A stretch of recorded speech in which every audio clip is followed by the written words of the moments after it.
you wanna say, but I'm the baddest. You can try, but ain't no point, you never match it.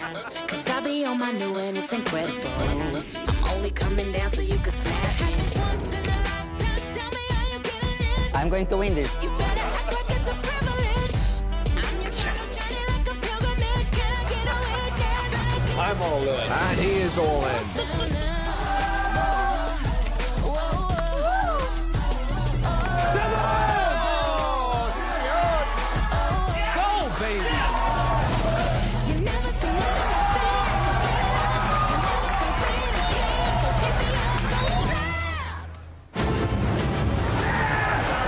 Takes the win here in Barcelona. Jason Mercier, he went with his instinct, he made the call. There's the professional level, and there's the Ivy League. Sebastian Pauli coming to terms with what he has just achieved. Nicky Corridor stunning! 2 main event titles! Sebastian Malletz has gone from poker fanboy to poker champion. This is why people love the EPT. Hello and welcome to the PokerStars European Poker Tour from beautiful Barcelona. We're back where it all began 18 years ago, and now we're kicking off our coverage of the record-breaking 2022 EPT Barcelona main event. Yesterday we saw Mikita Bodzikowski take down the super high roller for nearly €2 million. For the next 5 days, it's all about the main. World-famous bubble coverage later on. We'll play down to the final table over the next few days. We'll have that final table, cards up, Sunday, August 21st. We want to hear from you over the course of today and over the next few days as well. Use the live chat at twitch.tv/PokerStars. Plus, youtube.com/PokerStars. Same deal applies. And of course, you can use the hashtag PokerStarsTV on Twitter and follow our Facebook and Instagram pages. A record-breaking field here at Casino Barcelona. Every single seat filled. Plenty of veterans, former champs, super high rollers, and pros.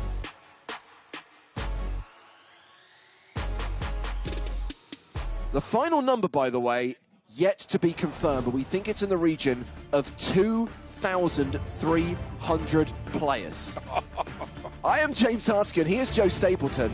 Hello, my babies. Also joining us for day 2 of the EPT main event, Nick Walsh. Hello, hello. Thank you so much for having me, boys. And those are the big stacks coming into day 2. It's Stephen Kehoe from Ireland who leads with more than 330k.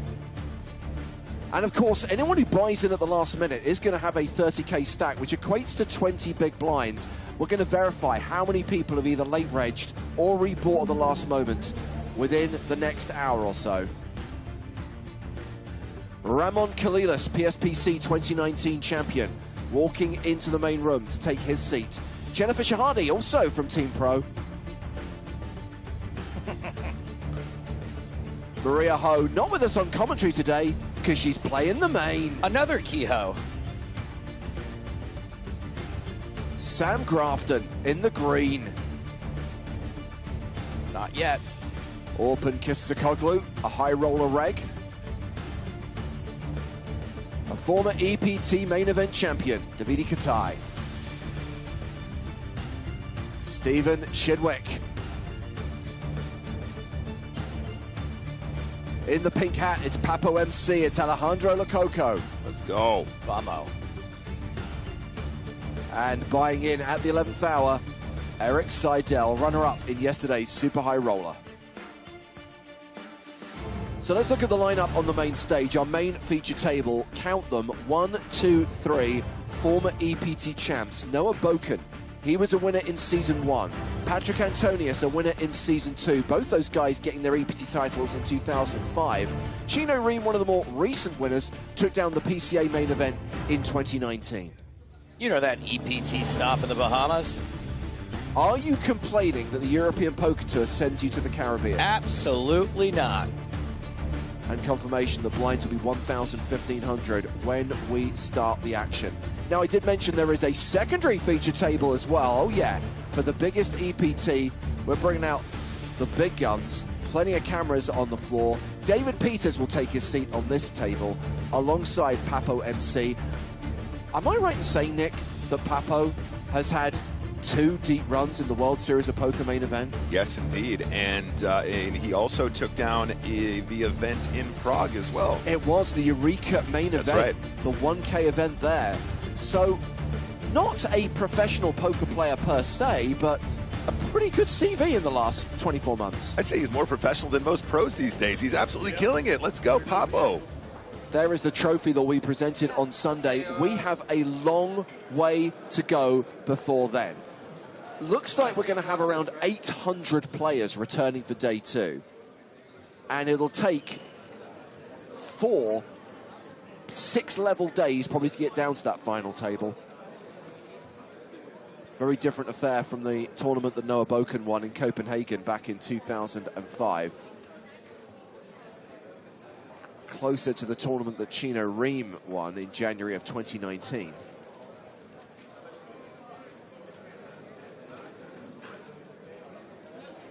That is a Purvat goal from India. In the 1 seat, Alexei Kovalchuk from Ukraine. Now, he's one of the players who's bought in at the start of the day. So he is going to be relatively short stacked from the very first hand, just 20 big blinds.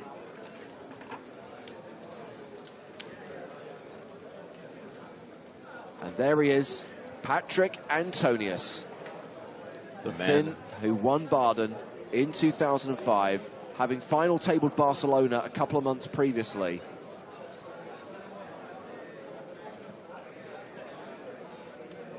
And some last-minute social media posting from Patrick before he surrenders his phone for the day.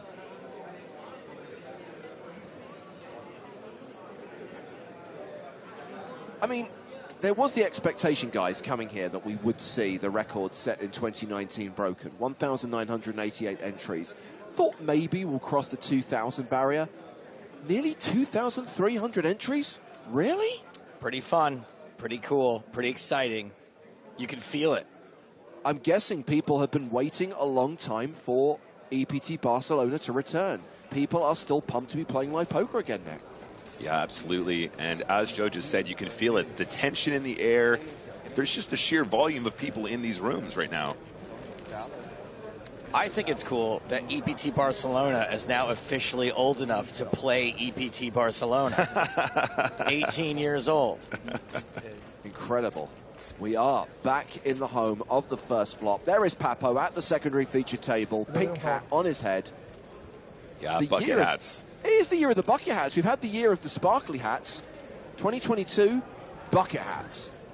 I think it's because of the pandemic. Everybody wants to do things that maybe they get a chance to do. They got bucket lists. Why not wear a bucket hat? Got some late arrivals, including Mikici Bodziakowski. Of course, took down the super high roller yesterday, so he will be buying in at the start of day 2. Hey, buddy.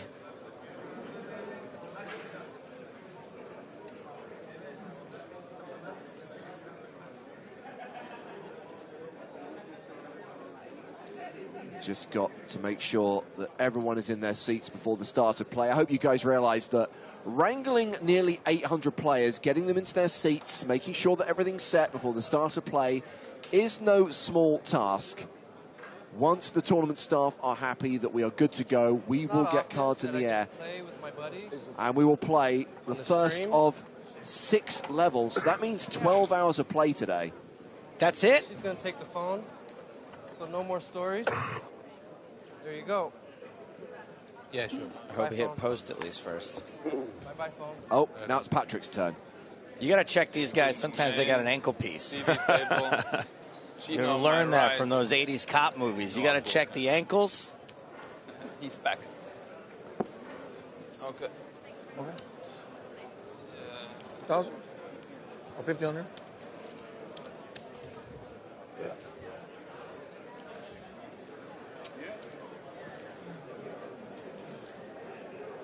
You can break it. These are boxes we gotta use? Yeah. So 90-minute blind levels throughout this EPT main event. We play a level, we take a break, and the breaks will be slightly longer today.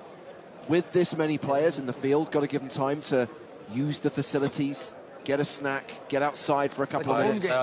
We don't want people under-wiping because they're rushing back to the table.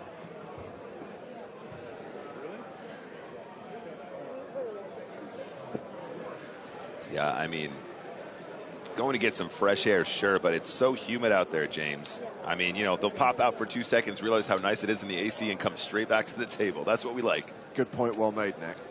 Yes, that's right, Robert. Noah Boken. If it ain't Boken, don't fix it. He is on our feature table, along with 2 other former champs, Patrick Antonius and Chino Ream. And we are going to be getting cards in the air inside of 90 seconds. The clock is counting down to the start of day 2 of this record-breaking main event. We will get confirmation on the number of entries, the prize pool, and the payouts very soon. Right now, it looks like around 2,300 entries, a prize pool in excess of 11 million euros. And that means, and this is not confirmed, but I think we're going to be looking at a first prize in excess of 1.5 million. And I think we'll be looking at a 7-figure score for the runner-up as well. Yeah, that was my guess as well. I was trying to do some mental math last night, which I struggle to do when I'm not with the human calculator. But, yeah, that sounds about right to me.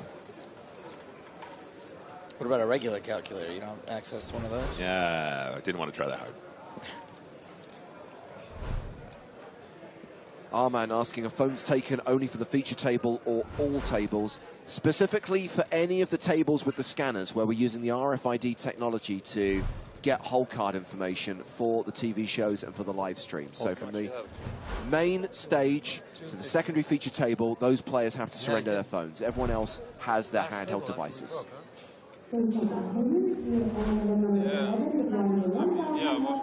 Here we go, guys. There's the announcement. Level 11 of the EPT Barcelona main event is underway. World famous bubble coverage later on. Let's get some preliminary action. And hello to Elkana, who tags his tweet PokerStars TV to say, good morning, guys. Shout out to Oren Rosen at the secondary feature table. Big. Great player. Finished second in the huge millionaire maker at the last World Series for 700K. Make sure you see you have a crappy hand. Yeah. You start playing it.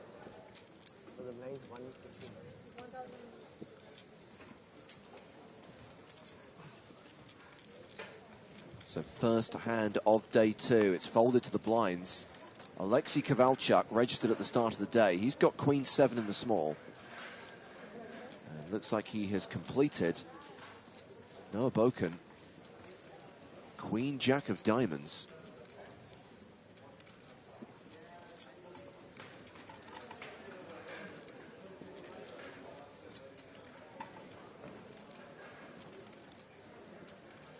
Yeah, I was going to say this could go either way. Queen Jack suited, definitely a very, very nice hand in position, but also you don't want to get limp raised when you've got a hand like Queen Jack of diamonds. You want to take some flops and play it in position, and in this case, dominating the Queen 7 off pre-flop. Good point made by Tom on Twitch. With cards in the air, that means registration is now officially closed. Time for the registrations team to run the numbers, do their verification checks. Suffice to say, it might take them a while. There's a lot of data to process. Sure. And you do not really want to get it wrong. So you know what Noah Boken's been up to the last bunch of years, right? No. Yeah, we talked to him on the WCoop stream when he won a World Championship of Online Poker title a couple of years back. Yeah, he's been opening, he's got like a chain of like smoothie places. Yes, no, I do remember. That's right, yeah. And I took the liberty of coming up with some... Does this get checked to showdown? Yeah. Well, in that case, I think we've got a chop pot in our hands. Sure enough, the very first hand of a record-breaking EPT main event, we get a chop pot, and you know what they say? Everyone loves a chop pot. Oh, he's So I've come up with some poker-themed smoothies. No, not the blind. To pitch Noah. Do you guys want to hear them? Yes. Triple barrel berry. I like that one a lot. Blinds and antioxidants. Pocket jackfruit juice. There's no wrong way to drink it. Whoa, whoa, whoa, whoa, whoa. The problem with that last one, jackfruit juice, it sounds good as a poker pun. Jackfruit juice? Jackfruit in juice? Yeah, that doesn't sound good at all. No, I literally want to puke thinking about the taste of it. There's no right way to drink it. It's always coming 7 different fruits and vegetables. That's a stretch. The peanut flush. Okay, that one works. Okay, and my last one is the backdoor banana blast. The peanut flush.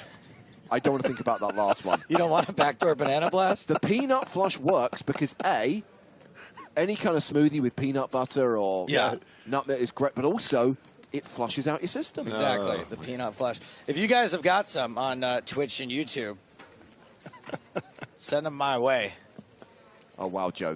Twitter, hashtag PokerStarsTV. We're 5 minutes into play, and you're inviting the audience to get creative. I mean, you've unleashed the gates of hell. Maybe better now than later, you know. You know, like hour 12, I don't want to hear from anybody.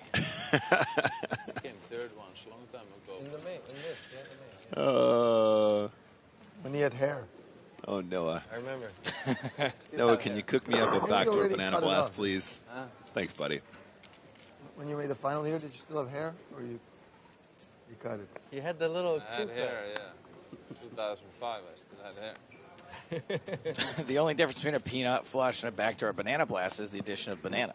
The guy's just talking about how long it's been since they won their EPT titles. Patrick Antonius commenting that in 2005 he did indeed still have hair.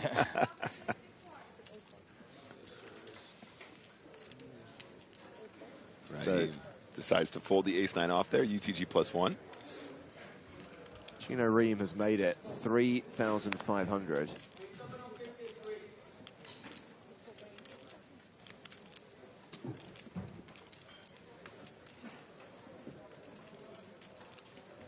Oh, we have got aces in the big blind for Diego Suela.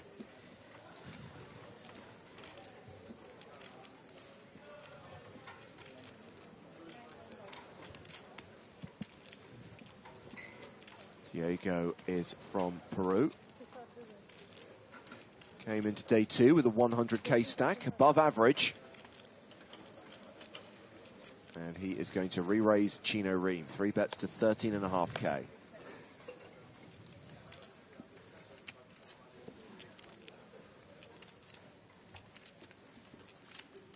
A little bit on the big side, huh? The initial raise was to 3.5.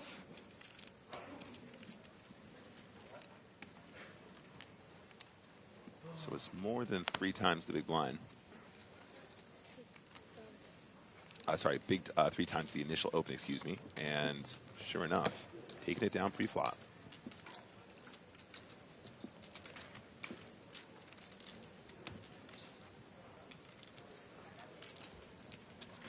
It's fun when someone raises your blind and you look down at a really good hand, huh?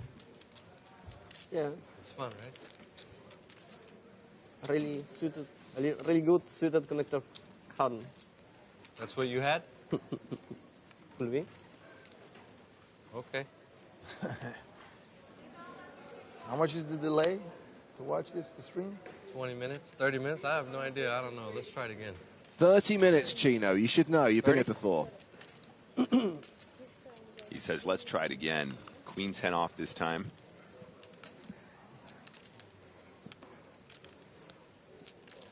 So again, 3.5 grand, just over the min, with Queen 10 off here.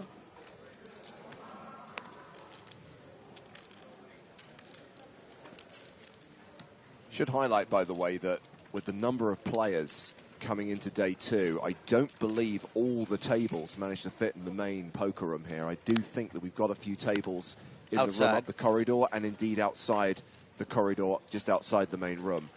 Not outside, though. No, nor in the casino itself. So I don't think it'll be too long, though, until everyone's in the same space.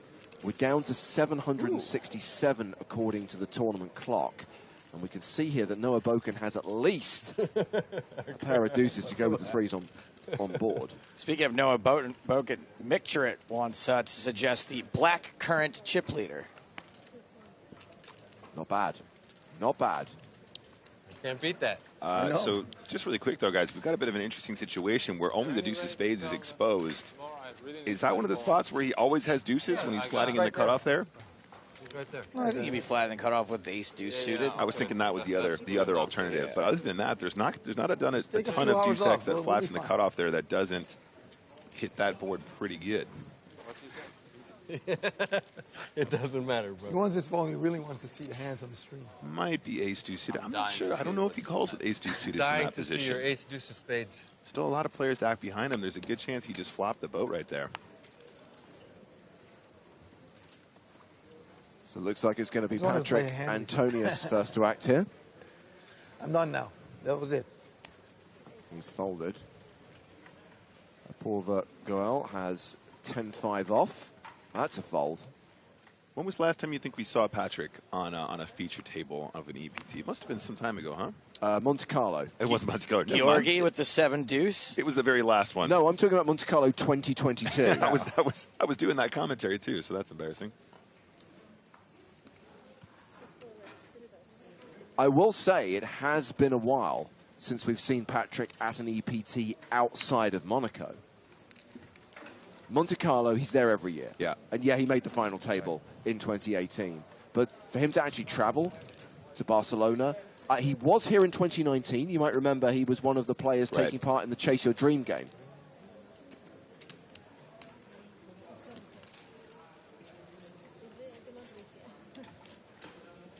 A big table. So ace-10 versus king-jack. Young, whose raise called by Chino Ream in the big blind, and Chino has flopped top pair, who has flopped second pair. Who's flopped second pair? He has indeed. No, who? Clock stop.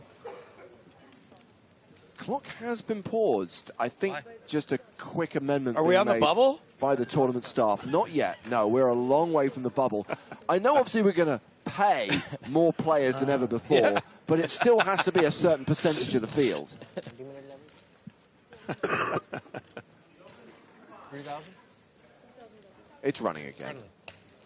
I like friendly. Friendly's good. Yeah, you can't be folding king-jack here.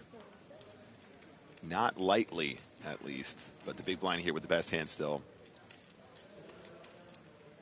Pretty under rep too, huh? Ace-10 suited. Yeah, sure, absolutely. Played it kind of slow, and 10 of spades on the river. I mean, there's no reason why king-jack can't still be the best of it here. Plenty of big blind defends here that are weaker kings and that kind of thing. Ace-10 does go ahead and lead here, which is probably what you want to do every time in this setup. 10,000. I mean, Chino's such a cagey player. It's really hard to fold to this river lead. Yeah, I would struggle to fold king-jack here for sure. You know, the only saving grace is the 10 does complete like the, you know, queen-jack float on the flop, something like that. But you've got king-jack, so you got the blocker. What now? Yeah, exactly, Joe. Yeah, it makes the call. Ace-10, read it and weep.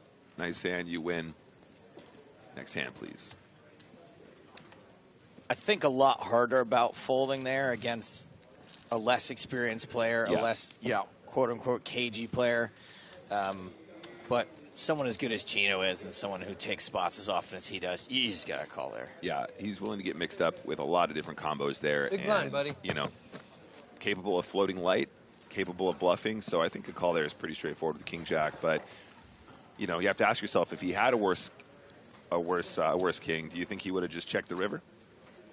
Well, guys, we still have the actual payouts to be confirmed, but it is now 100% a field of 2,294 in this record-breaking EPT Barcelona main event. Just shy of 2,300. But yes, the record previously set in 2019 was 1,988. Total entries here in 2022, up significantly on that number, 2,294. And right now it's showing around 755 players remaining on day two. So even though the 2294 is official, they don't have the prize money just yet. You know why? Because 3 people paid entirely in coins. He's covering his mouth now. Always annoying when that happens. An entire department now dedicated to counting pennies. Now I got to start over.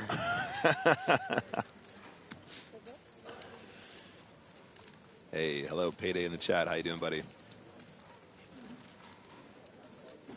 7's against 8-6. 7's still ahead.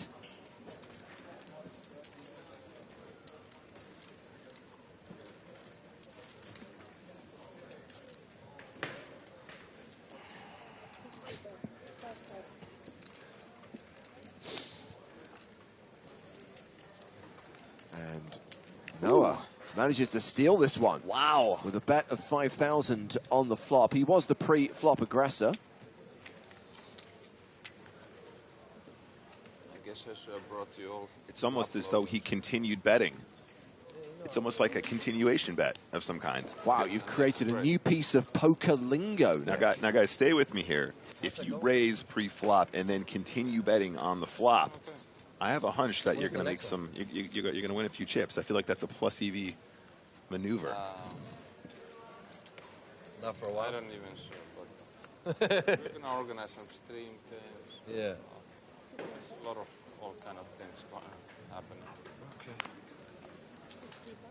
So I don't think the clock is being updated with every single elimination. I think we're looking at as tables are broken, as we're hearing of, you know, large numbers of players going out, that's ticking down. We're looking at 750 right now.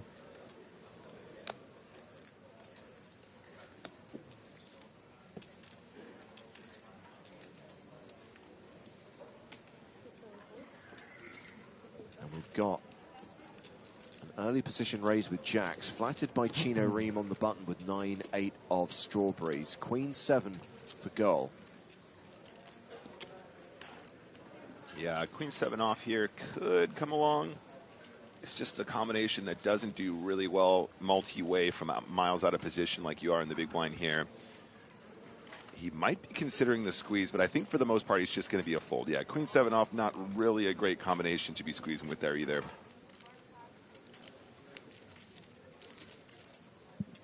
So heads up to the flop, which is King Jack 9. So a set of jacks for Young Hu. Chino Ream has a pair and some backdoor possibilities. Yeah, it's still a really wet texture though, James. So I think you're going to want to go ahead and continue here pretty much every single time. You're going to get plenty of action from somebody who flats in position here. There's tons of like King 10, Queen 10, Jack 10 kind of combos that will still continue. Obviously a lot fewer combinations of Jack 10 when you've got a set. There's only one left in the deck. 3,500 apiece. Continuation bet and a call. Oh! And that is quads. Yeah, he's going to struggle to lose the pot from here, James.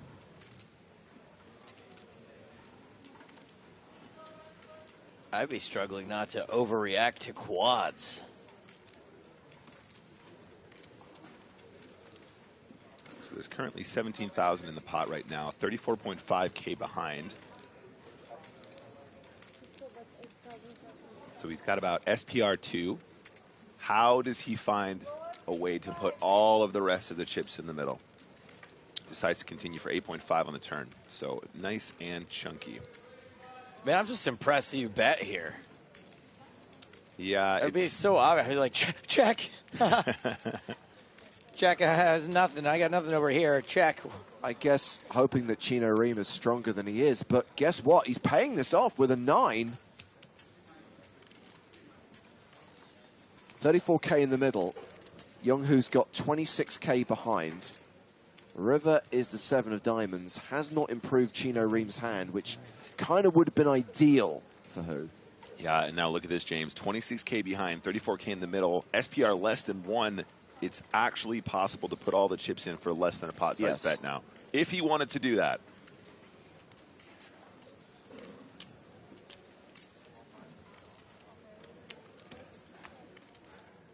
Then it's a case of whether you get the hero call from Chino Ream with just a pair of 9s.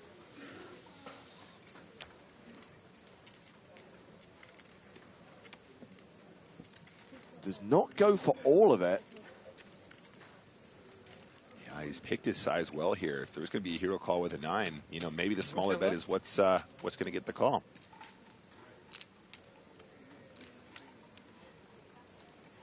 I don't know, though. This 3 barrels on this board, are you going to have that many bluffs, really? Yeah. I don't know. It's really, really hard to have bluffs in this situation when your opponent's called you in position twice here. Like, what random 10 are you going to have here?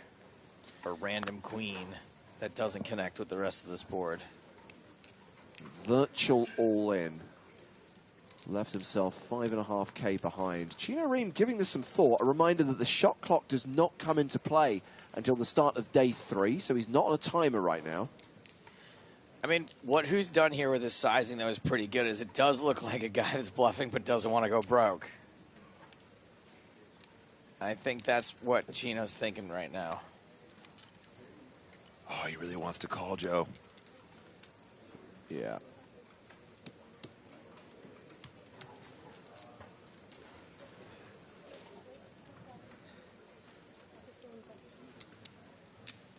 Pass. Yeah, lays it down. But nonetheless, a decent pot for Young who's now playing 60K. A 40 big blind stack. Just Pulse asks, how many re-entries does the EPT have? If you're talking about a main event, single re-entry only. And that is not 1 re-entry per flight, that is 2 entries total. And I imagine when we do get the final information, we will get the breakdown of how many unique players we saw, how many re-entries we saw, and of course we'll have confirmation from Toby Stone later today, how many players are going to get paid, what a min cash is worth, and also what kind of money we're looking at up top. Our predictions are around $1.5 million for the winner and more than $1 million for the runner-up. As soon as we start counting all those coins, Sam Grafton.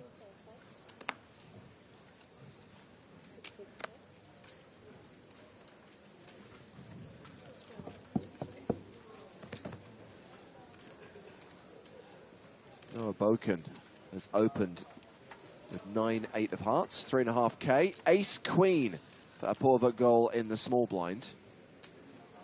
Do you remember when Noah had the deuce of spades earlier and we were like, it's deuces or ace, deuce of spades? I seem to remember Noah Boken last time we did coverage of him. Something like deuce 4 of spades, not being totally out of the realm. Okay. Deuce 3. It's a good note because the flop was deuce tray, so yeah. You know, it could have been the boat regardless. Yeah. Well, Alexei Kovalchuk calling as well out of the big blind with 9-8 offsuit. 3-way to the flop, which is Ace, Queen, 8. So top 2 for goal and a pair of 8s for both Kovalchuk and Boken. It's funny how it worked out this hand, that the only real hand involved here, especially 9-8 suited under the gun, did flop best. Has flopped the other 2 pretty thin. Continuation bet from Noah of 5,500.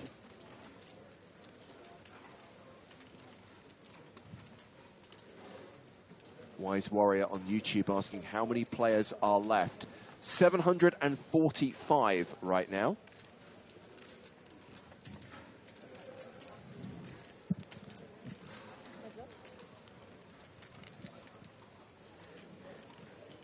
Three of diamonds on the turn takes away any chance Noah had of making a flush. Yeah, he's going to need an ocho. Just the ocho if he wants to win this one at Showdown. Ooh, that's not the one he needed, but it's definitely going to keep him interested in this pot now. 2 pair. Yeah, but Girl has a bet at 2 pair, and this could cost Noah some chips. Oh, yes.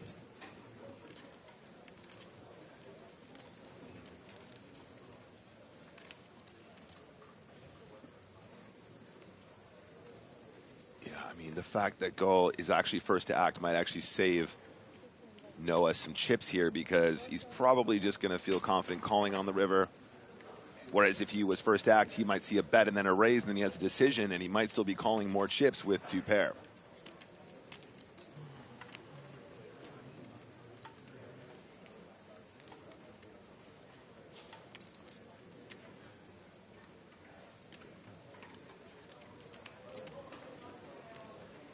I just don't see how he can fold here. He's beating so much.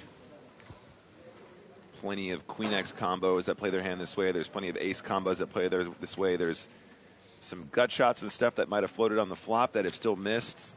Yeah. Jack 10 does get there, I suppose, but you don't really expect people to turn up with ace-queen here very often. Yeah, I mean, given the fact it was flatted pre-flop, his hand is a little bit under-repped here. I don't think it's crazy to be flatting with ace-queen by any stretch, but you're not going to be like, oh, sure, ace-queen.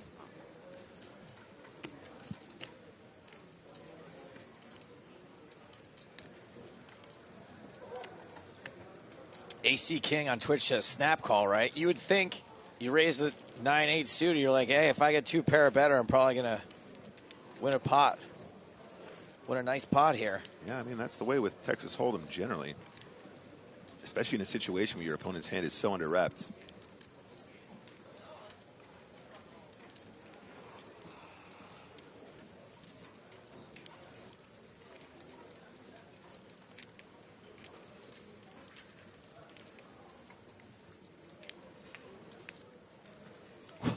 I mean, this is an extraordinary take. If he makes the fold, I guess it's worth it. Yeah. Okay, let's look at it from the other side. Given that blockers aren't real, ace-8's a possibility here, ace-9's a possibility here, ace-trey's a possibility here. Yeah, I mean, I don't know. Even having said that, the suited varieties, perhaps, you know, if they defend in the small blind, that makes sense. I don't think you're going to get that many combinations of the offsuit ace-8 or ace-9 from this position. So that does immediately reduce the 2 pairs you're losing to pretty significantly. Makes the call. Does do it.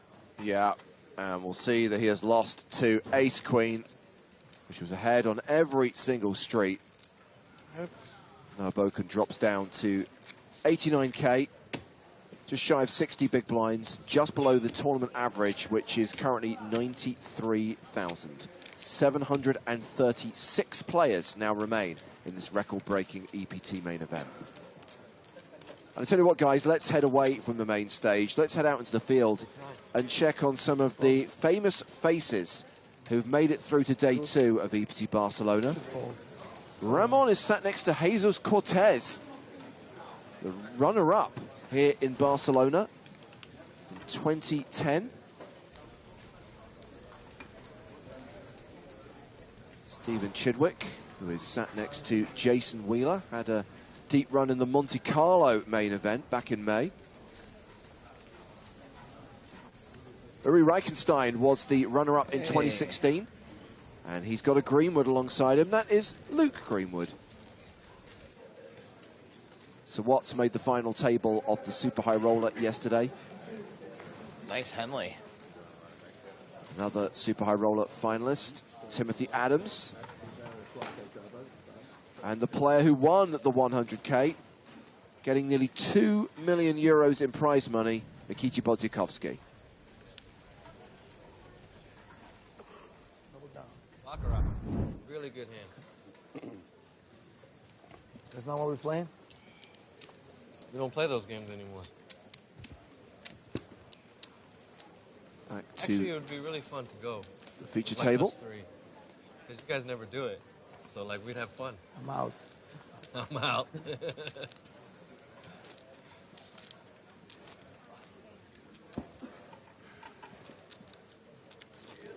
Do like Chino's personality at the table. Always engaging. Seems like fun. Very friendly guy. Like, just messed around. Not like.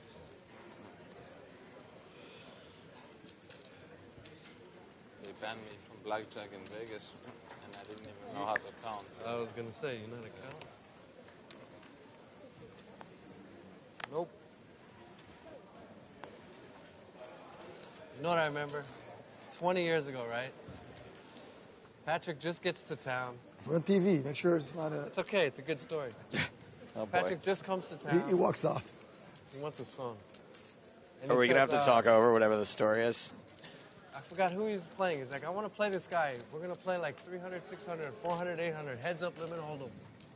So Patrick, can I have a piece? He's like, sure, you can have 25%, right? You took a piece of him. I took a piece of Patrick.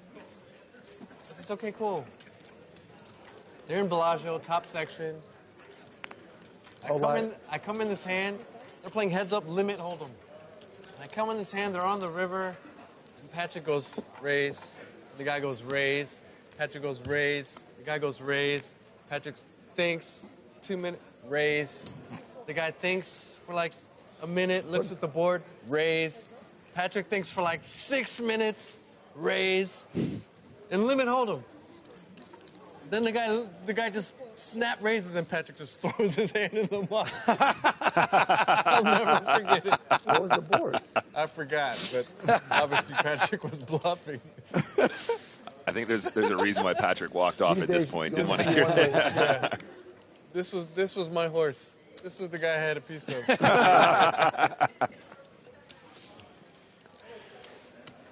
He's right. That was a good story. Meanwhile, we've got aces against queen 9. Patrick literally put in like 8 bets on the river and then folded. I mean, it's pretty hard to have a good limit hold'em story.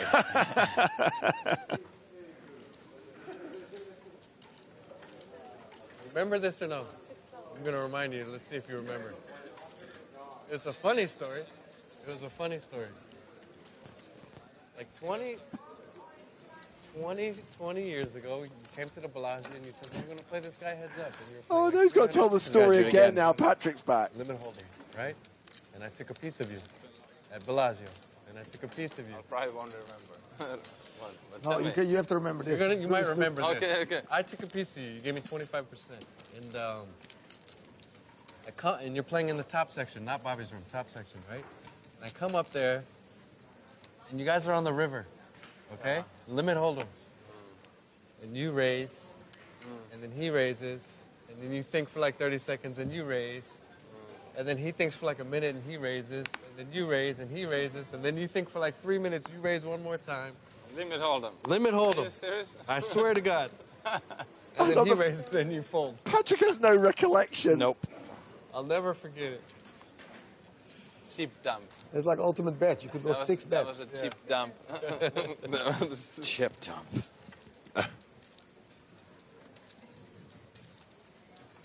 3,000. There you go. How much? 8-7 suited on the cutoff. Let's go. Raising it up. The absolute min raise. 25. Kowalczyk is the short stack at the table, has 14 bigs behind. Oh, yeah, that's a standard open 14 bigs, right? 8-7 suited from the cutoff. Sure.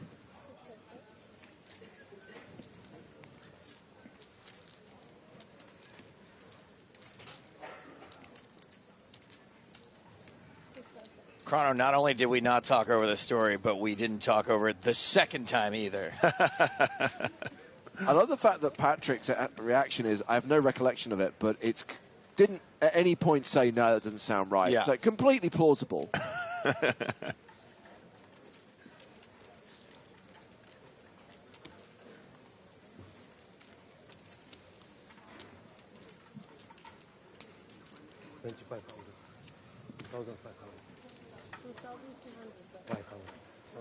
25. 25, yes. Okay, so 2,500. 2,500, I said. You can't afford that. 21, okay. Where do you get the tea? Is there? Yeah? Sorry.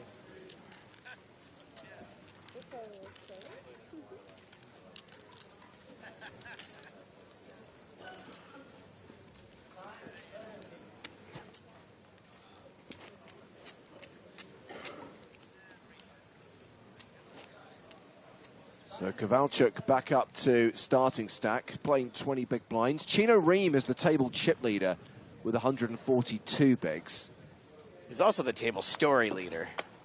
Good point, well made. And we are at 723 players right now from a record-breaking starting field of 2,294.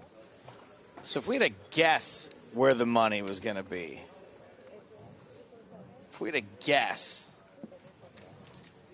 the human calculator is going to work this out. I've got an actual calculator, so let's see how close you are to it. So 2,294 players. What percentage of the field are paying these days? Like 12.5%? 13? See, I know the answer, but you're meant to be the human calculator, so you should know this. You know, there's a calculator doesn't guess at what numbers you're about to put in. It's 15% of the field, Jeff. 15%. All right. Times 2,294. Carry the 1. Let's do some quick calculations here. And I'm almost coming to my answer, which is... All right, hold on. I wasn't actually thinking. I was just stalling. But now I'll think about it. All right, so you can do round up. In all seriousness, round up to 2,300. Yep. You can do 15% of 2,300. I can. Yes. 10% is 230. Half again. 165. 65. Half of 230. 115. Add them together. Plus 115 plus 230. 345. It's going to be around 345. Remember, it's always... Easy. Give me a tough one next time. It's always, however... Come on. The bubble is always an even number of tables minus 1. So it's going to be... And we're playing 11-handed because of space issues? No, 8 max. 8 max. What a good tournament. My God. Jeez. What a well-run, organized plan. 8-handed? World record-breaking? I mean, come on. Meanwhile, on the river, Antonius turns top pair. Is he going to get 3 streets of value? Or is he going to bluff the flop and then get 2 streets of quote-unquote value?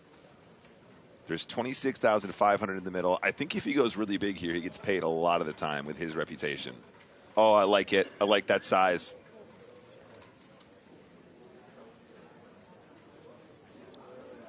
Is that 22? It looks like 22,000. There you go. Yeah, nice and chunky.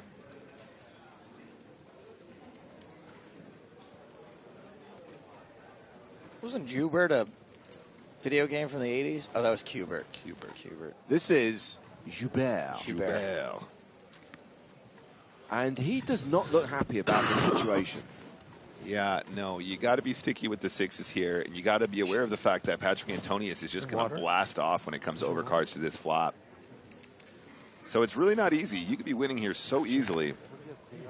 Just flip a coin here.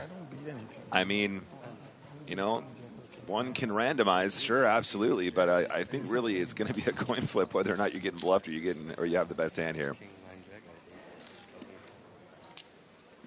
Patrick Antonius second in chips at this table, just shy of 200K, around 130 big blinds. Blinds not going up for another 54 minutes. That's how long we have to run on this level, and that's how long we have until our first break of the day.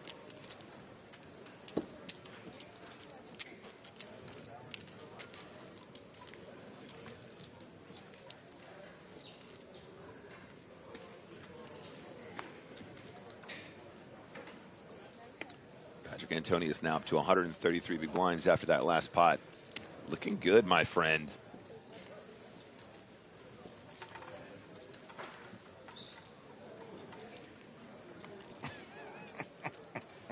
Jack 8 under the gun +1.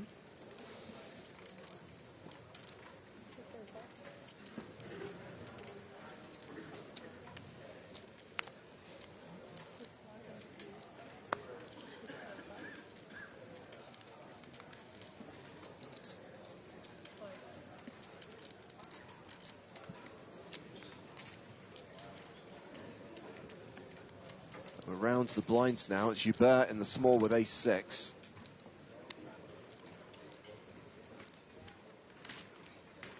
He completes. Chino Ream in the big.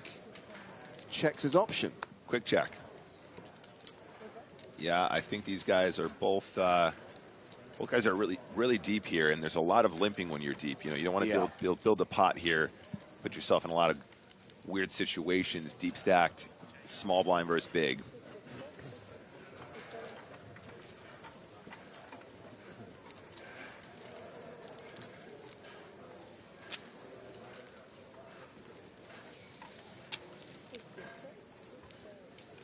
Checked for a second time by Joubert.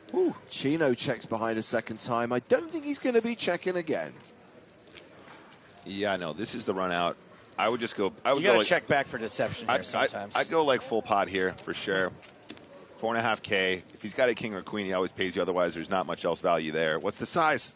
What did he bet? Look pretty close to 4.5K. That was my guess. That might have been more, though.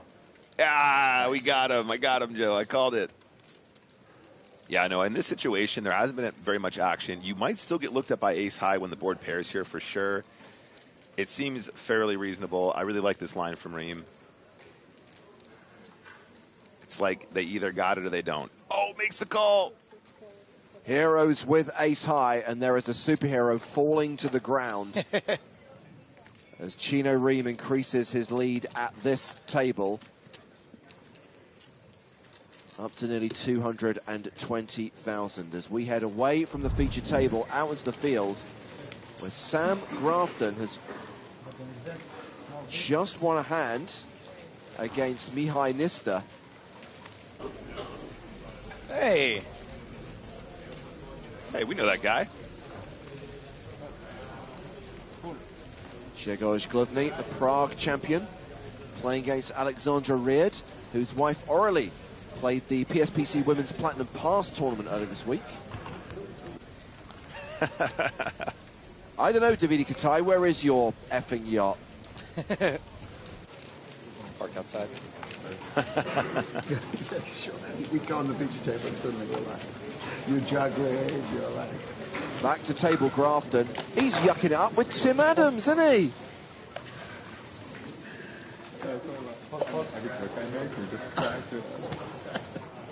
Wow, Tim, you're so funny. You're so successful, yet you're so down to earth. True. Both successful and down to earth. Tim Adams, one of the good ones.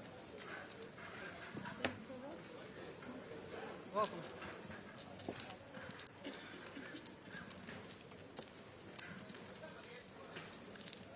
That last hand was raise and take it for Yong-Hu, one of the shortest stacks at the feature table, the shortest being Alexei Kovalchuk, who's got 20 big blinds. Down to 709 players. I don't imagine it'll be much longer before all the remaining players are in the same room.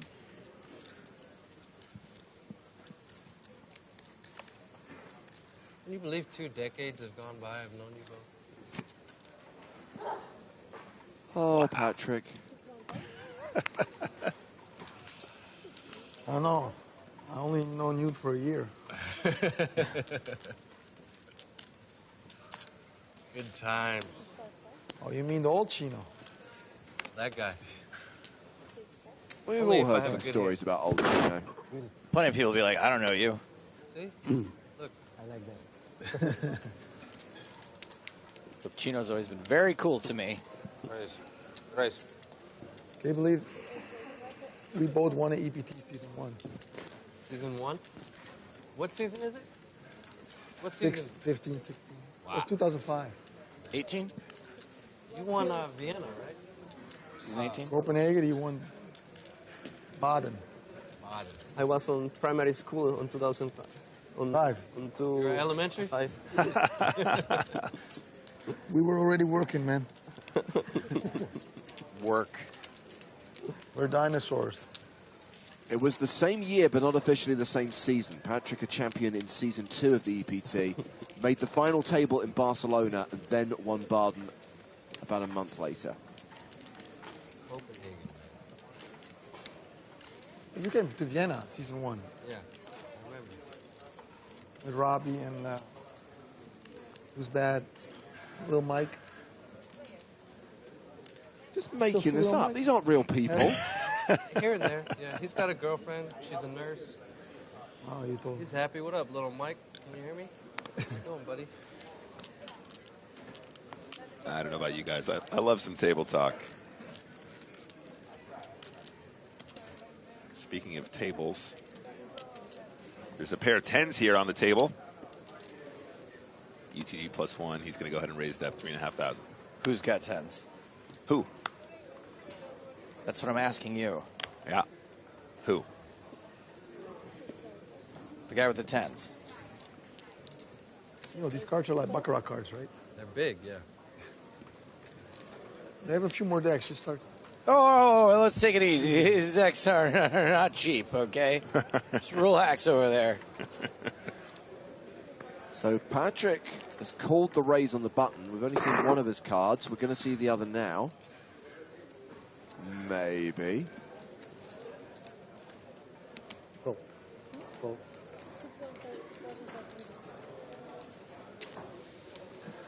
Okay, Kowalczuk coming along as well from the big blind with threes.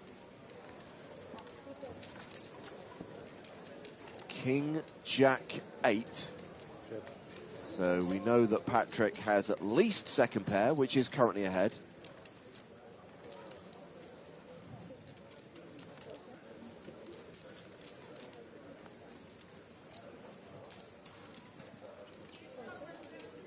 Advantage, Antonius.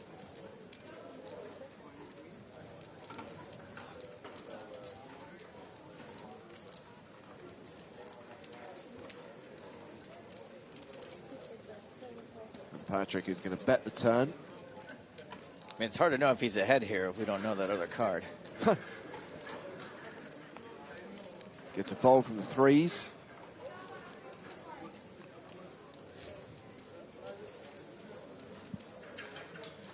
Michael on YouTube says, what cards do they use? Which brand? Nice try. Like, we're going to tell you which brand of cards we use so you can try to bring your own?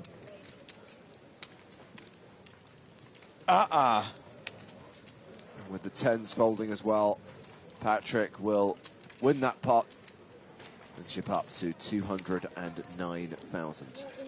Yeah, can confirm RFID cards, not cheap.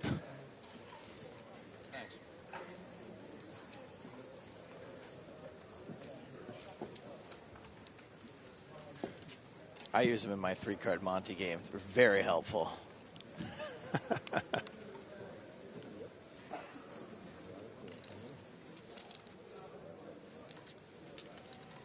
That's right, Casado. Antonius is so good, he was beating 2 players with 1 card. He only needs 1.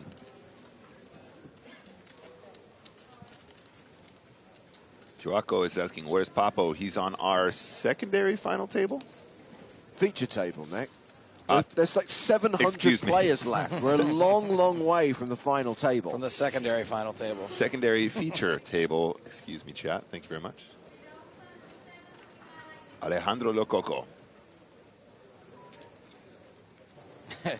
Deep No Fin wants to know, has Patrick yet collected all the Infinity Stones?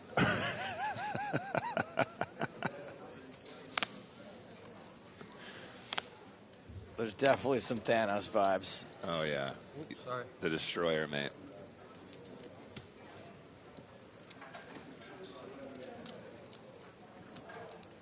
There's definitely a good Photoshop opportunity there for sure. Every time I play a hand against him, I don't feel so good.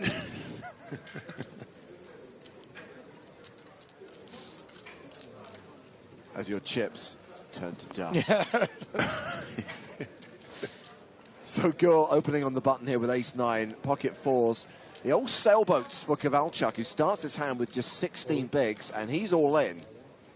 He is all in, yep. Yeah, pretty standard here, guys. He is one of the shorter stacks. He's like, let's just get in now. Let's just go for it.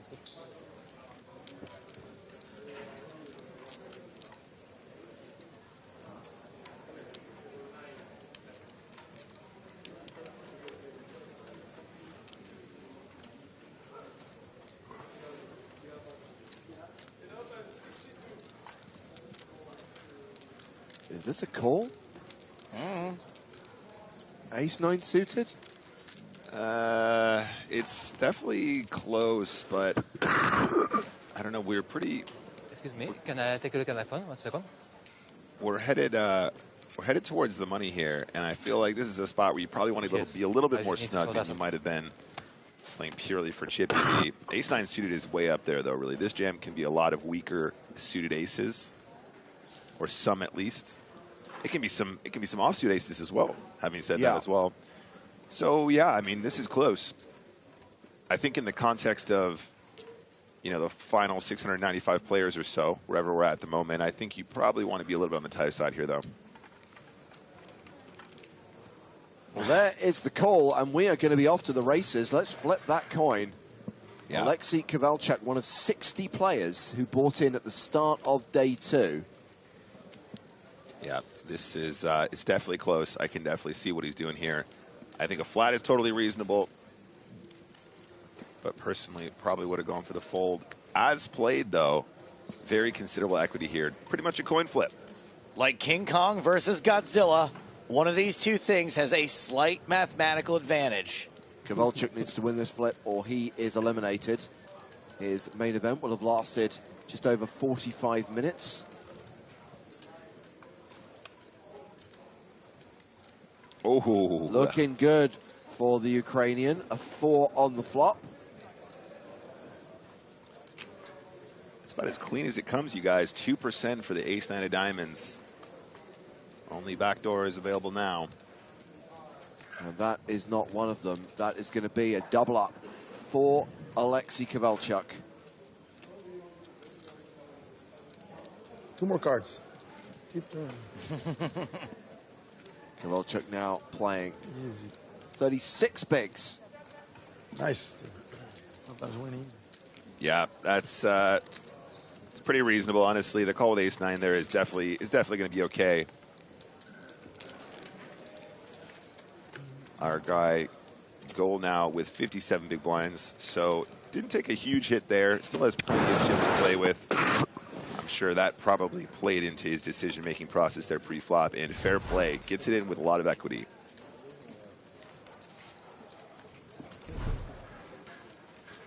Tournament clock showing 690 players remaining with 40 minutes left on this level. Blind still 1,000, 1,500.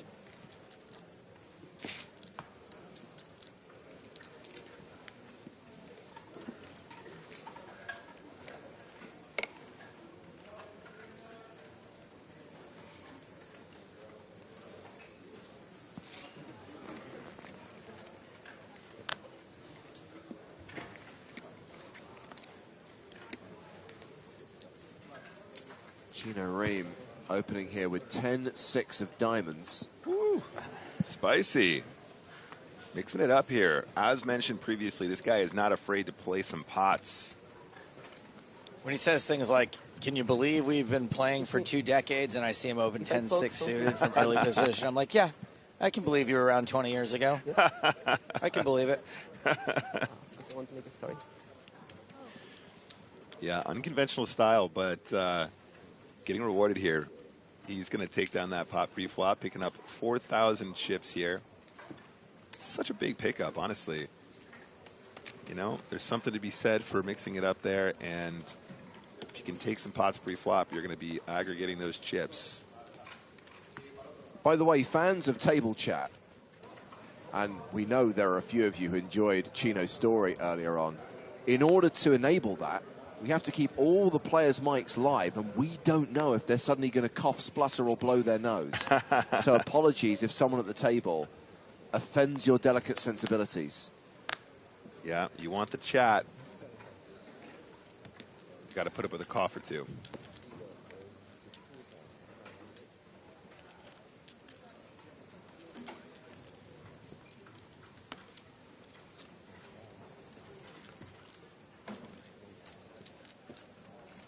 Antonius with ace-king. So far, no action. Really quick fold from the button and the small blind. Big blind, any magic? Oh! Oh, dear. Yeah, that's what we call a big blind special, ladies and gentlemen. Antonius starting the hand with around 130, 140 big blinds.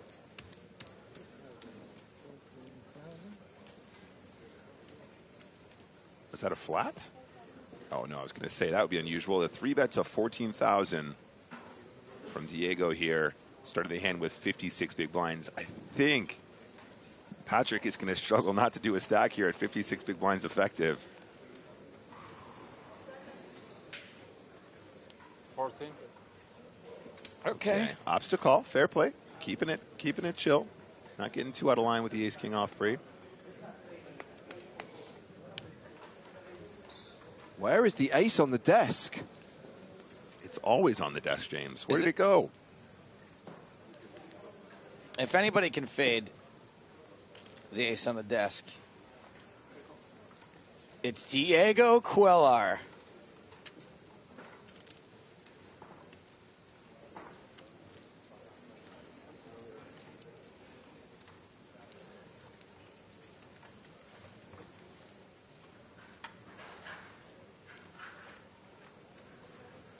I feel like this guy changed his last name to open a mobile phone business, but spelled it wrong at the DMV. You know, every time I see it up there, I keep reading it cellular. Yeah. Which is very American, but... That's me. I'm Diego Cellular. And he's like, no, sir, you actually wrote Quellar?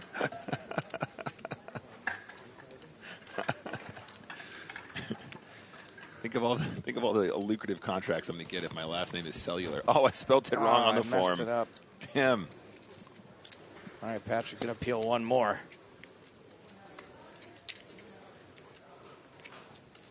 Okay, Patrick does pick up a gut shot. Barry Greenstein would also work in his favor. I mean, you know, it's not completely unreasonable for Patrick to defend a hand like Jack-10 suited here pre-flop, so this might be a killer turn for the Kings. He did start at kind of an awkward stack depth. He started this hand with about 60 big blinds, and he might slow down the turn. I like this check. I really do. This is how you prevent yourself from going bust to sets and two pairs here.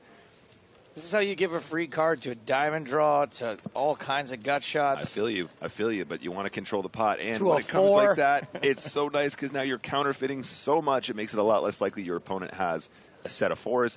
I don't think Patrick would have missed the opportunity to bet a set on the turn here or two pair on the turn. So on the river, having checked the turn, you can start to get some of that value that you might have missed on the turn, I think. Okay. I like this line. I'm a fan. You have to understand that every single counterpoint I have to you is based on the fact that I never improve, and it's usually the worst river imaginable. This isn't about you, Joe. It's cellular with the Kings. It's all I know, though. It's all I know is that river card is going to be bad for me in one way or another.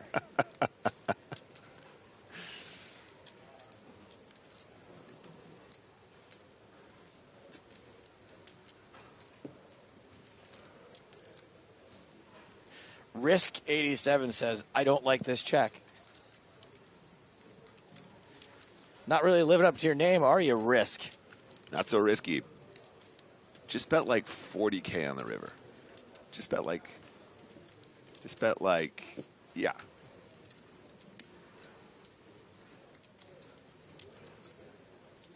Patrick trying to get a read. Decades of experience.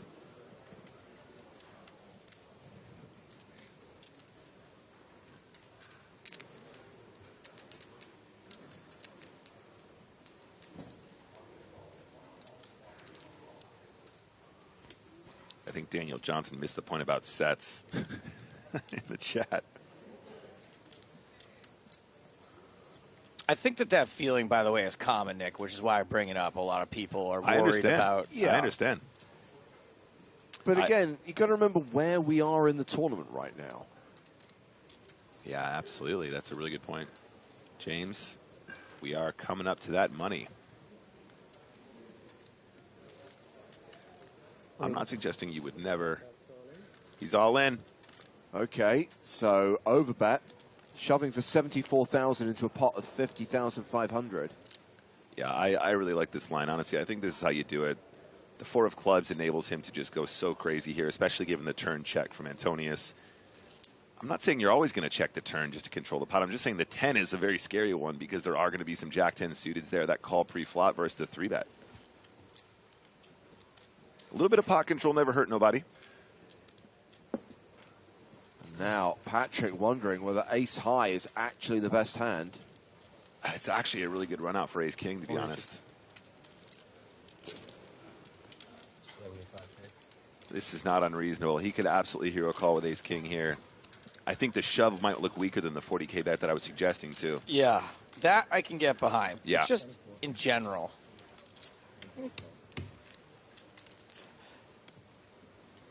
I just don't know how often. random Peruvian players just like bluff jamming river here.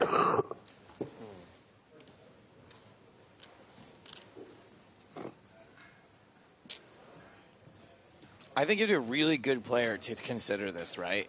And just like have an incredible fortitude to just like think about calling this off. But really, really, how often is someone risking their tournament life on a total air ball here after playing it this way? It's not 50-50. I know players are supposed to be balanced, but they are not.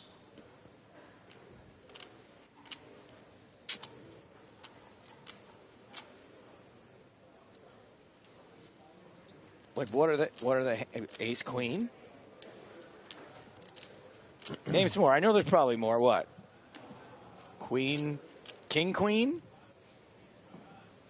I think king, queen likes to bet the turn here probably when they pick up the equity and there's an overcard. So let's name the hands that Patrick's beating. I don't know. I think king, queen might actually pot control as well. It really depends. It's close. It's an interesting pot. That's why there's so many opinions in the chat right now.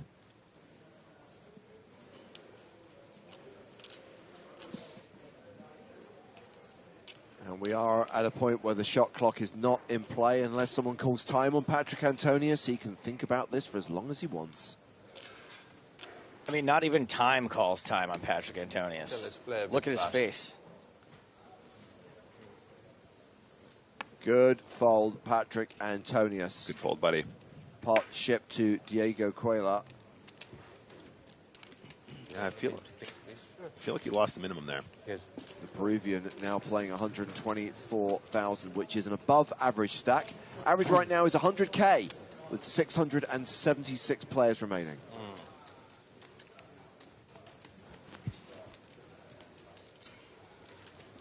What happened? Fold? I kind of like this from Camel, who says he wants to call but can't justify it no matter how hard he tries.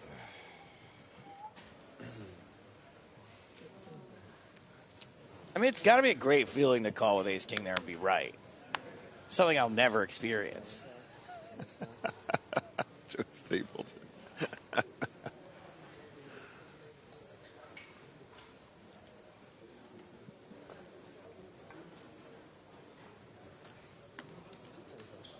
Action has been folded around to Noah Boken, one of 3 former EPT champs at this feature table. Ace-5 in the cutoff.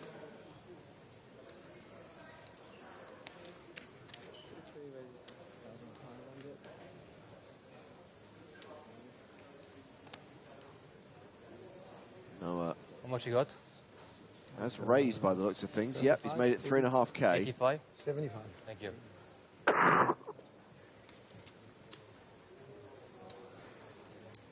10-8 suited for Dimitri Joubert, and he calls out of the big blind, and we go heads up to the flop. 10-6-3 is the top pair for Joubert.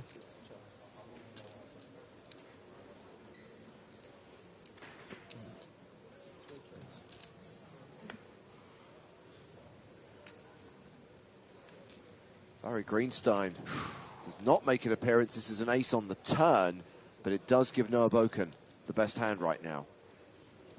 These are such tricky spots too, right? When the ace peels off on the turn and you're playing against someone that's going to bet it almost always. Yeah, the only thing is that when people check on the flop, I feel like they will have a few more ace highs. You know what I mean? Yeah. If there's a c-bet flop and they c-bet turn, I feel like that's actually more bluff heavy than the check and then bet turn when it comes to the ace. Okay, all right, I got you there. Do you know what I mean? You still can't fold, though. It's one of those. Oh, man, Joubert taking his game very seriously. He knows he probably can't give up at this stage, but he hates it. I think he's thinking what we're thinking here, guys. There was a hand earlier on where I thought he looked really unhappy and really uncomfortable, but then I realized he just looks like that all the time. He's here to play. He's here to compete. And a check on the river. Ace-5 going to take this pot down. 23,500 chips in the middle. Noah Boken just below average right now with 95K. You can get sandwiches in his Smoothie stores. They're made with off-brand sourdough. So we have got Chino Ream at the feature table, Chino being the 2019 PCA main event champion. Let's check on some of the famous faces in the field. They include the player who won the PCA the year before Chino, Maria Lampropoulou. Another PCA champion in the field. Won it back in 2013, Dimitar Danchev.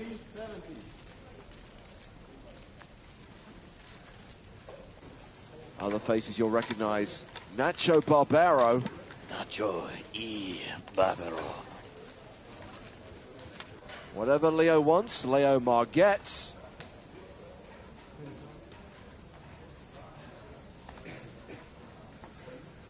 There's Gail Bauman.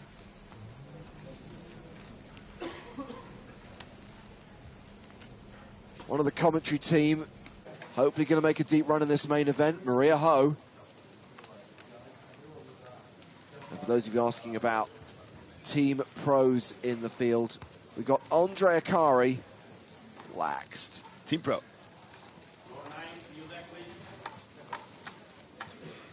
And one for the fans, Spraggy, wearing his own merch. Merch now available, spraggy.com.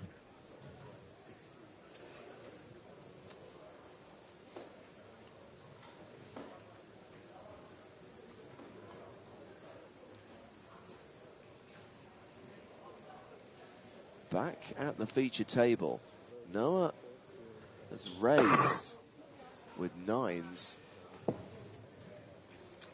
Joubert has called out of the small blind. Actions on Chino Ream in the big. No, it's not a call from Joubert. It's a re-raise. It's a 3-bet to 14.5K with ace-10. I don't imagine he's going to be folding nines, but I'm interested to see how he responds to the 3-bet. It's a really, really awkward stack depth here. Noah started the pot here with 60 big blinds. I know a lot of people that really, really struggle with this stack depth. Between 40 and 60 can be a really, really tricky, effective stack to start the pot. I'm assuming he calls here. He does indeed, and we're going to the flop. A lot of love for Spraggy from people watching on YouTube as we see Noah Boken flop a set of nines. A lot of people asking for Spraggy to come to the feature table. Tell you what, guys, once Spraggy claws his way into the money, we'll bring him to the feature table with his 8 big blind stack just in time to see him go broke. Hold on a second. Hold on. Just in time to see him ladder and then go broke. Yeah, the min plus cash. Yes. And then... Oh, the level of disrespect as we see Boken flopping his set of nines here. Ace-10 does check flop. Probably aware of the fact that this board is not one where he gets tons of folds as a c-bet, and I like that. I like the control from Joubert. It's time to bet, though. Keep it small. Keep all those ace-high, king-highs in, buddy. 32,000 in the pot to begin with, and he's going to use a 12,500 size.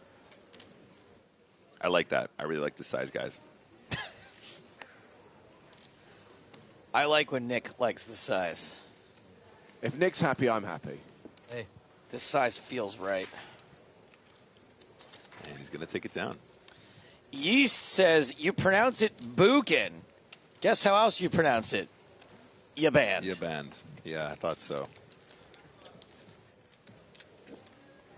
Thank you for your comment.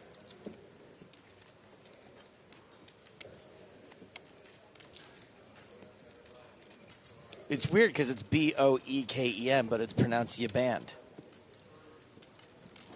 Amazing language. They announced how much first is already? Not yet. But registration's closed, right? Yeah. They're working out on that. They'll tally the numbers, Chino. Don't you worry. You'll get the information you want soon enough. We'll find out how many are going to get paid, and crucially, we'll find out what the winner will receive on Sunday.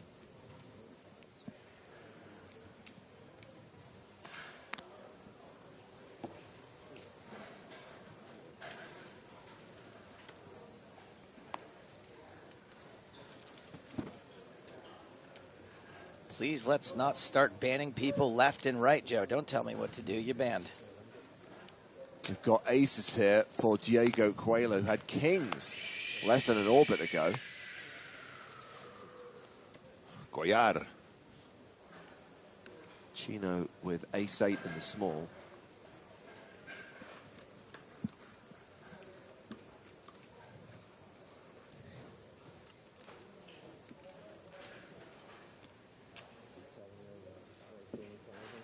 Well, this is unfortunate timing. Re-raise to 14,000. Patrick has already folded the king-jack. It's been a pretty nice little table for him here. Got those kings, made some chips off of Patrick Antonius ace-king. Now he's here getting 3-bet in position with aces. That's a great feeling, you guys. Hey, you got that ace blocker. Why not 3-bet?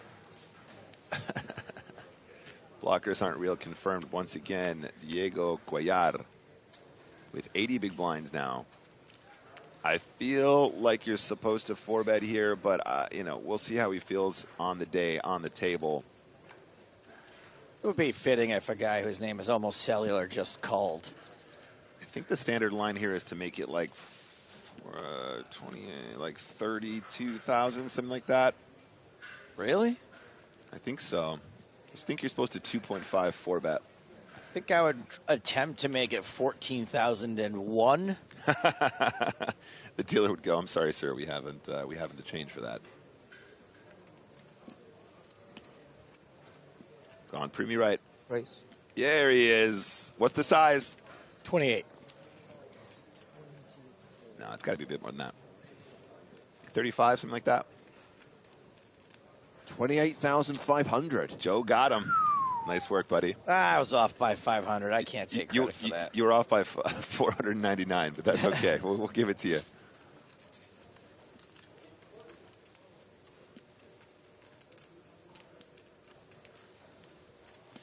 Yeah, Joe was talking about people being balanced in these spots. People aren't really that balanced in these spots, so that's the thing. But you don't want to go flatting 80 big blinds there and then let your opponent catch up with you either. If he knew he had ace-8, he might give him some rope though. Correct. But you know, if he's got like 8-7 suited or something, you're like, we're gonna struggle. I like the small re-raise also because maybe you get them to come over the top again with their bluffs. Sure.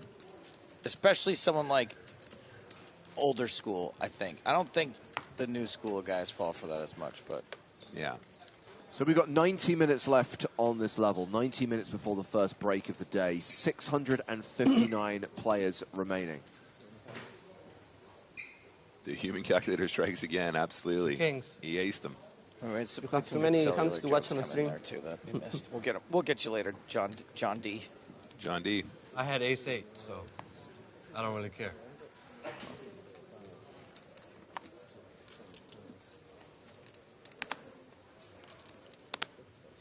So Noah has raised to 3.5K with ace-king. Chino Ream flatting on the button with queen-jack. And ace-8 suited for a poor girl in the big blind.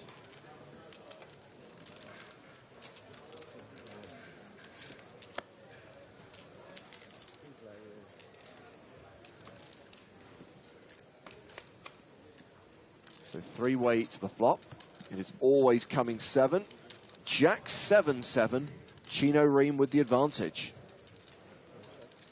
From worst to first. No problem. Yeah, I have to say I'm really enjoying Chino's, watching Chino play this table. He's definitely willing to be involved with pots. He's definitely willing to open pots with a more unconventional range. Sticking around in this multi-way action on the dealer button, queen jack off, it's cool. He's just involved, and that's that's one of the ways you can build a stack. And he's our chip daddy at the moment, on this table at least.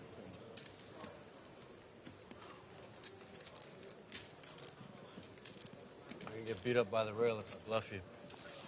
Betting a call. And now the king on the turn. Noah Boken becomes a 95% favorite and slows down. Checks the turn. Chino checks it back. Chino very suspicious.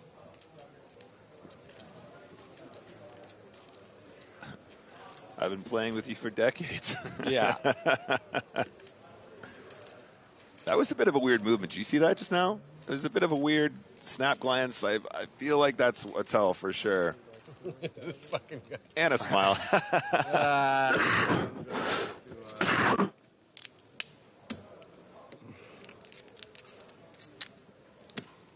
Young Hu just had another explosion, by the way. Unfortunately, it seems he's using his hoodie as a kind of Kleenex, and that's what the microphone is pinned to. As a nose towel? Sylvia, where's my nose towel? Left the jack. Obviously. I love him. We're just going to pay him, Patrick. I think we're just going to give him money. Oh, no. He needs the chips. He's my friend. Fuck it. Just pay him. Cheap dump. Cheap dump.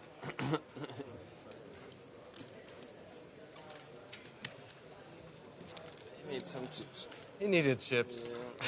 Give him some chips.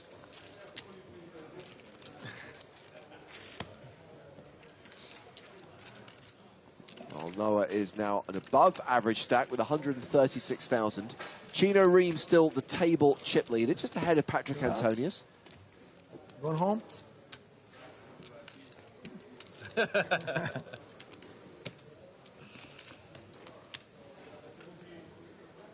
Needed that turn. It's all right.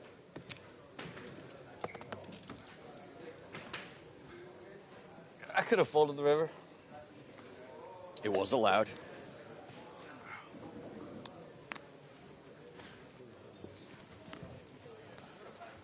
And Noah's like, with that 9K, I can take the break early. Peace.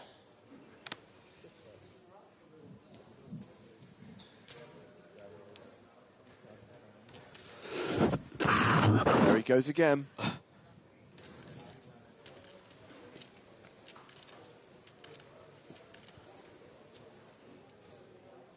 Usually the sound guys do a good job of making sure the players don't walk off with their microphones, but I feel like they might let them keep it this time. They're like, you know what? It's covered in goo. Why don't you just hang on to it? Zuck is there.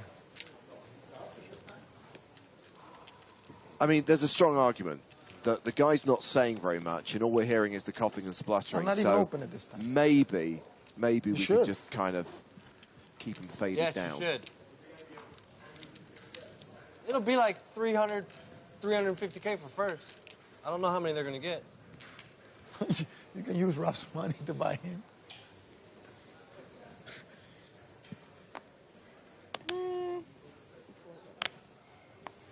Pretty funny one here from the human solver who says, who let the coughs out? Who? I like that one.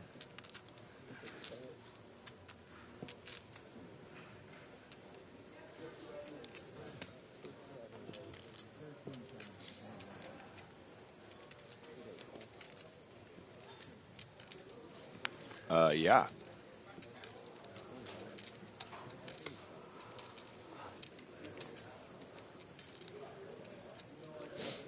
Chino, you old dog. Say it again. Jack 3. Telling the truth. Yeah. The look on Noah's face there. He's like, I believe it. Oh, I've seen it. I've seen it plenty. Power nap. You just got 3 jacked. We'll put in your blinds while you're gone.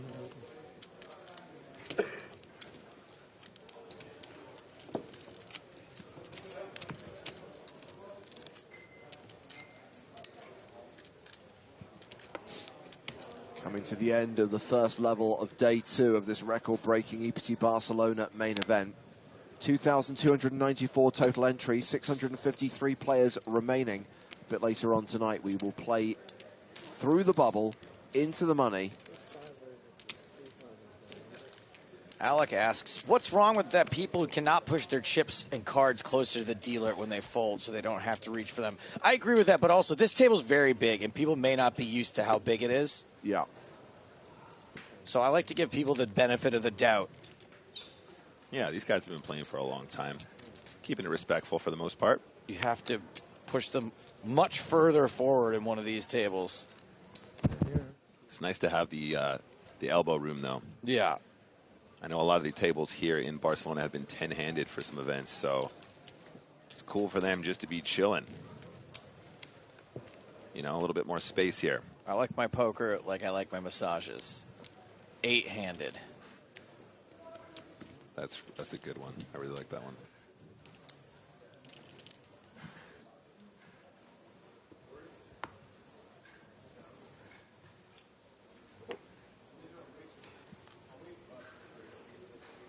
All right, hand number 27. Yeah, still at the 1,000, 1,500 blind level. I like this blind level. This is nice. This goes to show you what a beautiful structure we have here in Barcelona. Very small increments increasing. Just like the Sagrada Familia. Beautiful structure. Beautiful structure. Still not done. It's still taking a while to complete. Can always be improved. All right, this time with a more reasonable hand. Ace-10 suited here from UTG +1, making it 3,500 to go. And in the big blind, Cuellar decides to come up with 10-9 off. Yeah, it does have a gut shot, as does Chino Ream. Ace high still the best hand, and that's a continuation bet from Chino. Oh, man, a queen would be so savage in this setup. Lots and lots of combinations that make two pair when you would turn a straight with 9-10. Ace-10 making the better straight. It would be pretty gross if we saw it.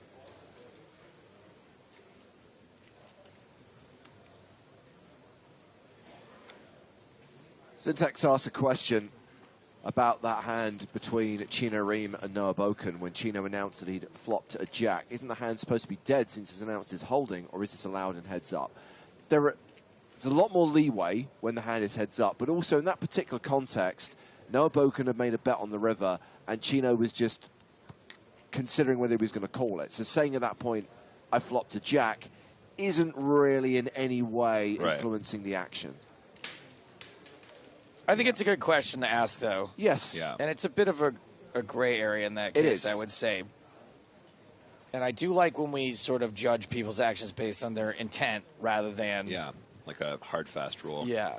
I think the other thing to add there is probably just that in a cash game, there's even more additional gray sort of area leeway in my experience, right? Especially if you're playing amongst people that you kind of know and there's a mutual respect. You can usually talk a little bit more liberally about what's going on and people don't get too... And it's infinitely more entertaining for him to talk about it than not talk about it. So for that reason, I'm glad it lived. Well, we see Cuellar pair is 9 on the river. Domination rotation.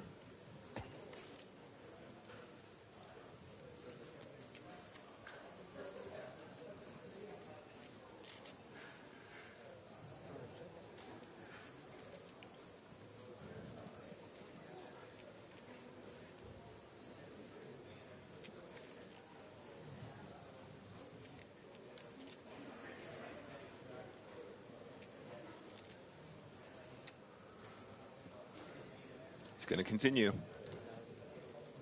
There was 29,500 in the pot. Raheem decides to bet 30,000 approximately pot. And so now it's up to Cuellar to decide whether a 9 is good enough. What is that, third pair with the 4s on board to make this call? Yeah, I feel like this is a great line from Ace-10. Yeah, I think it's going to work a lot of the time here.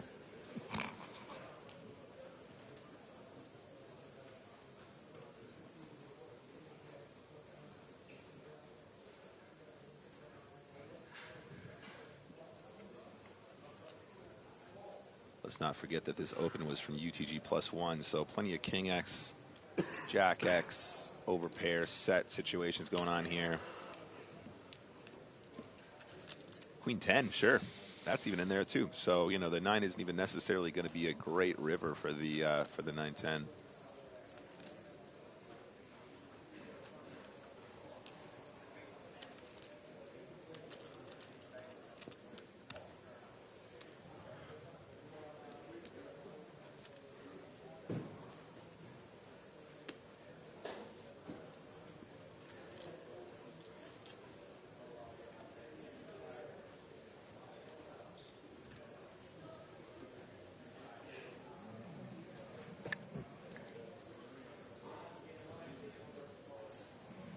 No, I thought he was asleep. Folds the best hand. The pot goes to Chino Ream. You know when you almost hero called him? Huh? When you almost hero called this guy? Was that good? What? 4 jacks? Thank you. He wanted to I call almost him gave a him a 9. gift. This idiot. But he's not that First I said I'm going to fold the turn. And I was like, maybe I'm still good. Ace, queen, ace, 10, something like this. In the river, I was like, fuck it, let him have it. Ace 10. But what did you have this hand? Did you have it? No. Jack 3 again. Yeah, but he didn't have it either. That's good thinking. No, I raised pre-flop, he called. Flop, I bet. He called. Then he led to it. John says, interesting, I thought the 30-second clock applied all the time in these big tourneys. Nope, EPT mains, it comes into play at the start of day 3. So from tomorrow, we will have Bernie the Lizard doing their thing on the main stage. I don't know if this is true or not, but I heard that during the pandemic, Bernie the Lizard collected over 400,000 pounds in PPE loans. Good bet. You still got me to call. I got sticky with it. I get it. You're out of work, but that seems like a lot. Times were hard. Oh, the hand versus him? No, I had a 9. I had 8, What's 9, the Lizard to do? Down on his luck, huh? What are you going to do? Maybe I'm still good. Let's see what he does. I wanted him to check the river. You know? Check, check. Joubert did defend his big blind here, but Boken with the opportunity to go ahead and c-bet if he sees so fit. Decides to check back with the ace high. Fair play. And sure enough, turning aces all day long. Again? Yeah, against the same guy, too. This is not the first time he's turned a pair of aces against Joubert. He played his ace-X combo very similarly previously as well, checking the flop, making his hand on a turn. I think it's time to start betting, buddy. How about 4 and a bit?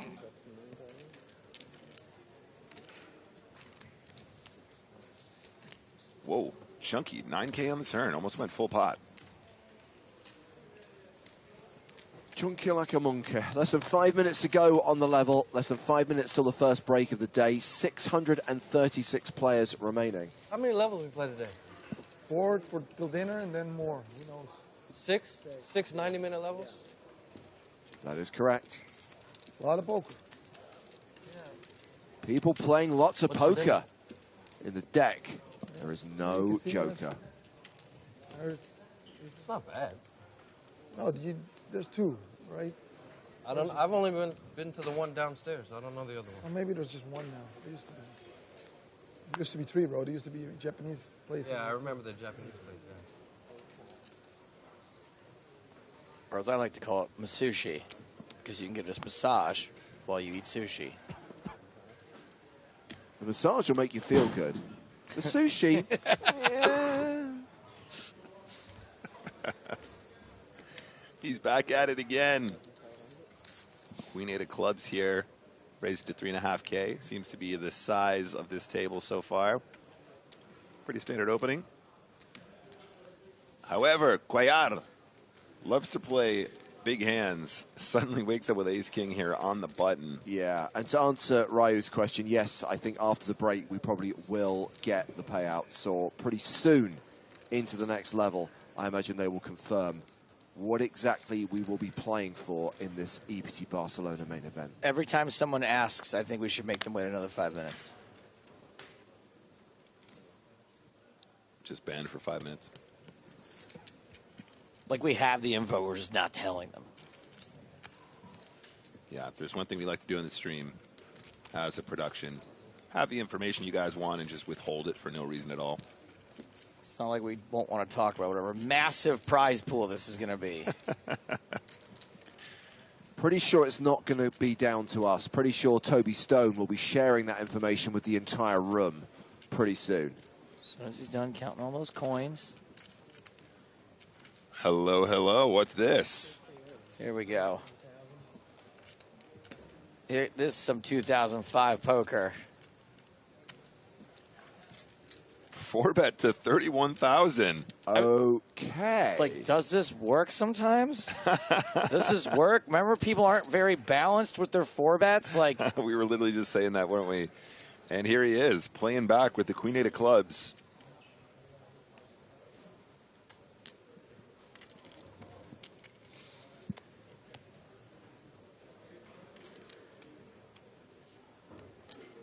I mean, this does look so strong.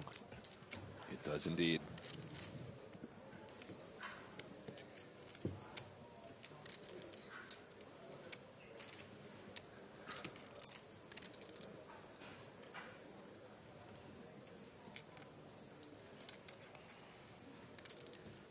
also, like, at this stage, this stack, can you just flat ace king?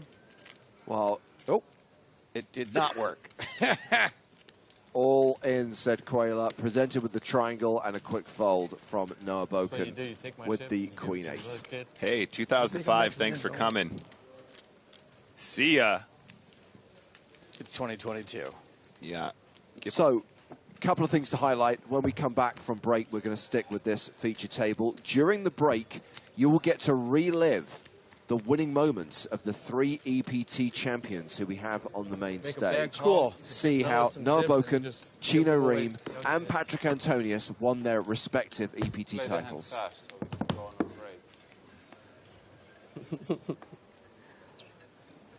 This will be the last hand before a 25-minute hiatus. 5-second active. Shot clock. Shot clock. We've got jacks under the gun for a Porvert goal.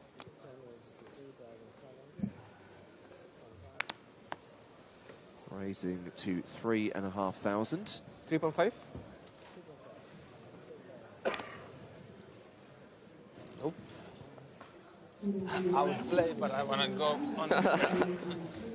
Everybody wants their phone. That's from 2005 also. Everyone very keen to go on break. And when they come back, the blinds will be up to 1,000, 2,000. Looks like 630 players will be returning for the second session of the day. Chino Ream, Patrick Antonius, the 2 biggest stacks. Noah Boken playing around average, and more action from the PokerStars European Poker Tour here in Barcelona in just under 25 minutes time. And just enjoy, during the break, those winning moments from EPTs of yesteryear, featuring Noah Boken, Chino Ream, and Patrick Antonius.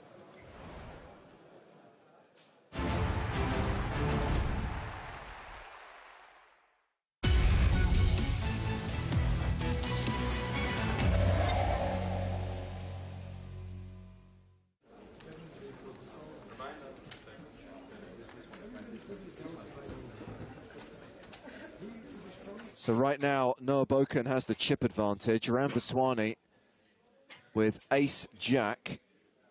And that is a call. Noah with ace-queen. Oh, here we go. 100 more. Raises 100 more, so that's 124K total. And an all-in and a call. Ace-jack for Ram, ace-queen for Noah. Wow. Ace-queen is in the lead, and Noah covers Ram. Here is the flop. Yes, show us the flop. Flop is jack. Oh, it's jack high. Ram is flop top. Domination rotation, although the gut shot draw for Noah Boken. Turn card. And that king gives him the straight. The nut straight. And Ram is drawing dead to a queen. Queen for a tie. Here's the river. He can only chop it. No chop. And Noah Boken becomes an EPT champion. And how weird is that, guys, that we almost had a 2-time winner on the European Poker Tour in the 4th event of the tour's existence. But yeah, crazy. And Ram Vaswani coming second place. Real kind of passing of the torch. I mean, if it was going to happen when they were playing 180-person fields, that was the time. Yeah. Ram Vaswani gets a first and a second in back-to-back events. Noah Boken joins the ranks of early EPT champions.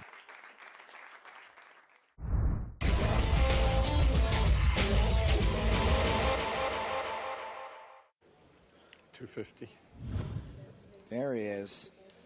The Dean. School is in session. 250,000. Strelets a little handcuffed at this point. Yeah, if you're a little bit deeper, you can definitely call there, maybe put out a little funky raise sometimes. But with Chino behind you, it just becomes so much more difficult. There's no need, there's no need to get out of line right now. I, for one, can't wait for everyone to play super passively against each other for the next 3 hours until it turns into a 28 big blind deep shove fest. No, I actually can't. That's amazing. It's so, because then you start seeing panic in people's eyes, with what's going on. And I think that just adds another layer of psychology there. Plus, some final tables are just meant to be playing passively. There's a lot of guys that are very close.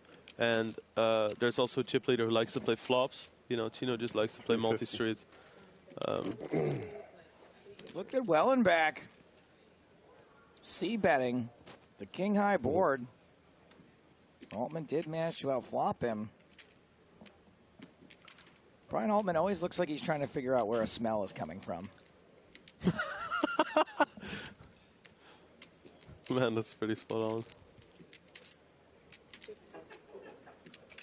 I saw him walking outside this morning. I wanted to say, nice spoiler, dude. But still hadn't started yet, I guess. Ace on the turn.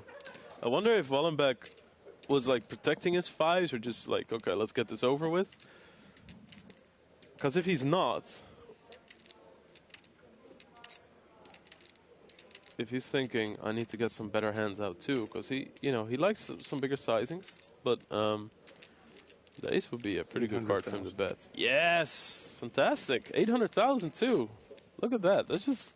We have not seen much of this from the Dean today. That's so solid. One of the nice things is if you bet really big on flops, ace highs will fold, right? So when the ace comes, normally when you go super wizard and you bet like 25% pot there, and somebody calls and the turn is an ace, then you always think, now, do I have the ace or do you have the ace? Whereas now you're just like, yo, I have the ace, so get out.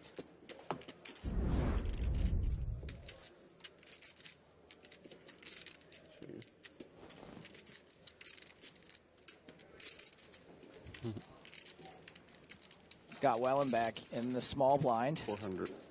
Raise to 400,000.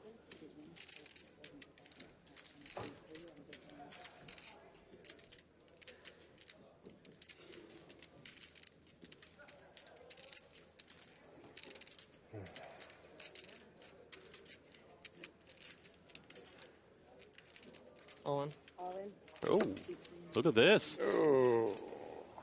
You might do that, and I was wondering what I was going to do. It's okay. It happened very quickly. You can take some call.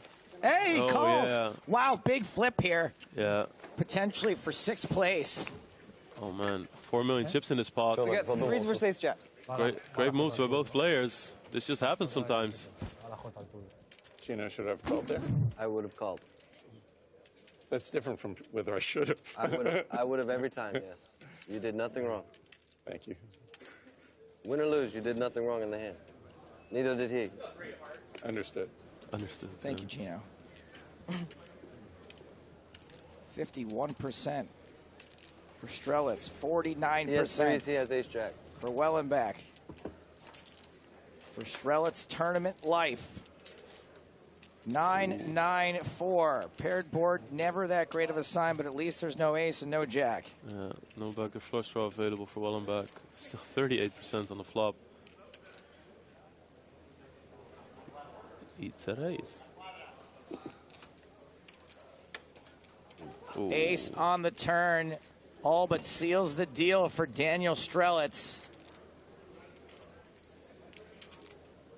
Needs a 3 for the deoxyribal double helix double up. He gets there on the river. What? Sick kid. It's 2,010,000. Oh, okay. All right, just give it a All right. second. My Calm goodness. down, dude. You're going to get paid. It's not even cold yet. My goodness. 2,007,000. Give me some of that. Let's go. Neil Farrell on the rail. Wow.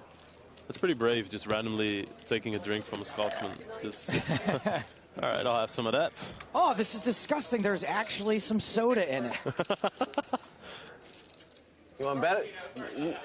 You want to bet on it? Double helix, double up. Oh, too bad. Nice hands unlucky. 2,010,000. Brian Altman under the gun. Ace 3 of diamonds. What is that? Eggs?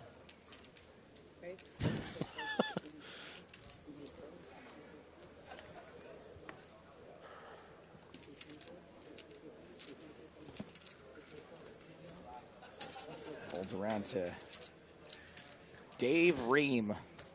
Pocket queens.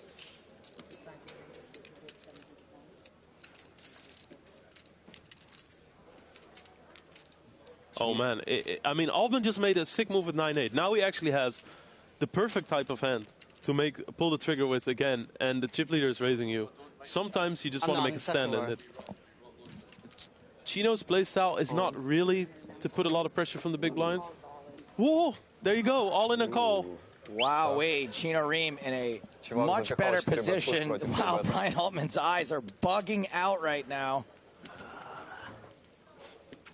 He is in much worse shape than Daniel Strelitz was on the last hand.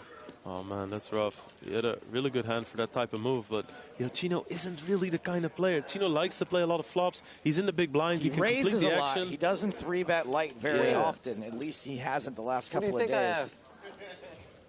You think I have that one? No, это как бы паста, easy to stream.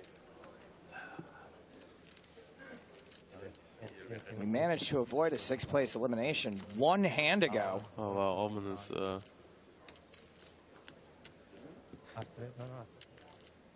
Brian Altman is drawing super thin. Just 2 cards to come. His only out right now are 3 aces.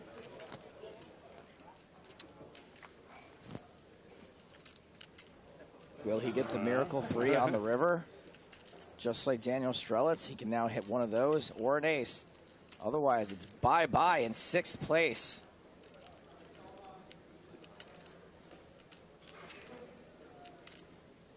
Man, he is sweating it hard. The river's a 10. That's it for Brian Altman. Heartbreaking finish. Wow. Brian, it's really great to meet you. You can tell he is pretty crushed right now. Yeah, he's distraught. Take those. In a few days, he'll get some consolation from the nearly $300,000 he just won. But for right now, he's off to figure out where in the heck that smell's coming from.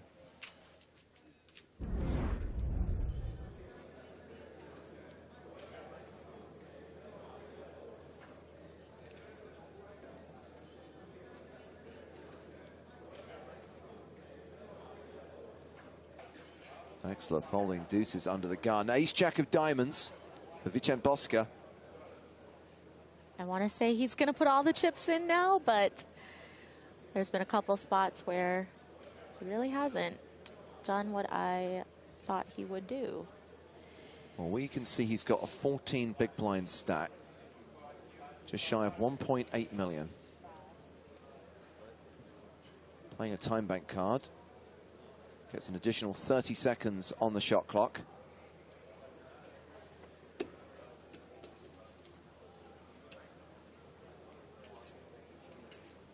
There's the absolutely right way to play this hand.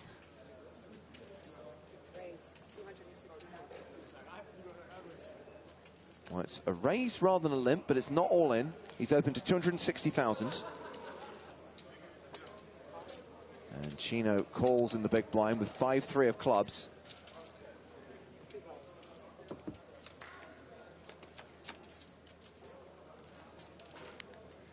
The flop, Queen 10-3 with 2 diamonds.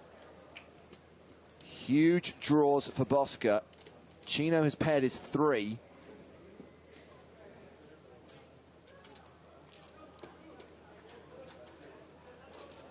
Could bet about a 3rd pot here and then set yourself up for a pot size shove on the turn. 300K into 700K. Chino shoves on Bosca, and Bosca calls all in. Not a huge whoops, We're ahead. Chino. A pair versus a gutter flusher on 2 overs. We're ahead. No. The short stack. We're not in. It's We're ahead. Chino, yeah, Chino 5-3. Chino is ahead for now, but Bosca is a statistical favorite. Ahead can be very fleeting in these type of situations. Check it.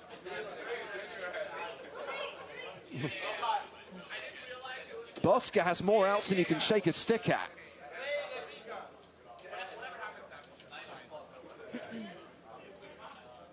It's only for 1.5. 4 pairs on the turn. And now Chino is a statistical favorite. However, Bosca's got 19 outs. Diamonds, jacks, queens, kings, aces. This could be a case of too many out syndrome. I'll take another 10. I'm surprised he hasn't started walking away. That always works. That is a blank on the river for Bosca. And Chino Ream eliminates the Spaniard in 5th place. Bosca cashing out for $396,880. We are finally down to 4, and Chino has 14.4 million. He's got 120 big blinds.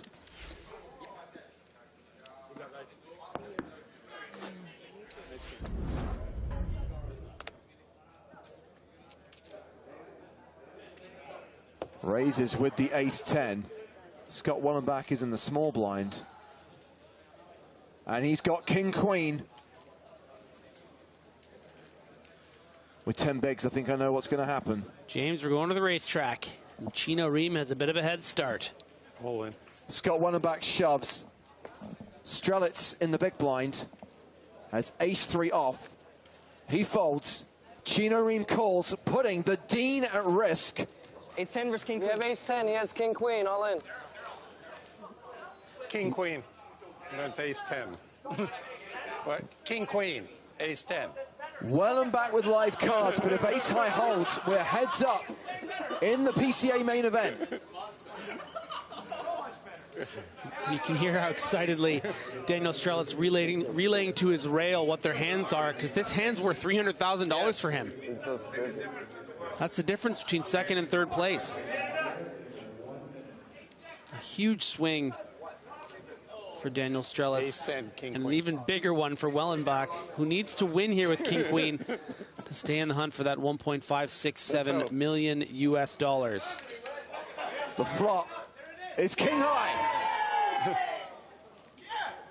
Wellenbach takes the lead, now an 87% favorite to double up. 6-9 or a jack will give Chino some straight opportunities, but an ace is what he wants to see on the turn. That gives Chino additional outs. In addition to the 2 aces left in the deck, queens and 9s are working for him.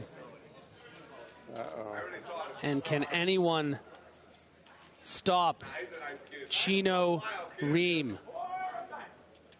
Seemingly not, because there's a 9 on the river, which sends Scott Wellenbach to the rail in 3rd place. The Dean is done.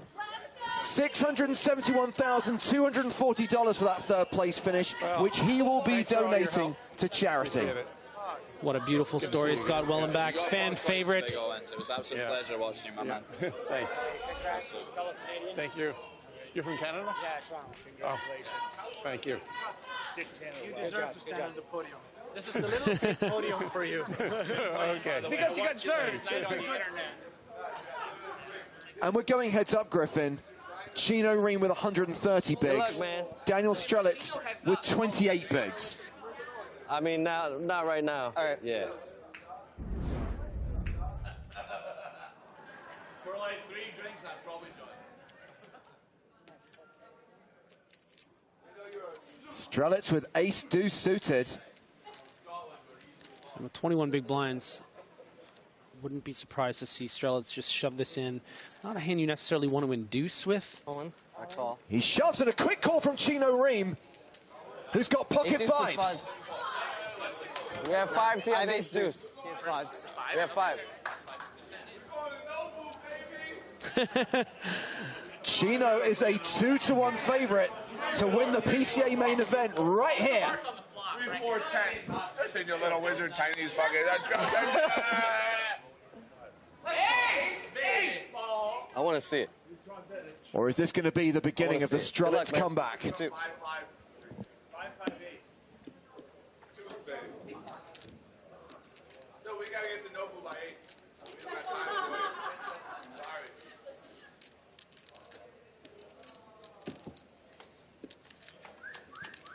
The flop is King Jack 10. More outs now for Strelets, a queen or an ace. He will take the lead. 5 still ahead, with 2 cards to come.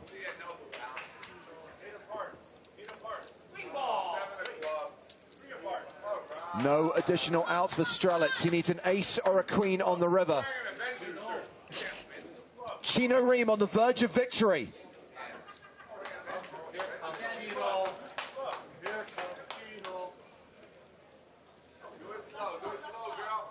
The river is a 10 and it's over.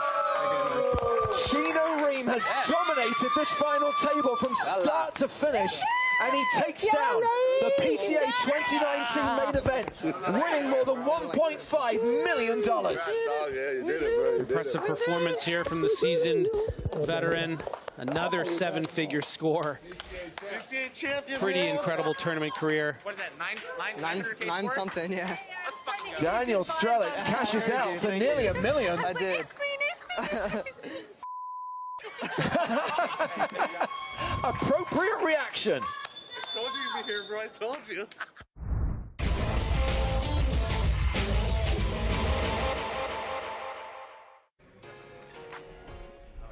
I'm Giada Feng, I'm from Italy, and I'm living in Malta right now. I was studying medicine and surgery. I got a very bad bike accident, so I was forced to bed for over 3 months, and my friends told me to start playing poker online with them just for fun. But I'm a very competitive girl. From there, I found this very big passion with poker, and I started playing poker professionally. Winning among all these wonderful ladies would mean a lot, because I know every one of them is very good in poker. If you want to be and stay on top of the field, you have to evolve yourself, and that's something I really like about human in general. We tend to evolve always, and that's something that reflects very well in poker. Girl loves her heart. My strategy was to play and win at least one hand every round, so that I could always increase my stack. From there, I became the chip leader of the table, and everything was very easy and smooth. And then I was heads up with Aurelie. At the end, I got her down to 5 blinds, so I shoved with Queen 3, and she had a pair of 9s, but the river was a lucky queen for me, so I won the heads up. I'm very excited. When I saw the platinum pass and I could really touch it, that's the moment in which my legs trembled a bit, because I realized that it was true. But of course I was super happy, and just meeting Stapleton was like, it was super great.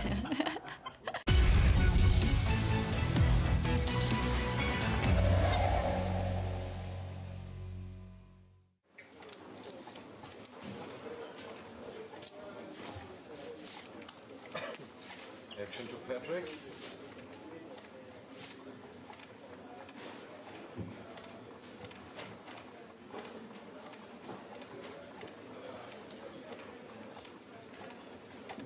He raises to 50,000.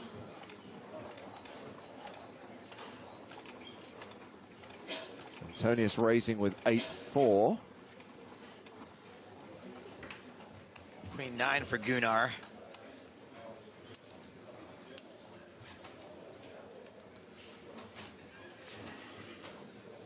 Gunnar calls 50,000. Osterbroad calls the raise. The flop is 8-7-4. 2 pair for Patrick. Not much for Osterbroad to get excited about. Is that 3 hands in a row where someone's flopped 2 pair? Yeah.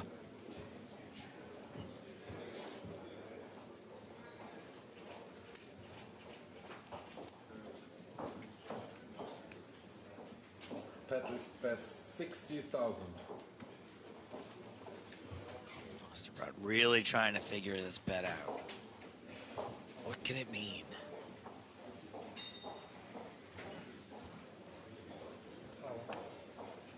Gunnar announces all in.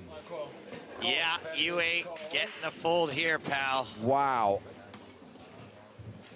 Nice try, but makes the wrong move at the wrong time and runs into the two pair of Patrick Antonius. And Osterbrod is the player at risk here. And with that card on the turn, it is all over. Gunnar Osterbrod, the runner-up for 120,384 euros. Patrick Antonius, the winner, 288,180 euros.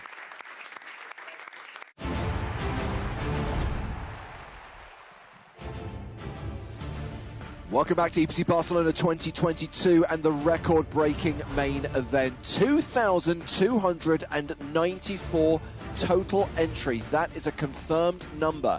Prize money to be confirmed very soon. 630 players returning after the first break of the day. And we have the same feature table on the main stage. So just to clarify, these are the numbers we've seen in the last 10 years. The last 10 times this event has run, and confirmation that the record set in 2019 has been exceeded by some margin.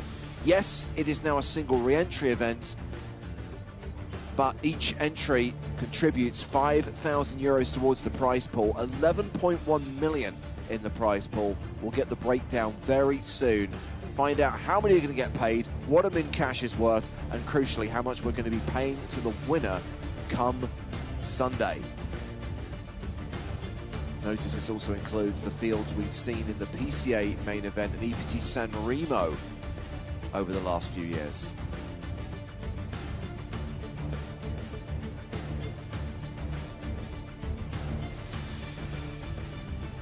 So coming back from break, let's see who are the chip leaders. As I said, 630 players remaining right now. These actually are the stacks of the players on the feature table. Chino Ream still the biggest stack of the players we're watching right now. And then we've got two other former champions, Patrick Antonius and Noah Buchan. Blinds going to 1,000, 2,000 with a 2K big blind ante. By the way, I am James Hartigan, alongside me Art Griffin-Bencher. Hello, everyone. And we welcome to the stream Lex Veldhuis. Hello, hello. Lex, are you excited to see a genuine Dutch champion on the main stage? Yeah, it's. I always have a little bit of, maybe, I don't know if it's jealousy or pure hatred, but Noah Buchan just usually comes in series, does really well, wins a cup somewhere, so it'll be fun to see if he pulls it off. He plays so little poker now, and yet still going strong today. This is the lineup on the secondary feature table. We've got Papo MC, Alejandro Lococo in the pink hat. Mikita Bodzukovsky won the Super High Roller yesterday. Talking of Super High Rollers, David Peters also at this table. Haven't checked in on these guys yet. I'm sure we will at some point today.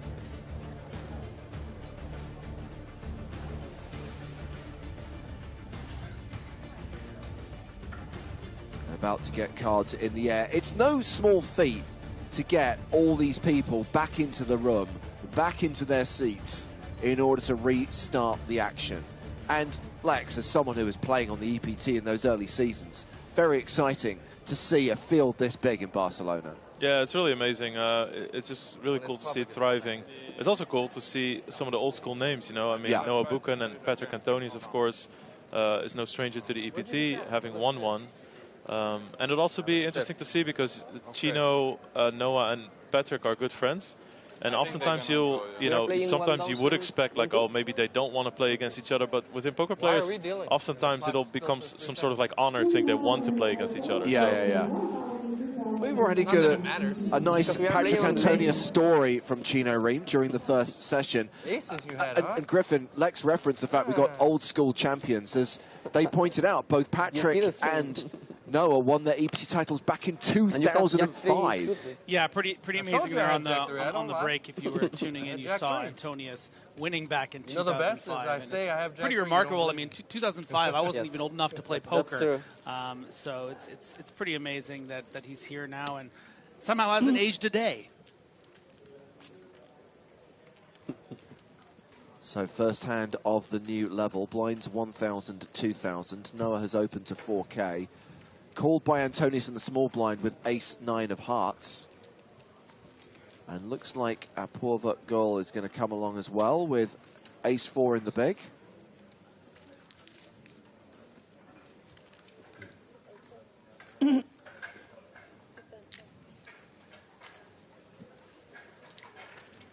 Noah is one of the people, like you said, he doesn't play poker that often anymore, but he's just really good at games. You know, it's like one of those things where you expect, oh, he used to play a lot, and, you know, I've been playing all this time. You're hoping that it'll be easy or something, but he'll figure out some really tough things to do or the right solution in a lot of situations.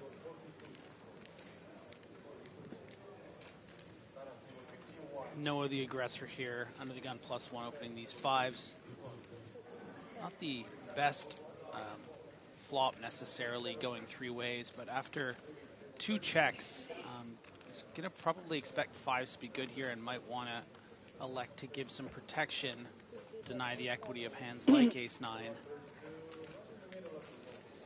I think especially the small blind is a bit scary. When people call from the small blind, they're usually very snug around the jack or the 8, but once you face 2 checks, definitely becomes a bit more safe.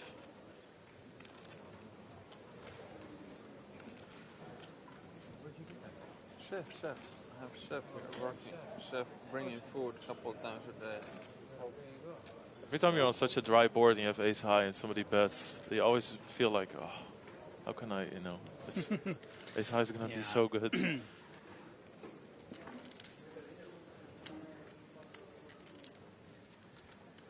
Darren Cooper watching on YouTube asking, are there rebuys in the main? No, but it is a single re-entry event. And strictly limited to a single re-entry. How much you pay him? 200 a day?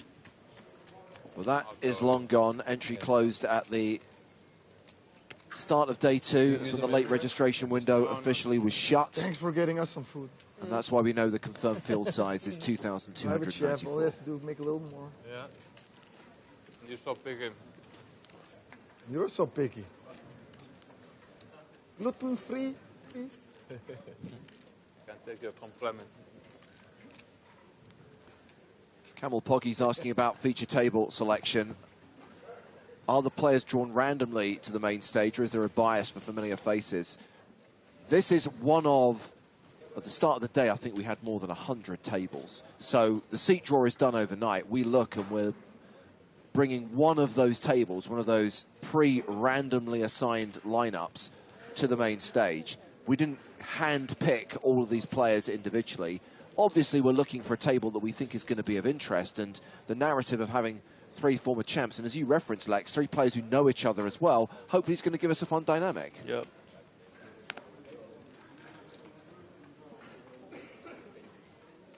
Yeah, it's just the little things that make the flow of a poker table nice to look at. You know, those little like conversations about food or like things that might not seem that interesting, but it does make it more of just looking in at a game being played between people.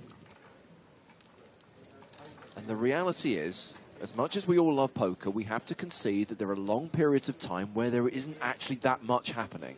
Yeah.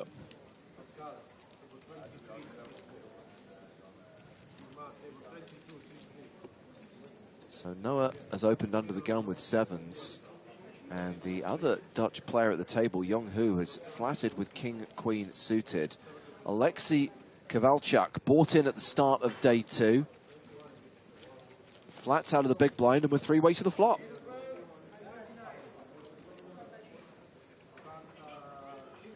And as boards go, I think 7s will find this quite favorable. Yeah, an advantageous board, of course, for Boken. Also kind of technically has the strongest range raising under the gun, but this under the gun 1 flat from Hu is definitely going to, you know, make Boken be a bit trepidatious moving forward. Sees too much, but there was the fold from the king-queen, which is, I think, exactly what Boken would want to see, and takes it down. 628 players remaining, average stack just shy of 110,000. And hearing that it won't be too long until we confirm the payouts. We know the prize pool is 11.1 million euros. How it will be split and how many players will be split between, still to be confirmed. But as we were saying during the first session, our expectations are that we're looking at around 1.5 million for the winner, maybe in excess of 1.5 million, and a 7-figure score for the runner-up as well. Wow. That's crazy.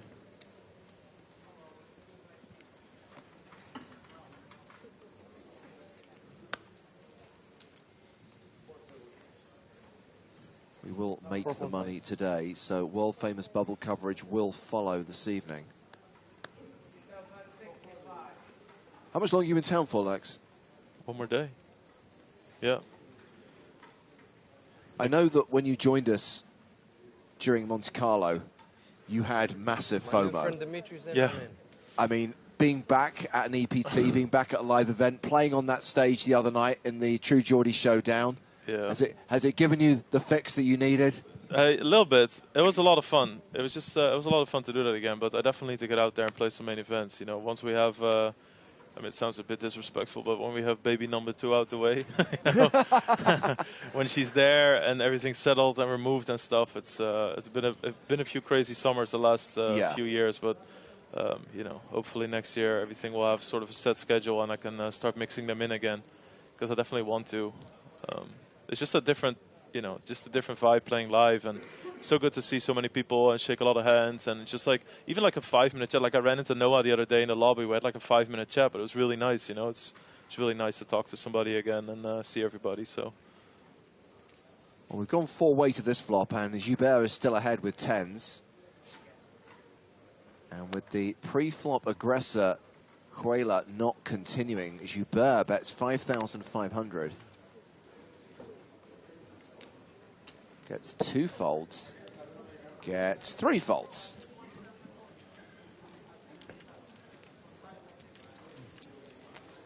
Not bad. Yeah, I appreciate that you've actually got like real life stuff, which is more important than a poker tournament.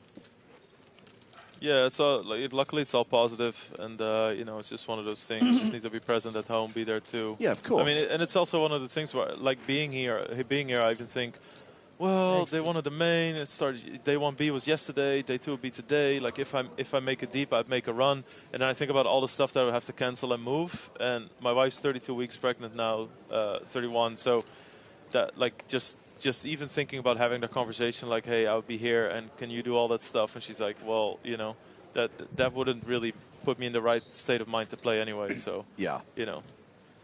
Yeah, and there's something too about, you know, if you do decide to do the poker thing instead of the life thing, and then the poker thing doesn't go well, you just feel terrible. You know about exactly. Yeah, it's in range of outcomes most of the time. You're gonna lose. So it's oftentimes in my at least the last few years, I'd like to choose the life thing. Yeah, it's also like you said, you know, you think about it like, yeah, but what if you make day 5? It'll be good and it'll be great, and you know, either the money thing, the achievement thing, but also the media coverage and everything. It's like, yeah, but making day 5 is pretty fucking hard. Like, come on. Yeah. But I've still figured, like, it's close to home, you know, doing the True Geordie game was a blast, and got to meet those guys, have a few drinks with them. Like, do this and other stuff is also super useful, you know. Yeah, of course. Also have face-to-face meetings, like if you know if you normally talk and do some, like if you think about like Twitch projects and you're all like brainstorming all the time over Zoom, it's nice to be able to do that for once in real life as well. So it's good. And also, these events aren't going anywhere. I know this is a very special one, being Barcelona, the birthplace of the EPT, and it's a record that probably won't be broken for some time. But look, we've got London, we've got Prague. There'll be a full schedule of events in 2023. We've got PCA 2023 and the second PSPC. There'll be plenty of opportunities to play live poker in the future. Yeah, that's why, like, the EPT London will be right around when our baby girl's due. So Obviously, I'll skip that one, but then Prague, I think I'll dip in for the main event or something, and then PCA, I'm going to do a full schedule, and from there on, you know, I can just like drop in for the mains and do some fun stuff. And James, that was a very cute attempt at making him feel better. This is a special, the greatest tournament we've ever done, and it's, you know, it's really the legacy of it. It's first the birth of this thing. But no, yeah, you know, there's more tournaments eventually, Lex. yeah. You can play the smaller ones. yeah. Pretty aggro here from Chino. Under the gun +1, ace hit offsuits. Yeah, I think, at least in my experience from playing a little bit with and watching Chino, especially when he has a lot of chips, is going to try to feel at the table with, you know, some deviations and raise hands, I think. And this is really sort of where I think it falls in line. Let's see what's going on at this table. Let's open this, you know, medium ace, see what's going on. Yeah, it's one of those things like you can just like take them out as soon as like Patrick or somebody else re-raises you. Then you're like, okay, I can't open those, you know? Yeah. It's a sort of a testing ground thing. Oh, well, everyone's flopped a piece here. Top pair, second pair, wheel draw. Let's be having ya.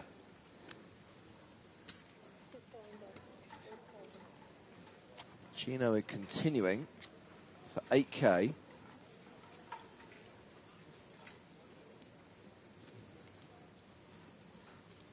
Pretty annoying spot here for Kovalchuk.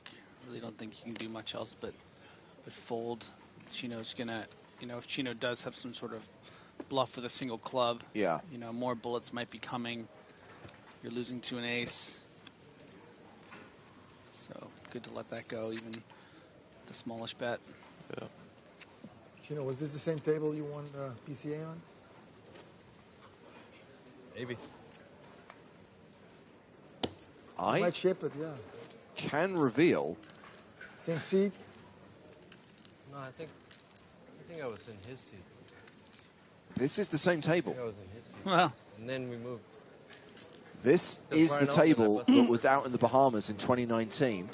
This is the table that Ramon won the PSPC at. This is the table that Chino Ream won the PCA at. Obviously, it's been refelted since then. Yeah. But January. the table itself and all the tech inside it, same one. It's coming again, right? Isn't the Bahamar first?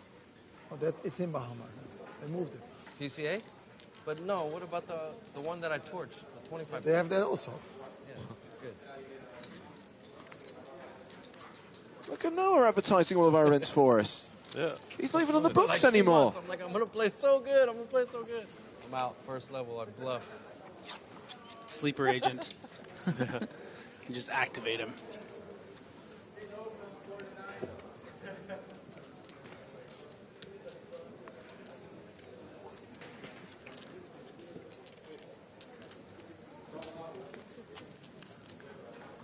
Kind of digging the robotic energy of Joubert here.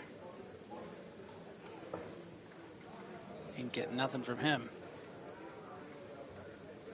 Except a cold stare at the felt. Wow.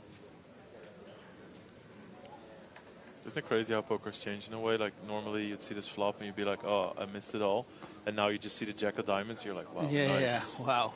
There it is. That's me.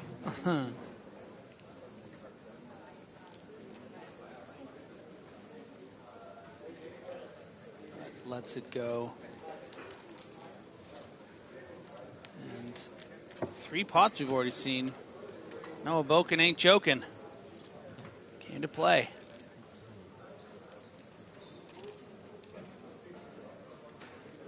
Well, we tell you what, guys, we're going to ask our floor manager, Gabby, to inform Chino that this is the table where he won the PCA. Nice.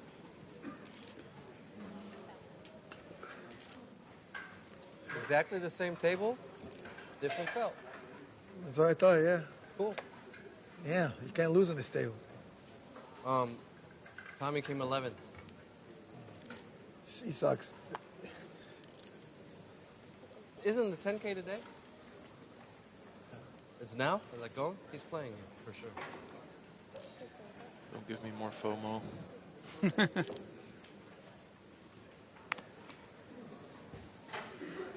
I hear it's the best 10K, the EPT non-main event they've ever done. Shut up.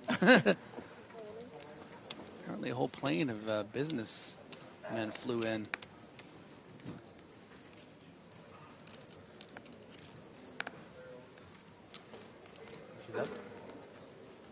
Ace-8 all in. Joubert with queens. It's going to probably be a bit too much of a shove here. Just the main event structure and the long blind levels. I don't know. What do you think here, Lex, on about 19, 18 and a half bigs? Yeah, I think the biggest problem is you fold out a lot of the weaker aces, right? So, like, you know, nobody's going to call with ace-4, ace-5, or nobody's going to shove with those, or the big blind's not going to call with them, you know. Playing those spots would be very advantageous. And you're not gaining like that much getting the shove through. You know, you get 5,000 chips. Yeah. I think if you have a hand like, you know, ace-2, ace-3, ace-4 suited, it's much much better, because then you have the opposite effect, right? You get ace-8 offsuit to fold. And Right. But still doing pretty well against queens. Never mind. Does you in your head always start rooting for the most painful turn? Now, the first thing I want to see is like the 10 of spades. Yeah, You know what I mean? at least. Yeah. Oh. Never easy. Hello. Always a sweat, Dimitri. Always a sweat. Oh, yes. The proverbial sweat.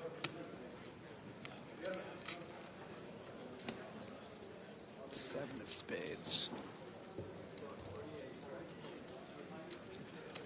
You pick a spade. Oh, 7. I like it. Yeah. 7 also? No. Barry Greenstein, but too little too late. And that will see Young, who eliminated. And that means we are at around 600 players now. Always Rambo. Yeah. It's good for the show. Folly of the day 2 rebuy. Has anyone seen Patrick? Be out pretty quickly. Patrick was eating. Rebought. Started with 50, I think. Bring him more food. Yeah. Leaves us So alone. we can eat it. 25 big blinds feels like a lot until you lose 2 pots and then make a big shove, and then you're out. Did they announce the payout yet? How much first is? Oh, nice live. Asking about the payouts on day 2. Don't worry about it. Want to know how much I'm It going will be enough. A lot of Chino's friends are keen to know what the payouts are. 2 million, you think? Size pool is 11. Maybe less. 1.5. Listen, I have a group text. I need to let them know what first is, guys. Can you? It's important.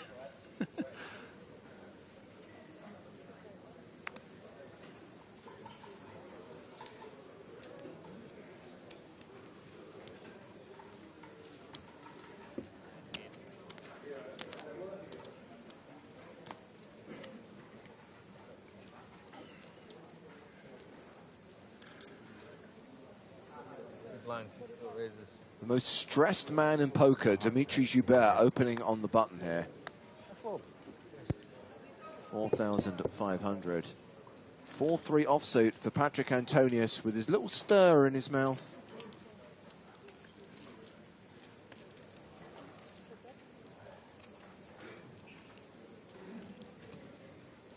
King 9-6.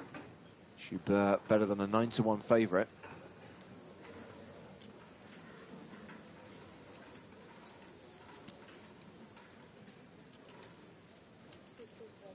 Clara on YouTube, I like where your head's at, suggesting some bad lookalikes, but you are breaking the #1 rule of the bad lookalikes game.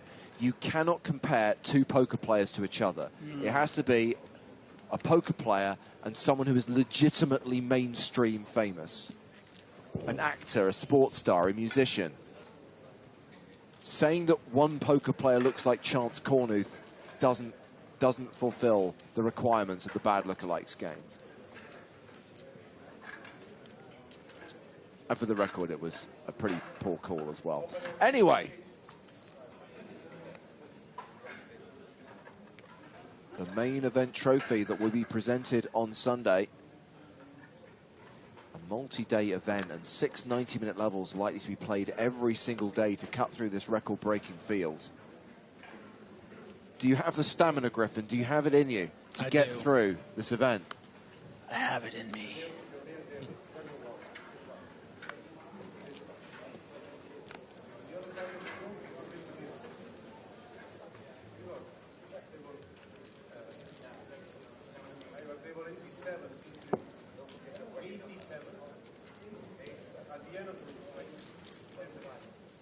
I feel like this guy's running out of patience, you know? It's just I didn't like the way Boken bet that turn right at ace high. Oh, I didn't like the way he raised under the gun, and I had to fold the ace-2 suit in the small blind. Now he's raising my big blind? Yeah, On my birthday? On world famous bubble coverage day? He would have flopped deuce 5 as well.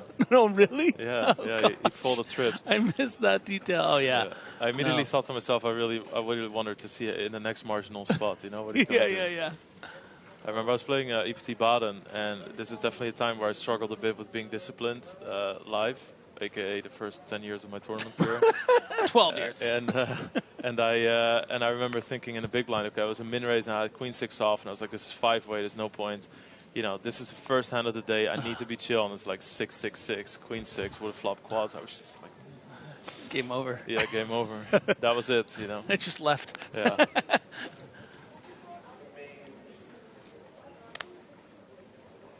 Ollie Cordova asks, are they playing until they get into the money today? They will play into the money, and they will play beyond that as well. With 6 levels being played today, we can expect the bubble. We can also expect the post-bubble bust-out bonanza as well.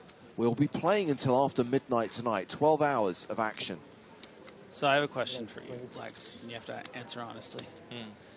In that ace-deuce of clubs hand, do you think that you would almost always fold online in a big buy-in tournament, but you would have maybe more likely called in this? Back in the day, I would have definitely always called that. Yeah. And now I'm just, I think now I just have a better framework of strategy. So now I would really be disappointing myself not to. So I think I could just, I honestly think I really matured and I could just do exactly what I need to do. Yeah. But it's definitely a huge leak of mine in the past. And I do think it's a maturity factor, you know. Just need to like... Interesting. I meant it more in a philosophical, like, just that particular hand, like even what I would do, but I appreciate you expanding on how it relates to your experiences, yeah. I do think that, like, in general, you can stick around with most suited aces there from the small blind, but ace-deuce is just so crummy. Yeah. Yeah. All the way down there. Yeah.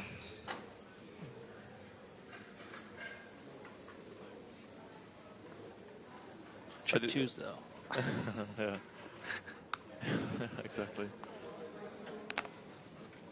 I do think that it's also, I was primarily a cash game player, and I would just like look at tournament poker at the start, like, you know, obviously really deep stacks, and I knew what to do, and I was good at building stacks, but then I just was so unaware of a lot of the strategy points of tournaments, you know, and I think that if you're unaware of the strategy, you just start doing random shit, right? And then it's like, on the are you impatient? Then you call this. Are you tired? Then you shove this or something, right?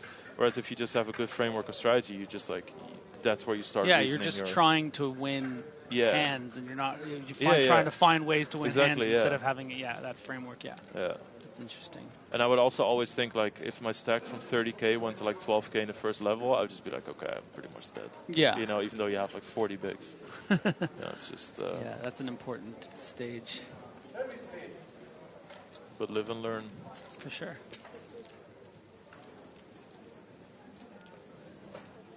Ace Queen versus Queen 5.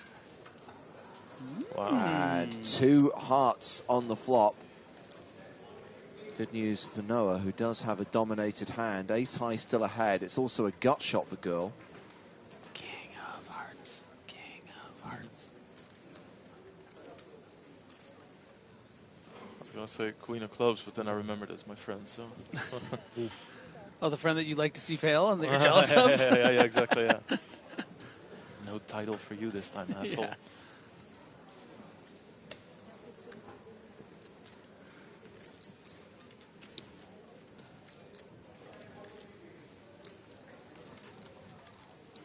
Six of spades on the turn, and Girl now better than a 3-1 favourite.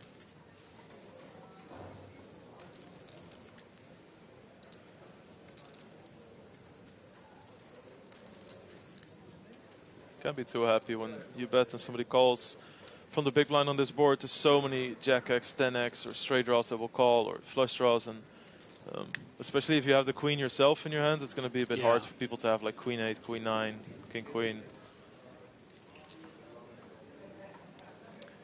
Especially, of course, the gut shots.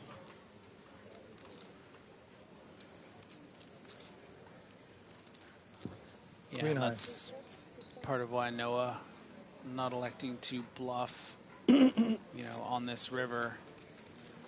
Really representing just a jack or a 10, and then you have all those other bluffs, and I don't need to bet. I don't need to bluff off 10K here and get snapped, but maybe ace queen would have let it go. But we talked about how maybe Goel. Misha still in? Yeah. You didn't see him? Would have been ready to make an ace high On call. my phone, so I don't know. I didn't see him today, no. How much did he bag? Ria's asking how many players still in. 595 right now. Something, man. He's not staying here? He took a bus? Staying hotel a little bit down. That means the average stack at the moment is nearly 116,000. So 2 players at this table with below average stacks. So Paul Goel playing 42 bigs. Alexei Kovalchuk playing 20 bigs.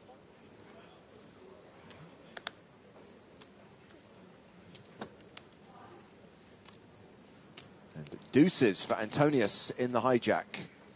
Quack, quack.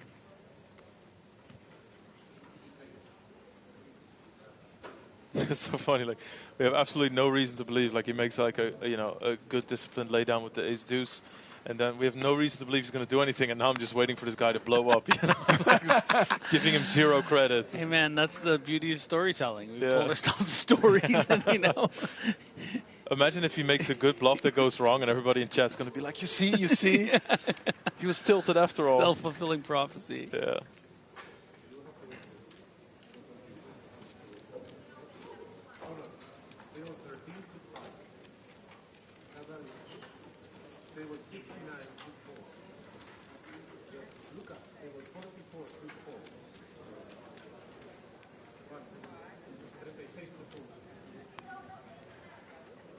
Okay. Antonius has such a good table presence. Yeah. One of the best.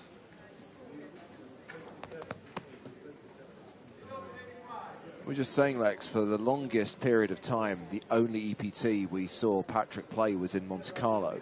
But then I was reminded of the fact that he did come to Barcelona in 29. He took part in the Chase Your Dream promotion. He played in that game, remember? Oh, yeah? Oh, yeah. It was a very un-Patrick thing to do. Yeah. That was fun, too. That was a lot of laughs. You could definitely. It's funny because you see with Ivy as well, like a lot of the more serious guys from back in the day have also sort of like mellowed out in that, Yeah. You see them smile more, you see them laugh more, a bit more engaging, and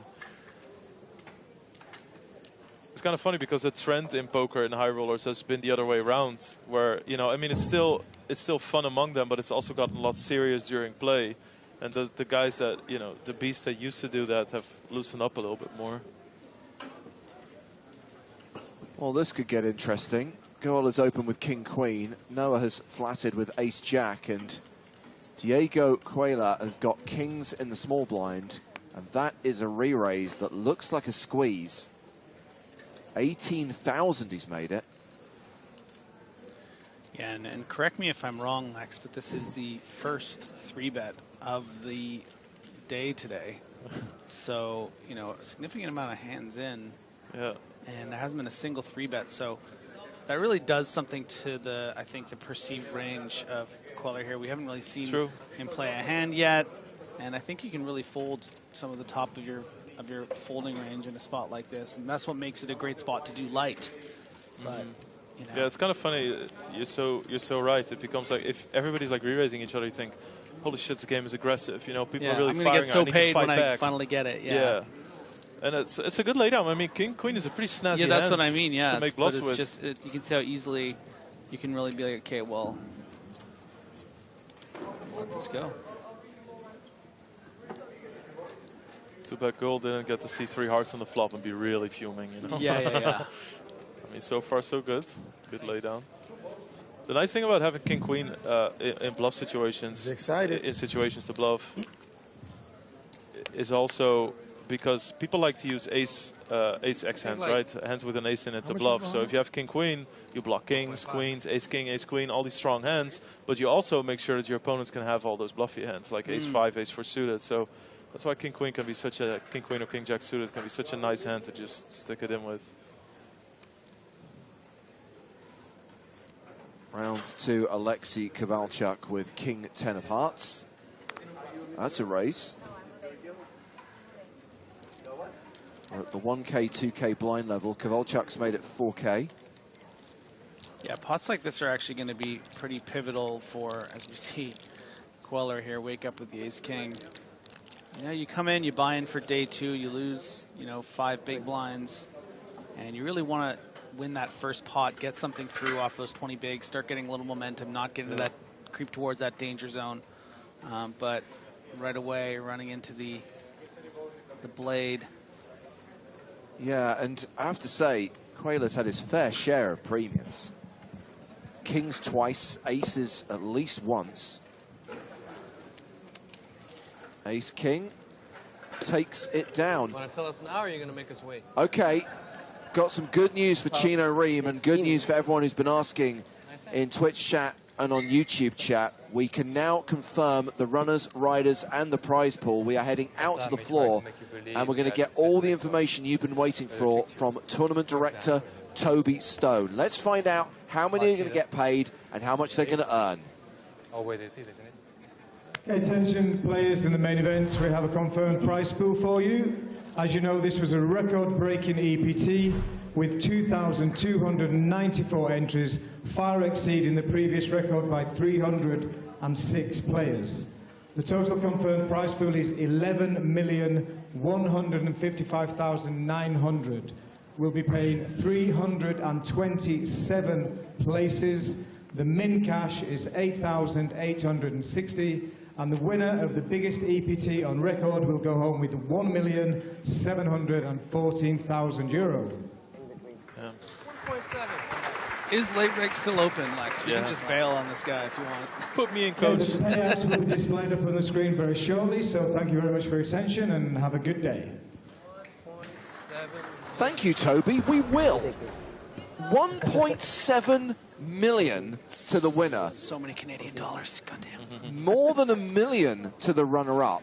6-figure scores for the rest of the top 10. And 327 players making the money with a min cash in this record-breaking EPT main event of €8,860.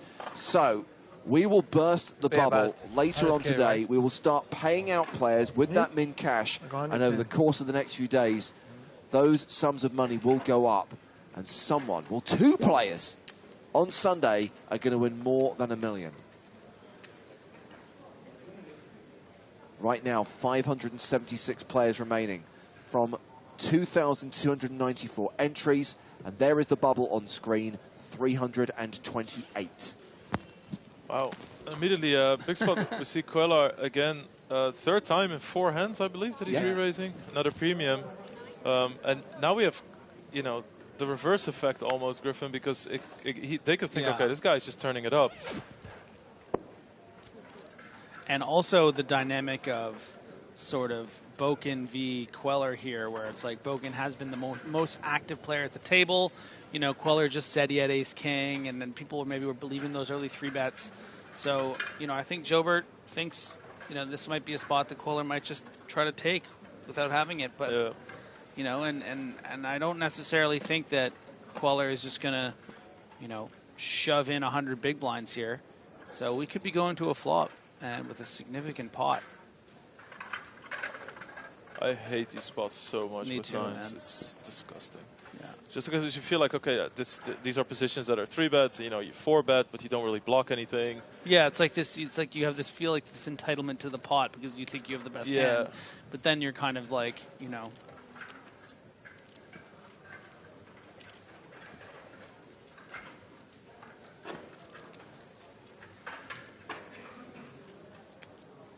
All that dead money out there, like a part of you feels, maybe I should just put in this 200K here, take it down, fold out those, you know, jacks, 10s.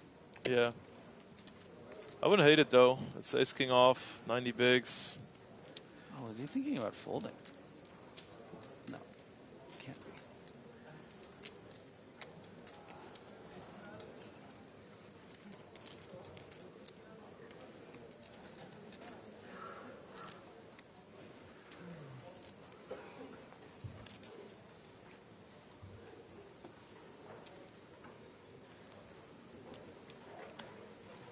those spots I'd love to put a poll up on Twitch. There it is. Nice. The shove from Cuela, and Joubert has to decide whether he wants to take a flip. At best. Absolutely. Very good chance he's up against an overpair. Especially if he's got any idea how well Diego Cuela has been running today. Would love to see an old school. I put you on ace king. Call. I had one ace. Folds the nines. New player at the feature table, by the way. Here. Steve Savio taking the 3 seat. And a question from Amir B007. Just 15% for first? Not good enough. Not sure if serious. I mean, now you're going to make us wait. There's no such thing as the perfect prize breakdown, right? People are always going to have different opinions. Should you play more of the field? Should the min cash be more?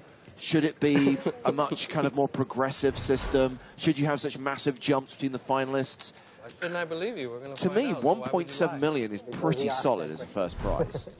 I think it's also, if you look at in a high roller field, I like a smaller percentage of the field to be paid. And then, but I think in a tournament like this, there's so many people that show up here. There's so many qualifiers. There's so many people that played for the first time. Just pay out 15%. More people are happy. Better for the poker economy in that sense. So I like it. I like more soft payouts for main events a lot. So I just think it's way better in the long run as well.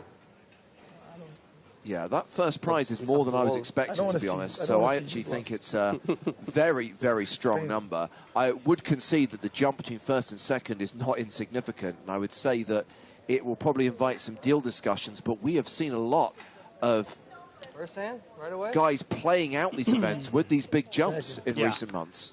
Second hand? Tell you what, there won't be a deal if Makita's on the final table. Yeah. Savage. He knows raise, he knows all-in. Poker's such a funny game where, you know, all these different variables, and you're kind of just making these call the chef, buddy. assumptions about people. And people are talking about Queller like he's just running over the table, but the man's had ace king twice, kings twice, you know.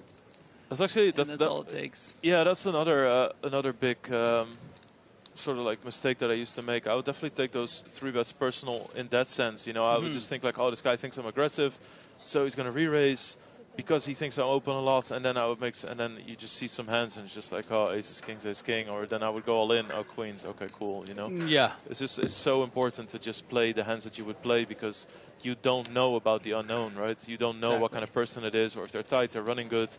It's all based on assumptions, and that's not really what you want to base too much of your strategy off of. Valbus is curious how the payouts are calculated. Is it a formula in respect to field size? 100%. That's exactly how it's done. Kind of digging this CPT sweater. Yeah. I gotta go check out the merch shop. Maybe I'll flash my badge. Be like, is there a discount? Be like, no, full price.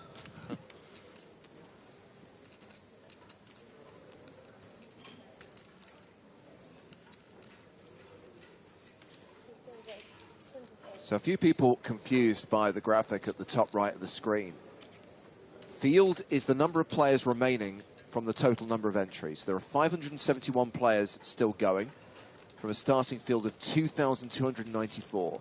The 328 is the bubble. That means 328 get paid. When we are down to 327, that 328 will pop as the money bubble bursts. It does literally pop. You know, back in the day, it was like every year a heads-up tournament in Europe. And they made special tables for it. They were like very small. And it was in the same time there was the first EPT here. And the EPT was so big, it was 1,000 buy-in, the first EPT. They had to use all the heads-up tables also for 7-handed play. We were sitting like this on heads-up tables because there were no tables. It's like 700 players for 1,000. They didn't have this. Everything was in the casino. Alexander Stevic. Yeah, a lot changed. Remembering the Back in my day. The live streams we produced in 07, 08, when it was still played in the casino, where we had the table under the stairs. The sound of the slot machines would interfere every 5 minutes with the action at the table.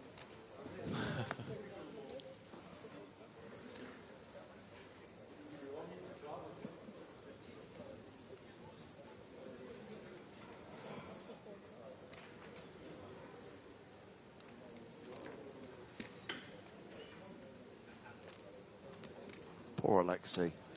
Down to just 16 big blinds now. Jack 8 of hearts, facing the raise from Chino Ream.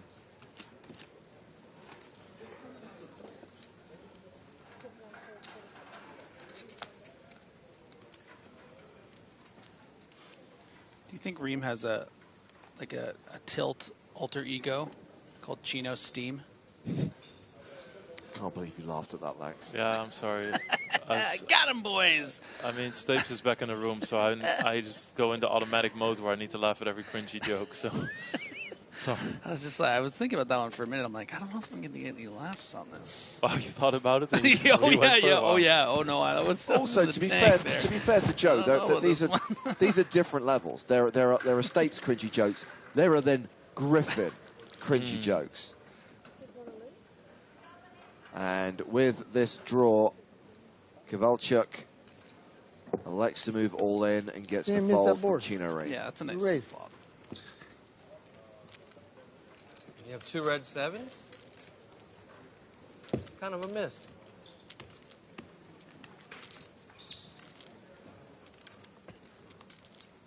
They're always at lights and cameras. There was always TV table from the start. Season 1. Season 1. Matter of fact, they're using the same camera in this very room. That I guarantee you we're not. Back in the era of standard definition 4:3 TV. But no, it's not wrong, although in the first season it was only the final tables that were televised. For EPT? No, it's small card. 5K maybe. Now it's 5? Good. But it used to be 10, right? It used to be 10, yeah. That was the only one that was a 10K, right? Yes. Well, there was a point this one was 8K, I think. Maybe even 10K one year they changed it. Tell you what, no one knows his EPT history. Yeah. Number when you hit 22. Yeah.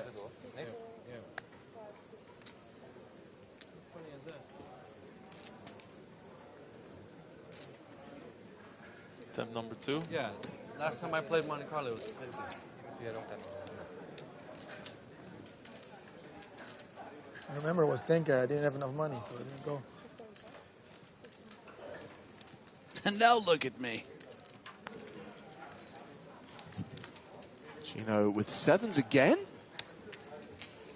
Finds a customer in the big blind for the second hand in a row. 9-8 the hand for Noah. What the flop to be? Quick. 7, 8, 9. Nope, it is always coming 7, and that is a set for Chino Ream. Yeah, it's a funny game. Not that. Back to back. Back to back. Back to back, but this time Chino Ream flops better and wins the pot. At 2 overs. Be sick if you bust me the hand.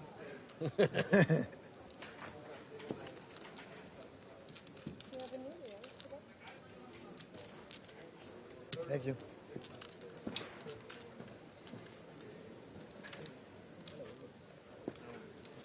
Oh.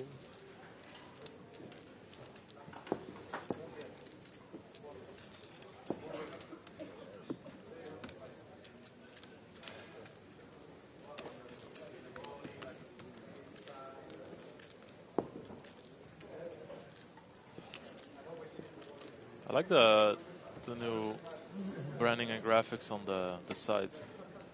There's also moving parts of it now. Have you seen that? My brothers and sisters, Daddy is home. It's a little trippy. Yeah. The moving parts.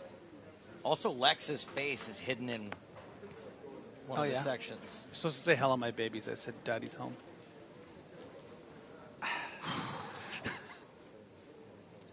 So while James was switching out, not a word out of these, just complete dead air, silence. The second I sit down, it's just nonstop chatter, nonstop. Bah, bah, bah, bah.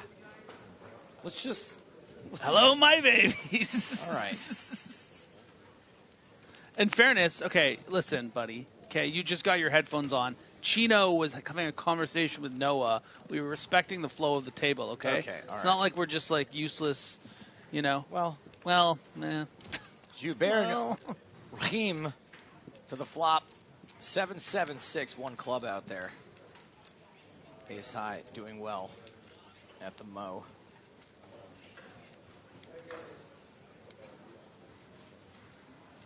So you guys did the prize payouts already, right? That's all done. Yeah, you do, dude. You just come in here and tell us about your day. Bad boy nerd wants to know: is this live or replay? It's a live replay. Figure it out. 8 of hearts on the turn. Check, check. River card is a 4. Ace high, the best hand. Will Chino let ace high get the showdown?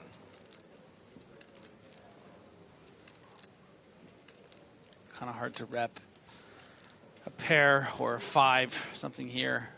Check down, and that's where that side Yeah, comes I'm from. just gonna let you win. Yeah, that's exactly what it feels like too when you check there. Just gonna let you win. Yeah.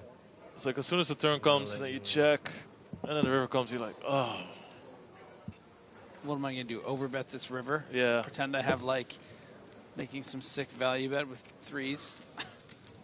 7s again. I was like, yes, quads for sure. So, Lex, you must know about Noah's chain of smoothies places, right? Yeah. I came up with a bunch of poker-related smoothies Yeah, I wanted know, to pitch to bet Noah. Could you, anywhere in that hand, just give me the money. if I give you my ideas, would you think you could get them to Noah? Is this the point where I have to laugh again? Okay, sure, yeah. Triple barrel berry. Okay. Blinds and antioxidants. That's really good. Pocket jackfruit juice. There's no right way to drink it. Okay, yeah, that's I like good. how you held the punchline back. No, that's good, yeah. Yeah. It's always coming 7 different fruits and vegetables. That's a reach, but I'm still kind of into it because I love reaches. The peanut flush. Nice, yeah, the peanut I flush. got this one's for you. The backdoor banana blast. Oh, wow. I love some backdoor banana blast. Yeah. Yeah. Do you think sounds delicious? Do you think you could tell those to Noah for me? Yeah, sure. Yeah. Okay. Be a good friend. Or am I going to be a good friend and protect him from that information? Uh-oh. Cooler shape it up. Chino raising under the gun +1 with ace jack. Patrick Antonius with ace king.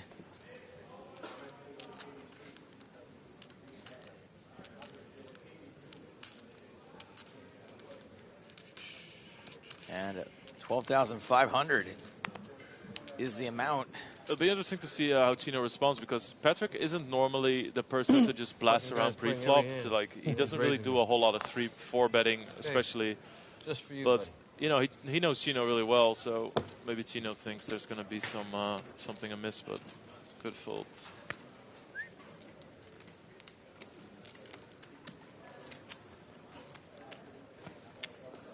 Plays every hand, then he 3-bets me. No fun. No respect. No respect. Eats food in front of his friends. I think it's fun. Selfish. So selfish. I'm not your friend, Gino. I'm sure they're friends. It's hard not to be at least friendly with Chino. I know. I mean, okay. DJ D in the den says, love Lex on commentary. There we go again. And you're banned. Thank you for your comment.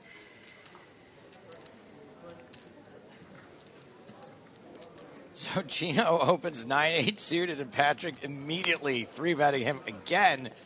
This time with 8-7 suited. This is the stuff we come for. Yeah, this is exactly, it's kind of funny that just to meme your friends in a 5K, Yeah. Because this is definitely not something that Antonio is the kind of hand that he'd pick a lot, I think.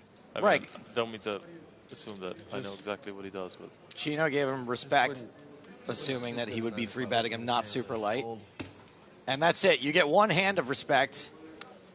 And now Chino is going to look. He's going to keep you honest. Yeah, it's kind of a hand you need to continue with playing this deep, but it's not the most enviable situation to be playing with, you know, maybe one of the most experienced and talented and accomplished players in the tournament.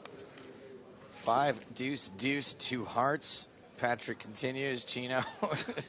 That's actually a great pillow end.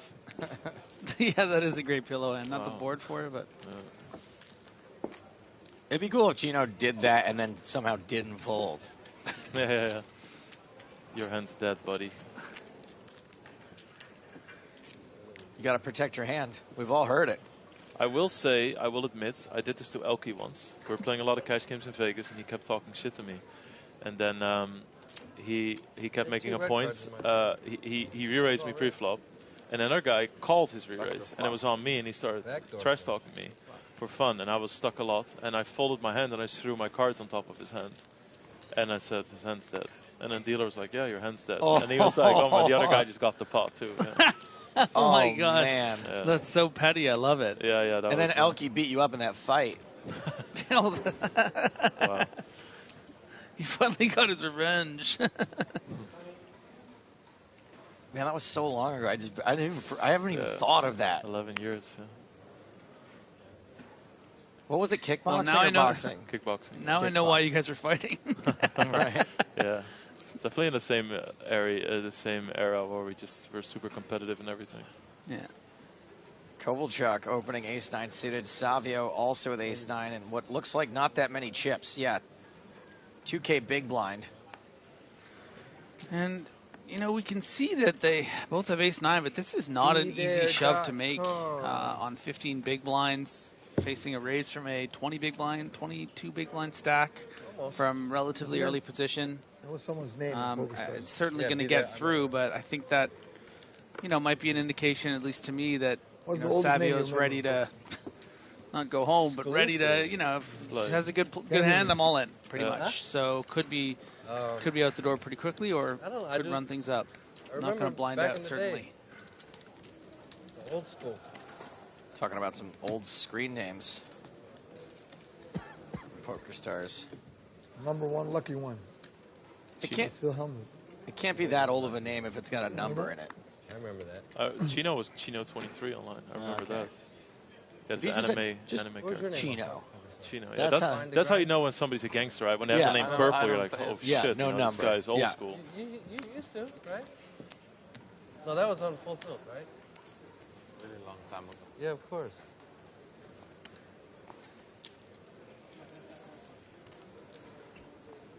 I like our buddy Max's screen name. Non-profit, but spelled like a profit. Okay, but cool one. Yeah. I like that one. Hilarious. Are we fighting? What's one of those inward laughs right now? What was that? I recognize him from being in the front row of my show most of the time.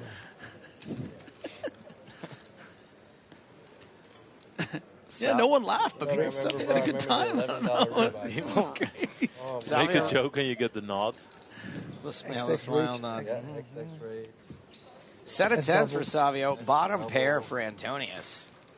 Sheets and bags. Runner straight possibility. Chino23. Chunky bet. You would always come to my limit hold'em games. Chino23, there you go. Yeah. Dumb. Nothing changed. Why is it my limit hold'em games?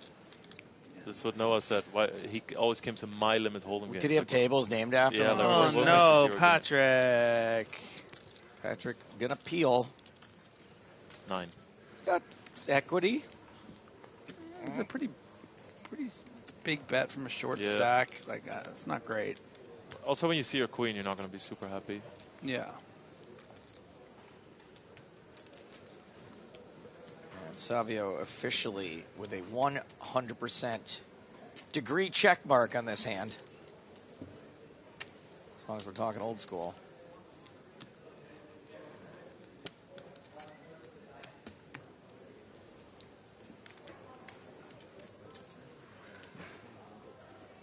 Never win.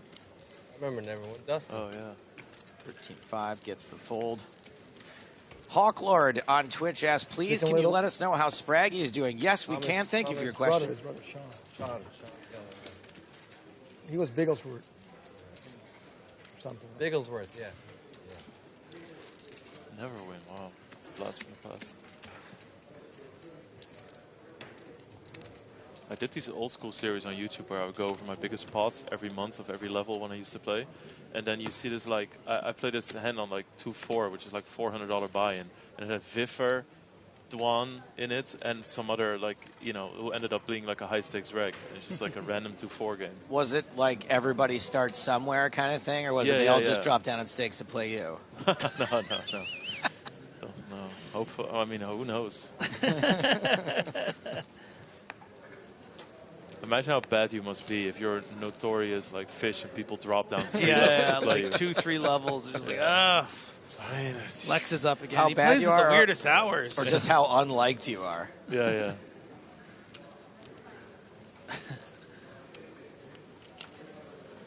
Is this the guy who mucked your hand, Elkie? That's the guy. That's the guy. Get him. Ream opening on the button, Queen 9. Goel. Jack 5. Girl. Nice hand, girl.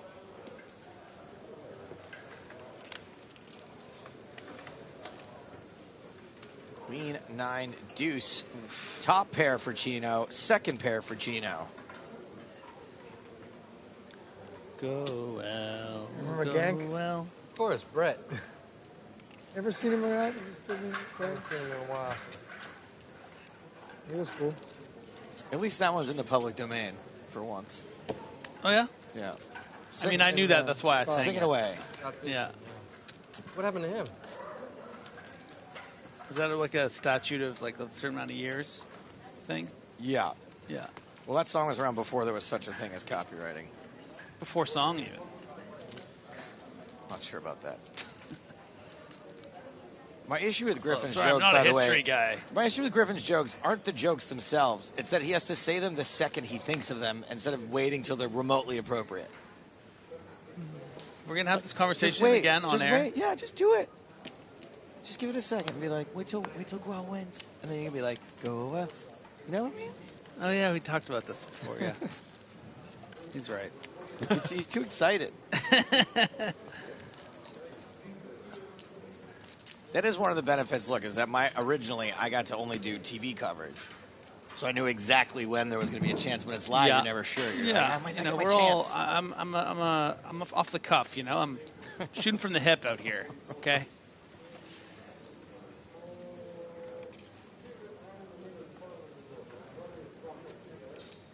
I mean, it's been a lot of fun watching Chino and Noah and Patrick just raise whatever. There's no rhyme or reason. Oh yeah, this is pretty wild. This is a disrespectful cutoff open. I'll just call a spade a spade. This is I don't think you guys can handle the smoke. I'm Chino Ream. I got the tennis shoes hand.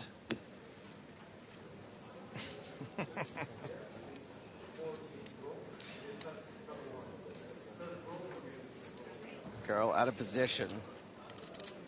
Chino continuing, probably for some massive amount, right? No, this not is that just much. sort of 4,000. targeting those ace-x suited hands and maybe the small pairs that could potentially fold. Probably not expecting a lot of folds on this particular texture given the flat range, but don't want to just check fold, don't want to let ace rag high win, you know. Let's just say he has ace 6 of hearts might fold the flop. Well, Ream has 6 of hearts, but let's call it clubs. Oh wow, this is aggro. Chino going again, this time for 11,000. You're pretty much banking on somebody folding some sort of straight draw, right? Or I mean, the bet was small enough that somebody maybe with like 7s or something with a spade sticks around. Yeah. But this is, you know, no or maybe 10x. ace-8 of diamonds even might decide to call the small bet on the flop, have to fold the turn. Yeah. Problem is you block the main straight draw, which is king-jack. So I think this is pretty ambitious, but Ream is definitely quite capable of, you know, firing off 3 times here, putting on his opponent on sort of medium strength. You know, I would have liked to have done it with a spade in your hand as well, but Chino does give up Man, oh man. I feel like you let him off easy just in both the check, obviously, but also how quick. Oh, you need to make him sweat sometimes? Yeah. It's actually crazy how that does have an effect a little bit. You know, like when somebody re-raises you or goes all in, and when you open and you instantly fold, you do give them a sense of like, oh, that was easy. Relief. That wasn't that stressful. Yeah. You know, you need to make him sweat for like just that tension for like 5 seconds where somebody's like, oh shit, there's not a snap fold. It's You silly, did that a few times to me when we were playing the other day, where I'm like, Lex could absolutely just like punish me every single hand if he wanted to. And even when you would take a few seconds to think about it, and when you didn't, I'd be like, oh, thank God. Yeah, that's like, exactly what you're going for then, you know? Yeah.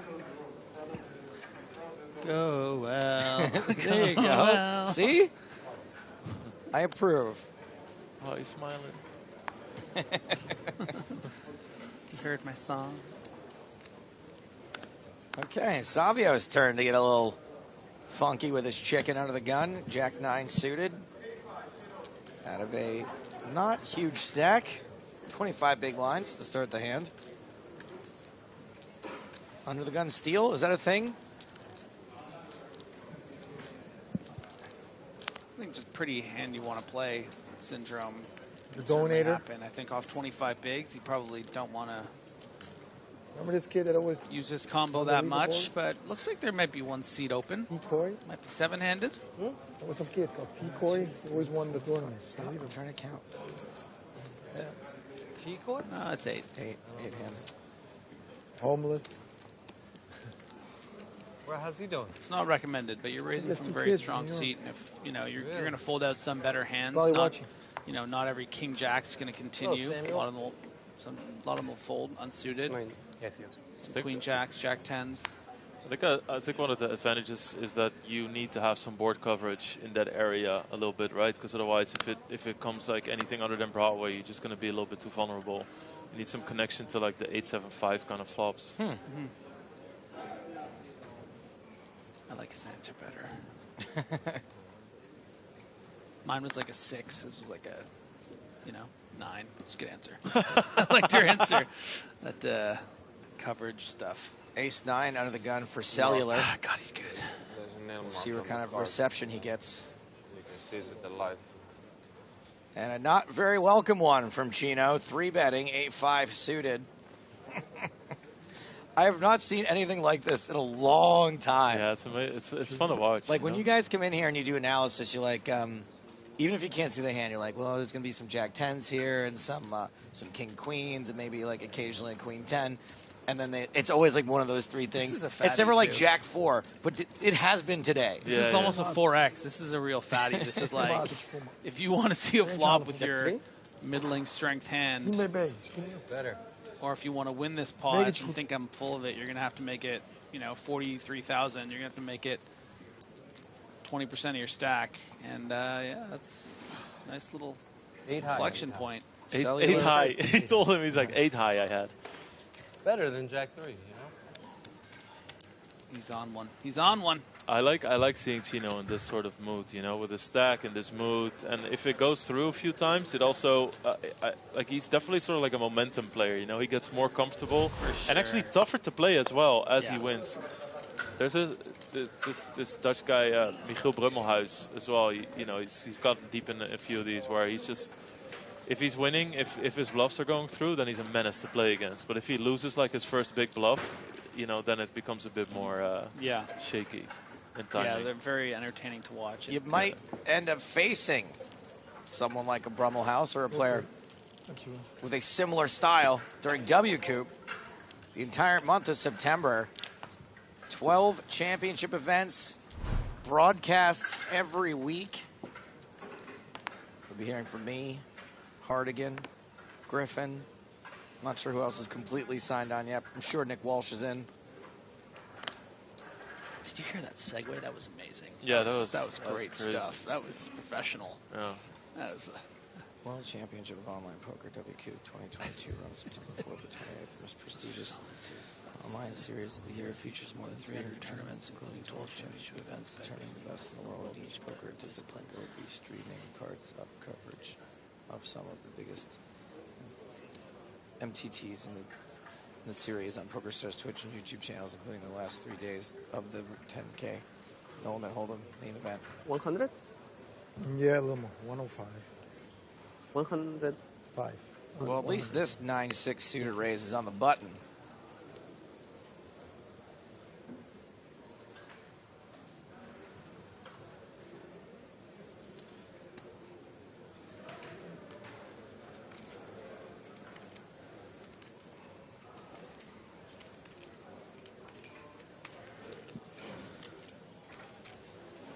And Quellar gonna have to get involved again, defending ace tray. And flop's pretty good. Wow. Pretty good. Maybe pretty check? good. Yeah, maybe check. I don't know. Check?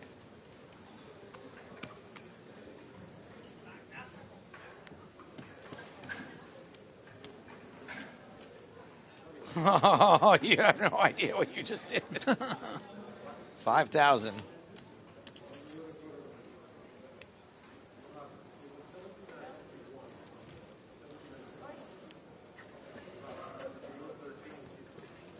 I would have a hard time controlling my excitement here, too. Dope scarf. Field tickered. You know, what'd be cool. You know, what'd be cool about being a scarf guy is that like could have a different scarf for each day you advance in the main event. You know, it'd be fun. Scarf guy who won this thing a couple years ago reminded me of Lex a little bit. Really? Why?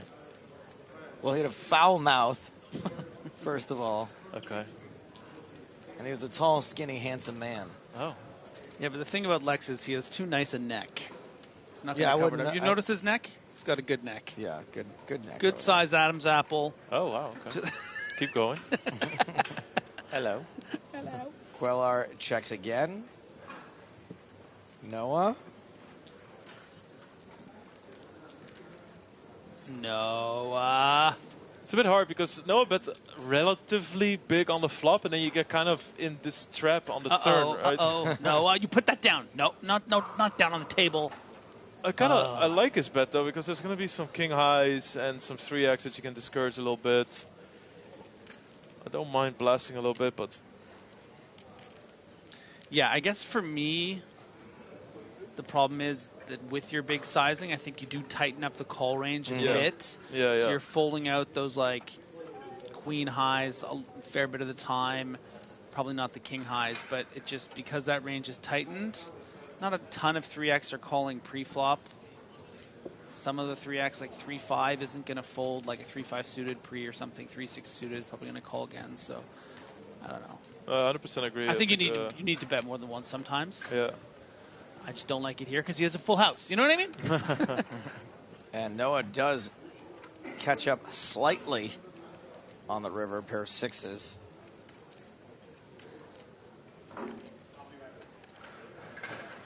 And Quellar checks for the third time. Noah takes the showdown value. Did he even look? Did he even look at the hand? It's good. Did he even see the hand? There you go. Good. Kind words on YouTube coming in for Lex and myself a couple of days ago. Hey, Joe, I'm from like 10 miles away from True Geordie. Enjoyed your banter with him the other day. You were pretty good for the creepy guy in the corner. Put that on his gravestone. Pretty good for the creepy guy in the corner. My girlfriend and I go to monthly parties like that. That was fun. That was really fun.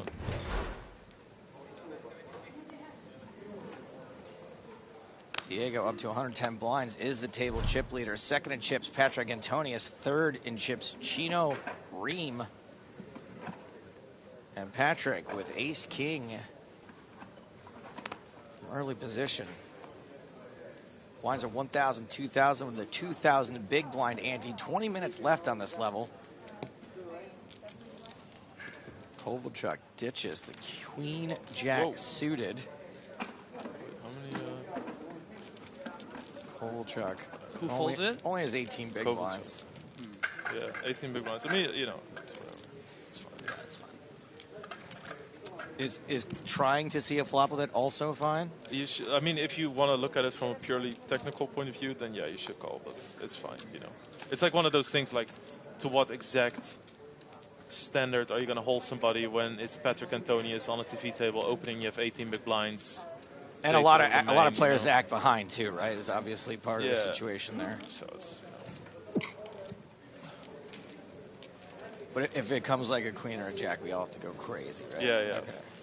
Absolutely. Yeah, and it's just like, how often are you really going to... Joubert, you know, defending. Oh, no. Oh. Idiot. Come on. Antonius is going to be so aware of your range as well. Not going to just, like, bluff into a jack-high, queen-high board. And sometimes you are dominated by the ace-jacks, ace-queens and stuff, so it's not the best. Patrick continues for 6,000. Gets a call from the domination rotation hand from Savio. Ace-6 way out in front now. Yeah, how about this ace-6 flat on the button? Yeah, completely missed that. That's that really now we definitely know he's here to play. Yeah. Talk about disrespect. Flat on the button with 23 big blind stack also. 8 of clubs in the turn. Check, check. River is a 10. That 6 will be good if we get to showdown.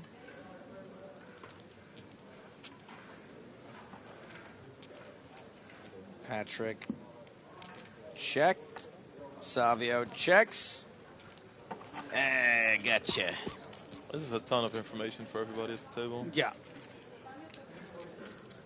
From Savio information. Yeah. Then you just immediately know what kind of somebody, what somebody's going to do this day. And it doesn't mean he's going to be predictable, right? It's the opposite.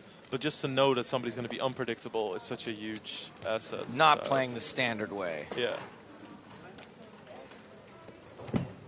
Doer asks, are we making it to the bubble today? Yes. If you mean as we, the viewers, yes, we are. You can see that field size at 515. The bubble is at 328. World famous bubble coverage. We will get there. Me too. We will burst it. Well, my third bullet would have worked. His wouldn't.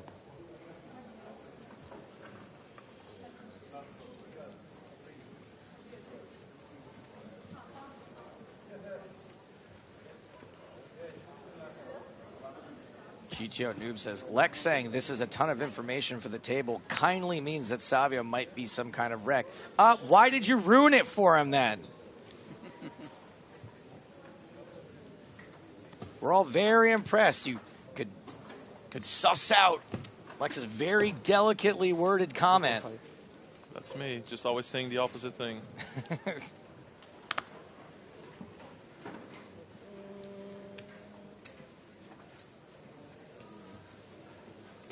King 4 on the button. Yeah, it's a bit. This time I have it. You have to be a bit careful versus a player like Chino. If you're going to open the King 4s, Queen 5s, I would rather bank a little bit on somebody folding too many hands. But if somebody's going to push you back, with like Jack 3, 8, 5 and stuff, then the value of those hands goes down rapidly. Is the answer to fold more of them or to 4-bet more of them? You can just pick all your 4-bets from the hands that you would open anyway, so I don't really... Got it. Yeah. So fold more of them. Yeah. Okay. Yeah, I feel like it's just maybe in his nature there to think, okay, I have a lot of chips, I have a king on the button, I should raise here. But because of the dynamic with Chino, maybe, make a few more folds. Because even in that situation, I mean, you don't even hate life when ace-9 suited just calls you there, and you can play the pot kind of carefully. You can outflop sometimes. You can bet certain board textures.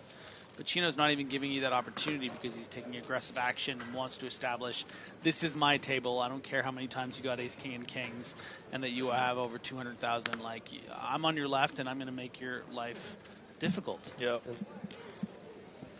Looks like Queller is just flatting the 4K raise from the cutoff. It was, oh, nope. 3-bet to 10,000. Sorry, excuse me. Obviously, those 2 blue chips would be a raise over 4,000.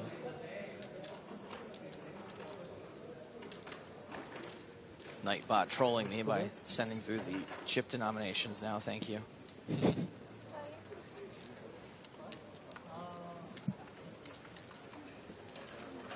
Now again, Kovalchuk opening a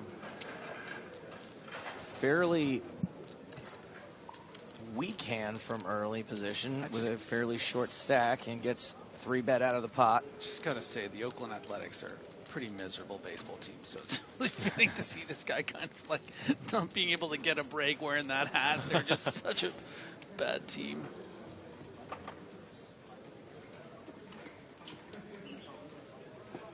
Is this an insult? This guy that wrote Joe comedian, but with the O is a guy yawning, or is that a guy laughing? I think it's a cup One of more coffee. level. No, it's it's a laughing. Oh, okay. Oh, Okay. okay. Sorry. More level? I don't like a kiss up. You're banned. But Patrick Chef will come before them. If you want food, I can organize. Not too late now, man. All right, Savio, Going back this is same your spot moment. as yesterday. Never Yeah, it too was late good. for good food. Fold. The Jables. Makes it 4,000. Quellar folds ace deuce. Oh, because cellular is wireless, that's can a we not 3-bet. say he had a wired pair of tens there? No, it's Yes, not. we could, It's a John. call. Oh, it is 3-bet. Oh, it's From Chino. a big one, too. Pocket eights. I think this is the. I mean, I guess I'm being results oriented because I know Savio has jacks, but you hate to 3-bet fold here. Yeah. Against a 37 big blind stack, but you have seen Savio prepared to flat with ace-6, and maybe. That's the problem. Is just Chino's like now he's just asking for a count. It's like why didn't you have a game plan to start the hand? His game plan was to ask for a count. This doesn't feel good. It shouldn't feel good.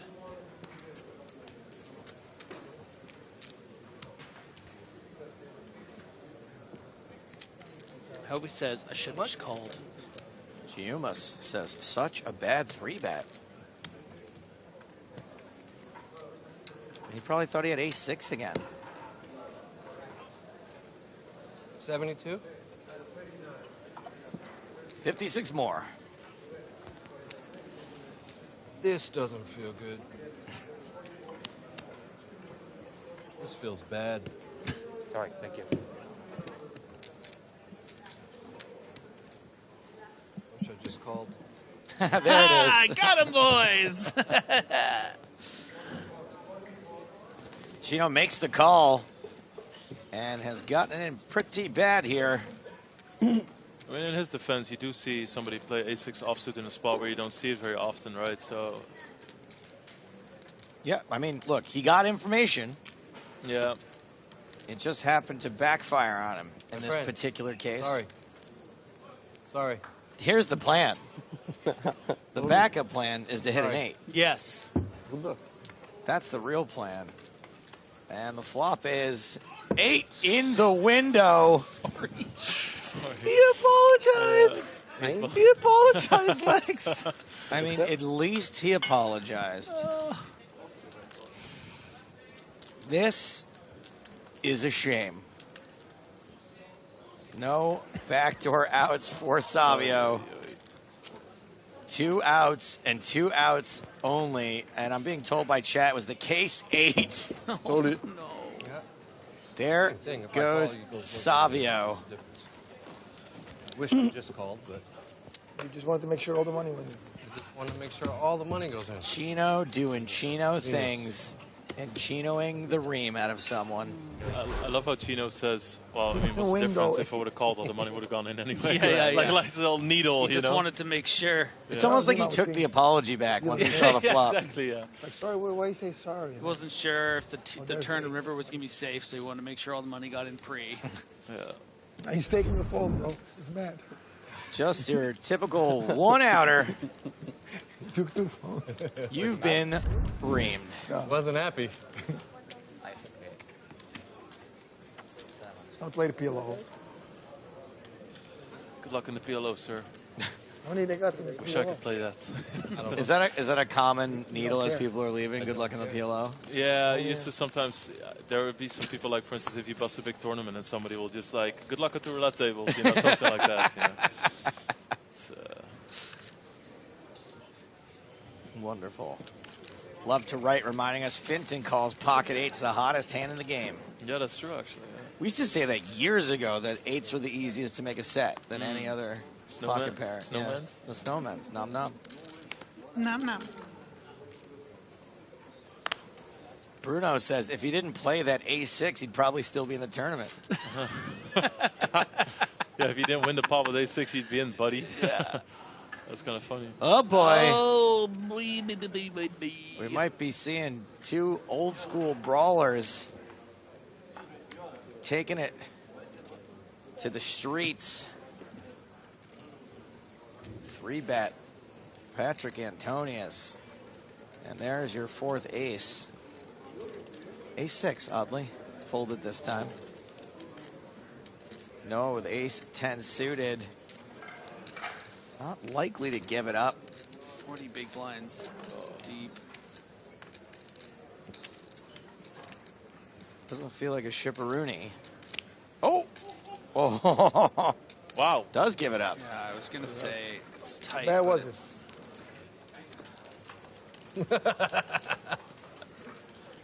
It's so tough when you're on a table like this with two strong, aggressive players, a lot of chips, because you kind of feel like, oh, this isn't really where I want to battle. I had a very pretty hand. The levels are so long. 8-9 suited. I think that was kind of like maybe a bit too strong to fold, but all the same, it's just like it really isn't that many notches higher One time than like I had what he the should be 8-9 folding. of diamonds So versus yeah, true. it's just like maybe First he's time was deviating ace-jack, a bit the to second hand like was 8-9 of keep diamonds. himself in the tournament and play against some hand he maybe three-bet me. weaker opponents. Yeah, and it's also, yeah, I mean, you know, Problem if I call and I make a hand, he's not going to pay me anything. This guy. Well, that's the really good point. He actually did our job for us there. Noah Boken remarking, maybe shouldn't say exactly what, because he's basically saying, you know, if I make a hand against Antonius, I don't think I'm getting paid. But I think the implication is also that, like, you know, maybe Chino's going to punt it off to me eventually, right? He's really the guy I'm prepared to maybe, because Chino's 3-betting the 8-5 suited and the this and that, you know, where ace-10 suited is going to play pretty well against those ranges, but Antonius is going to mix in some light 3-bets, but got aces there, you know. And what did you have in second? Sure. So I finally made a good play. Not a good hit? No, I mean, what, but you had 9. Huh? Yeah, you had 9. What would you have? I mean, what? I believe you, of course. I know it's the case. Poor Kovalchuk with that, like, what am I doing here? Look, for a second. I know that feeling. You know, when you rebuy on a day 2 or something in a pretty big buy-in, and you're just things, you don't get that early momentum. It just feels like, ugh, this is tough. Yeah, I started day 3 once in a 10K, and I busted the first hand. Yeah. And it was like a massive spot, and I got bad beat. I felt like I just torched, like instead of 10,000, I just felt like I torched 40,000 or something. I rebought on, I think, day 2 of the 25K Euro in Monte Carlo once, his biggest buy-in I ever played. And I was convinced to rebuy by my backer back then. And I think I came in with 25 big blinds, and I kind of like made a bit of a loose shove over an open and a call with like 6s or something. It was out in the second hand. I was just like, oh no. Yeah, it's the worst. It was just, oh no. Weller and Gurel taking a flop here. 1 heart for Gurel. Ace. Jack still ahead-ish. No longer. We are cruising toward a chop. Uh-oh. Lex, now's your time to get out of here if you want. Yeah, I honestly, when you said that, I was like, wow, I gotta bounce. You can just leave if you want. It's fine. You either have to go or participate. If you stay, you have to participate. Yeah. You can't just be, can't have a mic in your mouth and not say it and not do it. All right, guys, I'll see you next time. Bye.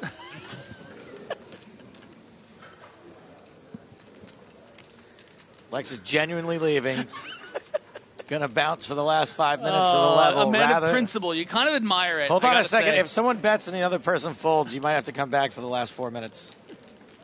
Yeah, it's true. If there is a bet in the fold, there can't be though, right? Yeah, you gotta wait. You're not getting off the hook that easy. Lex is literally standing in the doorway. Okay, one check. Goel will never bluff here. Okay, we got to look at him when we do it, okay? Oh, yeah, you do have to make eye contact with us. Yeah. Check, check on the river. This hand will end at a chop, and you know what they say? Everyone loves a chop pot. Bye, Lex. Bye. Smell you later. Use your table. If you win again, you take the table home. Got it. I don't think they'll give it to me. Did you ever go to EPT Prague? I've been there, remember? Remember? We ran up exclusive. So like 100K. Oh, yeah. Remember? And then me and you go win. Remember? And you had Emin. Emin. Is that his name? Emin? The tennis guy. What's his name? Yeah, Emin. You had Emin. You had Emin bring me 50K. Bad trip. And then you guys went to Belgium. Yeah. Or Belgium was before. I forgot. Belgium was okay. Prague was a bad trip.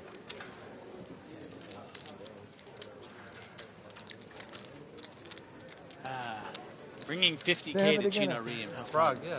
Can we eliminate the chop pot song? Asked GMS. No, but we can eliminate you. Wants to go. He wants You to stop banned. in the high rollers. He wants to go. Thank you for your question. In December, you have also like the Win Series, no? Oh yeah, no, oh yeah. Maybe, Yeah. But I think Prague is right before that. Maybe Patrick, Is it at the same time? with I another don't know. dominating hand over I don't know. Boken. If it's the same time, I'll be in Vegas for sure. Yeah.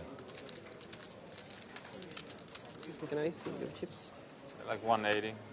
Or What? maybe 180. like 3 days gap where you can go to the other event, but it's very short between. Raise, Yeah. call, and Queller with 4-3 of diamonds. I'm glad that there's Interesting call from Boken here from the small blind. It's not ideal, but Oh, good to know. I would probably call there too. during COVID. yeah, it's just like it's interesting, right? Because hijack to small blind. PLO, big You know, maybe you think you're a little bit ahead of Antonius's range, but you don't really want to play it as a 3-bet, so you don't want to fold. So yeah, I think it's okay.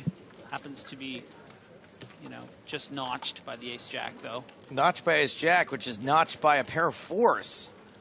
Yeah. Checks around to Antonius, who also checks. 6 of hearts on the turn. 4 is still good.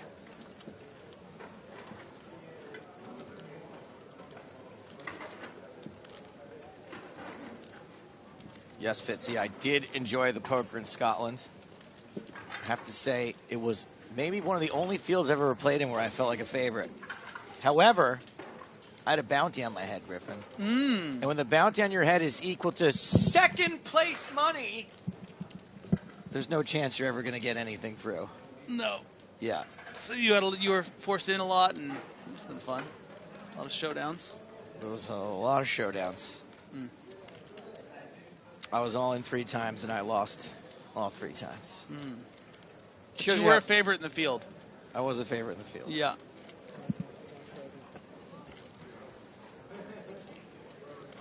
That must have been cool. That must have had real kind of just like, you know, outlaw energy for you. It's just like you're the baddest man, and they're all coming. It was for cool. you. I didn't understand, Queller betting the pair of 4s here. I didn't understand how the bounty system worked, and apparently the bounty was €5 for every entry. So since they had over 100 entries, my bounty was over £500, and it was exactly second place money, which was £560. So it was a Joe Stapleton tournament. Correct. Yes. Okay. Okay, one more hand. I guess. That's pretty cool. I've never had a tournament dedicated to me. It was cool, but it's also like, you know, I had 0% chance of making money from it. So I had to be purely ego-based. Oh, well. Yeah, how did you do in the first one? You win Second. Oh, it's Jack Sinclair. Jack Sinclair. You suck. Runner-up in the Estrellas main event. You're on break, so. Of this one. Yeah, you're not even in this hand. You have to do the last. From Barcelona, yeah. And Good this run will be the anyway, last so hand of the it's level before we go on break. Very talented young player in Jack Sinclair. Oh yeah, we're on break now, right? We are. I mean, honestly, when you think about his resume in a very short time, he should almost be a household name. 5 minutes break? Yeah. World Series of Poker, main event, Europe winner. World Series of Poker, Las Vegas, main event, final table list? No, I feel like you really need a sort of outburst on ESPN to really become a household name. If you want to be remembered, I don't think many people remember that he final tabled the main event. You need to attack a very polarizing, popular player. Yeah. It looks like most of the table's gone on break. And it's going to be blind on blind. I won't call it a battle yet because I feel like this might be relatively passive, but we'll see. Thanks. Queller checks jack high, I think. Yep. Joubert checks king high. Bird and turn. Cinco, cinco, cinco.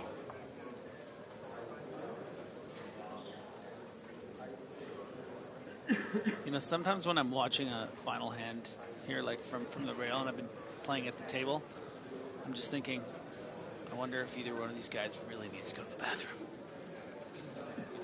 You do think that? I do, yeah, because the levels are long and they have to play this like last hand and everyone else gets to go. I mean, I will admit, I generally have to go to the bathroom by the end of the level. Yeah, I think we can all relate. So a bet and a call on the turn. Joubert banking on king high being good, which it is. Time to showdown and then go make some brown. Oh, nice. See, that was well timed. And breaks are a little bit longer today because of the sheer number of players. Yes, you are staying there. We're going to keep this table for at least one more level. Enjoying the action. I mean, once Jack Sinclair joins, you can't really move off this table. No. We still got Noah Boken. We ain't going Chi nowhere. That's right. Patrick Antonius. Chi, yes, Reem.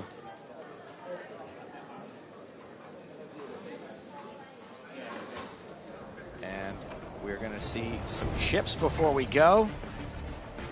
Alexei Kovalchuk still short. Still hanging on. Hasn't really changed his ability to open king high and queen high from early position, but we like that. We like to keep it interesting. Boken a little short as well. Top three stacks are Antonius, Queller, and Reem, who have been quite a joy to watch.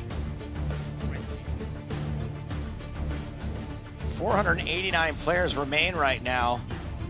6 full levels of play. The bubble, the money at 327. We're taking a 22-minute break. Back from EPT Barcelona in just a few.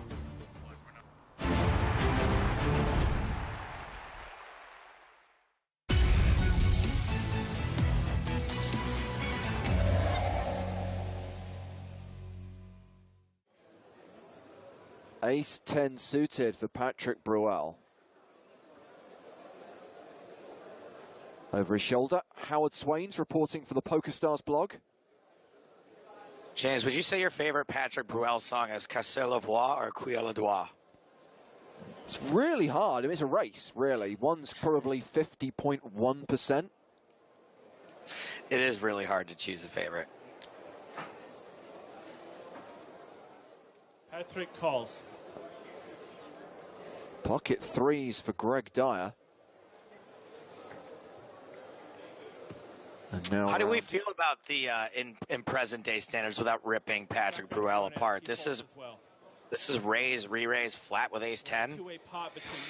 Yeah, I think ace-10 suited behind, even though you have position, like it's a hand that's so easily dominated. And these days you might see some 3-betting as a bluff with hands like, you know, ace-jack offsuit that doesn't intend to call a re-raise. So, whew, crikey me. Goodness. I was going to say you could easily be dominated by hands like ace-jack, ace-queen, ace-king. Conversely, you could flop trips and be drawing pretty much dead. I've now remembered this hand. It's amazing how as soon as that board comes down, you remember the hand. Tuning in, the brown chips are 5,000 chips, so it's a 30,000 bet. So it's a 30,000 bet because the brown chips are 5,000. That we know. Thank you, Lee. There's 90,000 in the middle. I don't think Bruel really needs to raise. You know, the stack pot ratio is likely to be good. We don't know exactly how deep they are, but given it's a re-raised pot or a 3-bet pot, there's probably not too many pot-sized bets left to get in. So he's every reason to slow play, and the turn is, of course, like the brickiest brick. It's not going to kill any action. I'm trying to work out who's got who covered here because I want to see if anyone's going to go broke.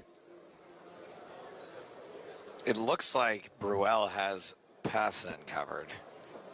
I really like this check on the turn from the queens because, you know, if your opponent's got a 10, they're going to do all the betting for you. Yeah. You block, you block all the queens up. So the only other thing they might call with is a hand like, maybe on the flop, ace-king, maybe ace-jack suited. That's unlikely to call again with just a gut shot. But if you check to it, they may well start bluffing with a hand like that. So you're always going to get the money versus a 10. Your aim on the turn should be get money versus the misses. And since your hand is a lock, I think a check serves to do that really well.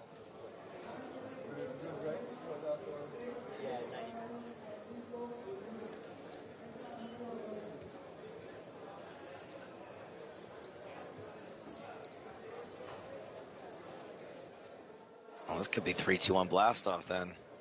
All in. A shove from Mika Parsonen, all in for 140,000. Bruel calls. Looks like Parsonen's the at-risk player, but is a 98% favourite. Queens for queens full. Quads draw. Ace 10 for 3-of-a-kind 10s. Patrick needs the single 10 remaining in the deck, or Mika will win the pot. And double up. It is a 7 of... Always coming 7, especially in Barcelona, and that will see Mika Parsonen get the double up. And I think Bruel's accepting it. I think he's taking it well.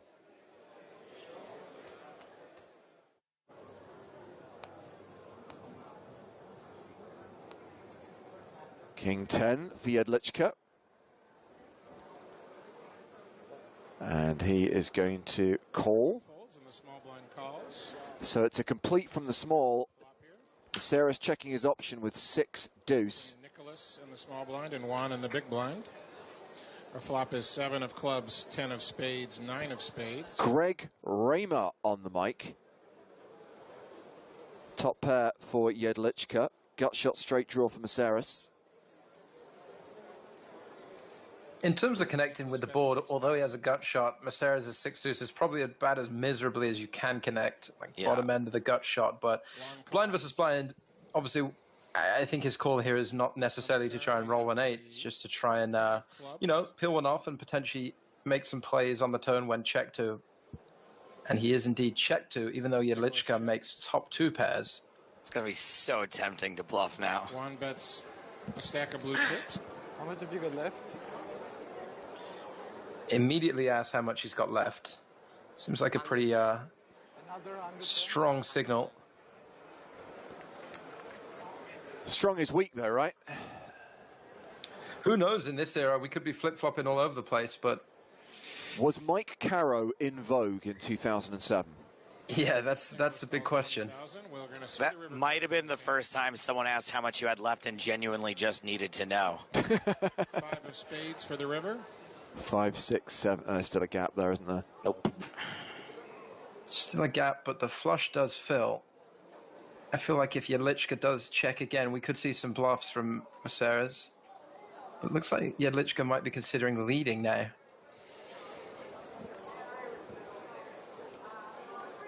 Now, the merits to the lead are really to ensure that Maseras, if he does turn a king with something like King 8 that called with a straight draw, or King Jack or King Queen that called with a straight draw, that he doesn't check it behind because of the spade filling, right? He's worried that all of the value hands in Maseras' range are going to pot control. Even if he has something like 7-9 or 10-7 or King 9 or King 7, they might check behind because they're scared of the flush. So by leading, whoa, he's gonna stop those getting pot control. But Maseras goes for this bluff raise at the river. I probably lose a ton of value, but I think I almost always check call with King 10 here. I'm terrible.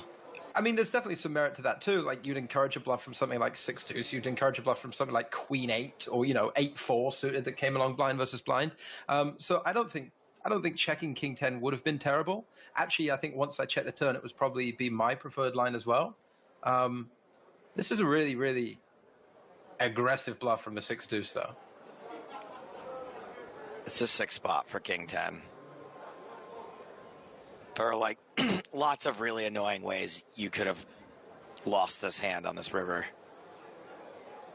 I call. Jedlička calls with 2 pair, with top 2.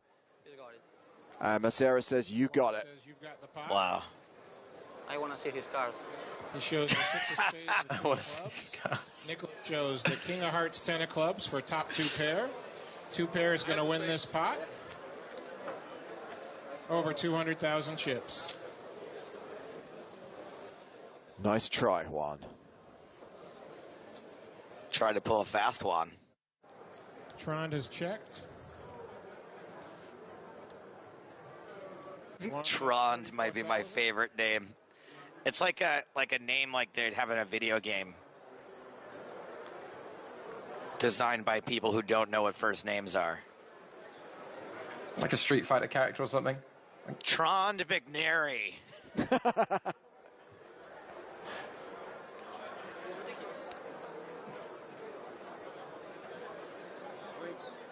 Well, Trond's hand is still best.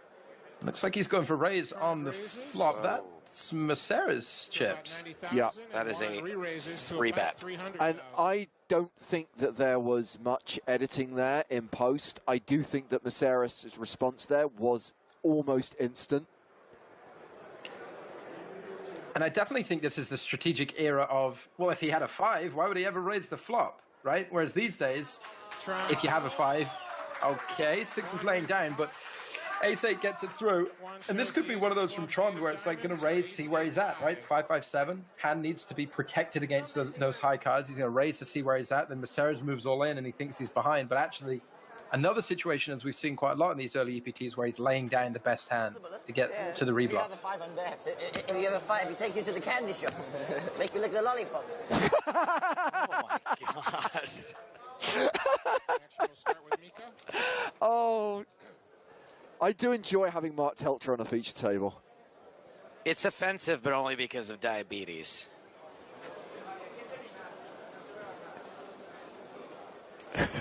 Take you to the candy shop. Make you lick the lollipop.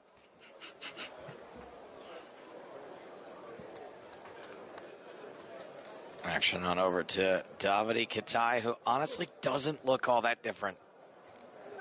Timeless. Timeless. That's a nice way of putting it. Who calls? He's going to limp in with 8-6 of diamonds. King, queen of diamonds for Trond.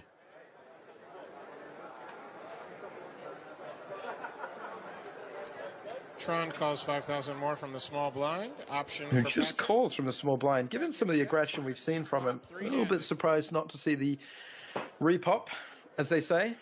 Trond trapping. No repop, no pop to begin with. 5 tray. 1 diamond. Well, Katai will actually be pretty happy with this flop once he limps. I would very much expect him to have bet on this flop with the backdoor equity just 8 high. You can't really take 8 high to showdown, right, Joe? You need to fold out some better hands here, really. Well, we do have a legitimate diamond draw for 2 players after the repeat 5. Trond, that's 25,000. Now Trond's getting aggressive. He does have the best hand.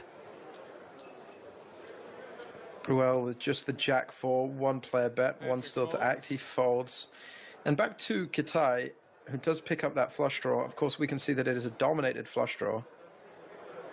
His hand is never going to be ahead. He just lays it down. Wow. Here's the thing, right? If you can limp in 8-6, I think once you flop reasonable like backdoor wraparound equity, you know, he can go either way with a straight. He can go, you know, he has potentially 2 overcards as well and diamonds. I think he should probably be stabbing the board.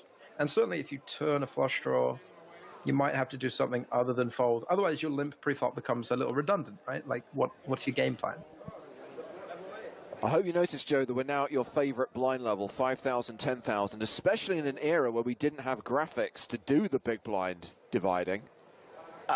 I did notice. I just wasn't going to say anything so I could impress everybody with just knowing how many big blinds everyone had. I think you're right. I mean, we're still not seeing stack sizes, so it makes it a little bit tougher. The action is folded to Trond. Trond. Sprague, you used to watch Nathan For You, right? Nathan Free? Nathan For You? Trond raises. No. Oh, no. But I'm aware of it. Yeah. Okay. I think I've seen a bit of it. Bits of it. He looks like a guy that was on Nathan For You. Doesn't matter. Moving on. Folds a small blind.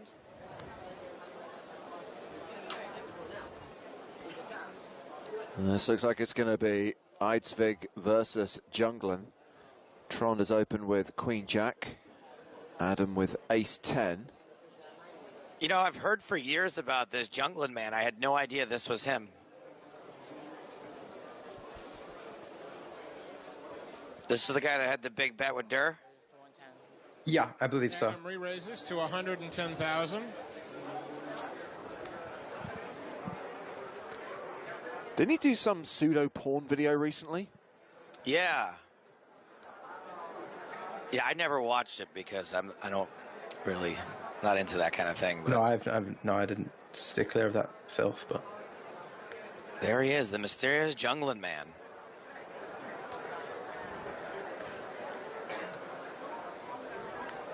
Absolute state of Chris Moneymaker over the shoulder.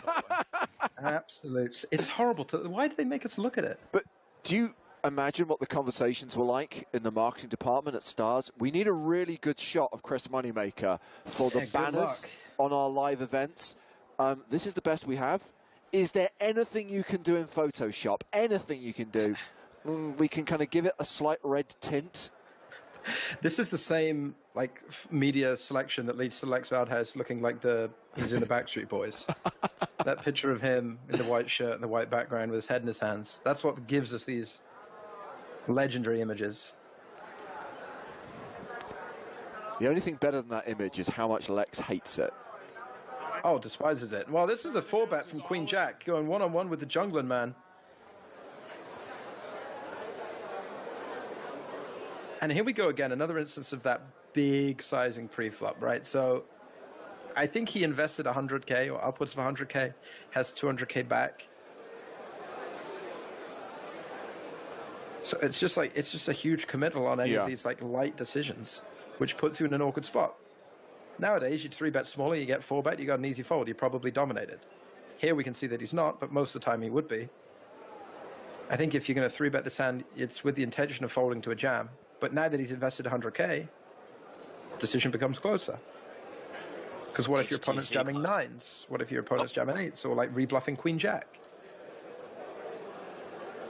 It becomes a full 3 units of HTC closer.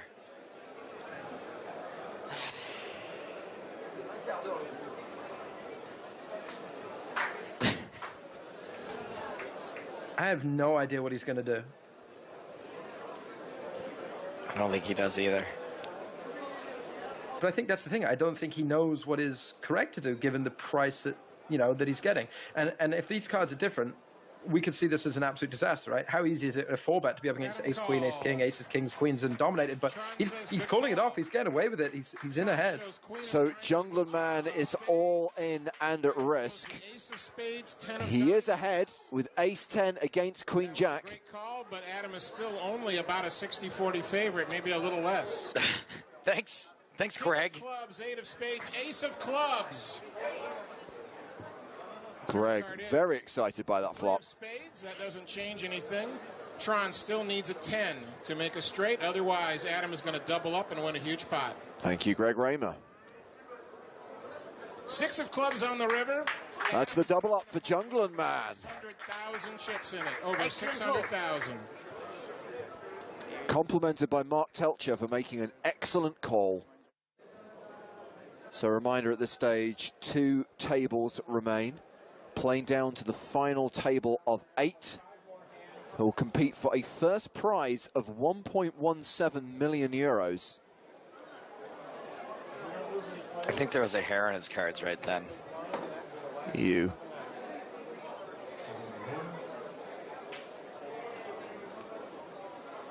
Mika Parsonen opening here with pocket 8s. Raises to 35,000. So that's 3.5x the big blind. Yeah, certainly a little bigger than we would expect these days. And that's why you see so many of these light 3-bets getting into awkward situations. But, maybe that's just the style. I mean, obviously it is the style of this era of, like, there's a lot of pre-flop aggression. And then given the sizes, you kind of have to call off. So maybe, given the way everybody else is playing, maybe it's okay to 3-bet get in ace 10, right? Maybe that's, just the nature of the way the game's playing. Maybe there's so much 3-betting and 4-betting and 5-betting that these days, whilst people would consider ICM as well with ladders and things, but with the sizes and the aggression, maybe 3-bet calling ace-10 becomes fine. Our flop is 5 of clubs, ace of spades, jack of diamonds. Mika checks. Adam checks. Turn card is the 7 of clubs. Mika checks. So the hand checked twice now by Passanen. I think if I'm Adam Jungland, I'm starting to think that my opponent is unlikely to have an ace. And it might be time to start bluffing. It sucks, even though he has the nut no pair. If you give a hand a name, it makes it sound better than it is. But he can still fold out a hand like this, 8s, 6s, 5, like a 5. If his opponent raises something like 5-6 suited.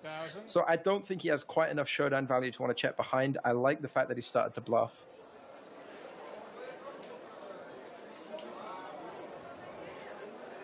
Let's say that Passanen does get here with pocket 3s that raise and don't like the board. He's going to get a pretty swift fold, I'd imagine.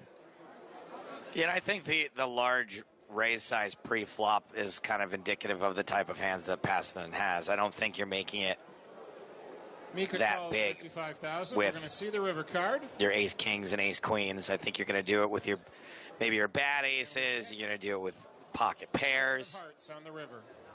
Yeah, I think that's a good point. I think it would be, hands that aren't really keen to see a flop. Something like 8s, right? Exactly. Something that's trying just to win pre-flop.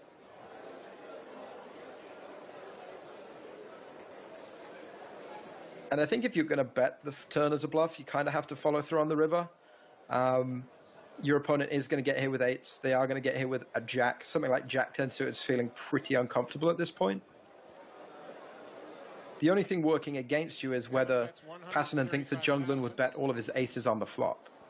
If he doesn't credit him with being able to check back an ace on the flop, then what does he have here?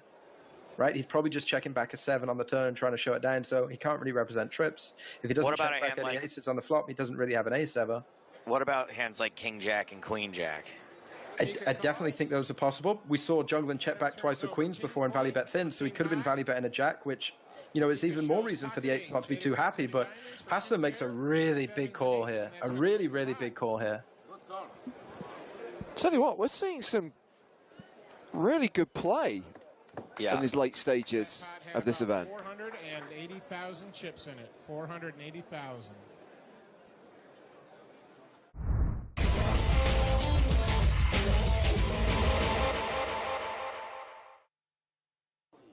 All-in. All-in call. All-in call. E assim, o Santana provavelmente tem uma mão como um Ás e Dama, um Ás e Valete, e... Uou! Uau! Ai! Oh, meu Deus do céu! Olha o começo dessa transmissão, começo dessa mesa final de main event do BSOP Milhos. O que acontece, Felipe Moraes e público de casa? Vamos ao River Será! River Card, um rei no River! Uau! Um rei no River! Meu Deus! Impressionante! O que é isso, Vitão? Estão todos atordoados no salão, quadra contra full, seu Ciro acerta um rei no River. Uau, uau, uau.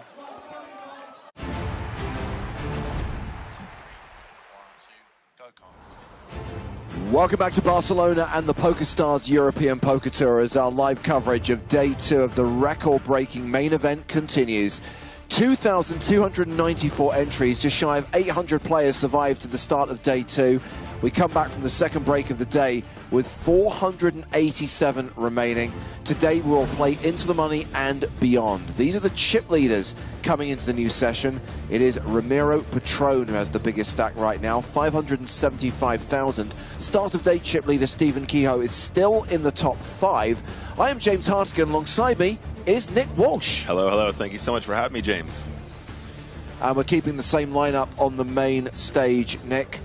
Keeping the same feature table lineup because I have been enjoying the dynamic between the 3 former EPT champs we have on the main stage, Patrick Antonius, Noah Boken and Chino Ream. Plus, of course, towards the end of the last session, Jack Sinclair joined the feature table as well. Yeah, it's quite the lineup, and we're getting some nice table talk today. I'm enjoying the table talk. When you got these guys who've been around each other a lot, there's bound to be some stories that we can hear on the table. Prize money confirmed earlier. First prize in this year's Barcelona main event of 1.7 million euros. The runner-up will also get $1 million. Six-figure scores for everyone else in the top 10. A min cash just shy of 9K. And 327 players will make the money. So the bubble will hit when we're at 328. It will burst when we are at 327. So Chino Reem is still the table chip leader with more than 100 bigs. Antonius pretty comfortable. Boken not so much. And Alexei Kovalchuk, who bought in at the start of the day, he's in the danger zone. Danger zone! Blinds are now 1,000 and 2,500 with a 2.5K big blind ante. And we will play another 90 minutes of poker at this blind level and then take our third break of the day. There'll be a dinner break a bit later on this evening. We'll play very late into the night. Expect to play till after midnight. In fact, we could be on air until around 1 o'clock this morning. I'm just factoring in, Nick, that the bubble will always slow things down. Yeah, absolutely. You guys know that world-famous bubble coverage comes at a cost. There's lots of stoppy-starty, especially when we get hand for hand. So action underway once again. Cards in the air, and it's going to be Patrick Antonius who is first to act. The man, the myth, the legend. Patrick, what do you got for us, UTG? Show us the way. How to play 10-7 off under the gun. Expert. That's why he's a champion. Right there. John Delano thinks it was a 15 out of 10 danger zone. Thank you so much. I mean, that means a lot. Coming from you, buddy. Folded to Noah Boken. He passes. Jack Sinclair, he was the runner-up in the record-breaking Estrellas main event that started this festival in Barcelona, looking to make a deep run in the EPT main. Yeah, he's such an absolute beast. Such a successful player. And he's still rocking the Simpsons hoodie. You know, like, it was lucky for him last time. It's true. So, you know, like, keep it going. Don't change anything. So Diego Cuela from Peru has opened on the button with ace-8. Chino Reem has defended his big blind with 9-7. And we have a Jack 10-8 flop, and Chino Reem has just flopped a straight, as you do. That seems like a good flop for 9-7 off, I'm not going to lie. I mean, if I'm thinking about a flop, yeah, it's pretty good. It's up there. Cuela with bottom pair, top kicker. Action has been checked to him.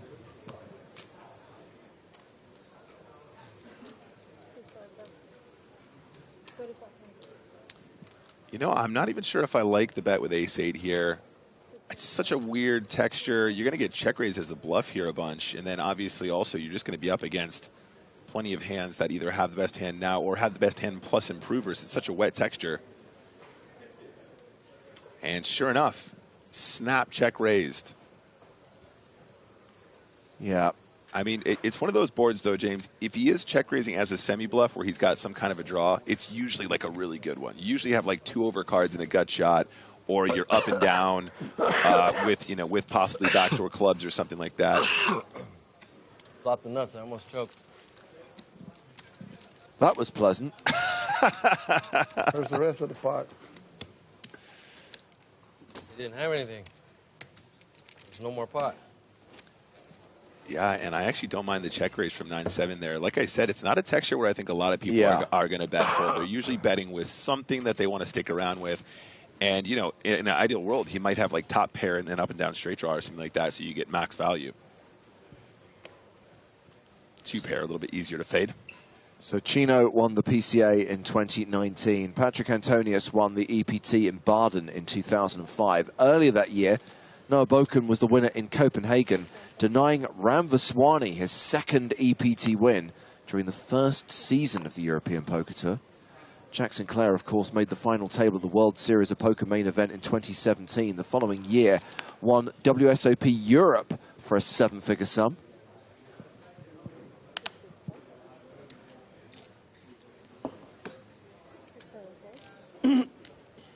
Chino completing in the small blind here with 5-4 off. Patrick with 8-5 checks his option. And it is a 9-9 9-8 board.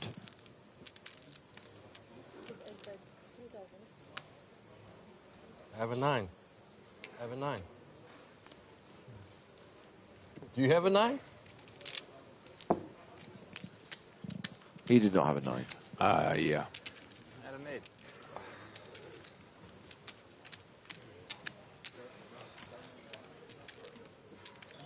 At least an 8.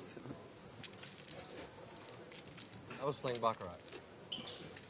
Seiko Fish asks on Twitch, are we bursting the bubble today? Yes, we are. The bubble is on screen, 328. That's when we'll be hand for hand. That's when we'll be on the pure bubble, and that will burst. You will see that circle disappear when we are down to 327. That's when we'll be in the money, and everyone will be guaranteed a min cash of at least, I think it's 8,800 odd. Nearly 9K is the min cash, but, I mean, the number everyone's going to be thinking about is the big sum up top, 1.7 million for the winner. It's a whole lot of buy-ins, James. And Yancey Blaylock, I have to agree with you. Yancey commenting on YouTube, we are officially back to normal life, everyone. Coughing on chips, guy eating ramen, people flying from all over the world to be here. It's like nothing ever happened. Pasta. No, they do one dish at it, like alternate days. Oh. But I like my cards. The glasses are off.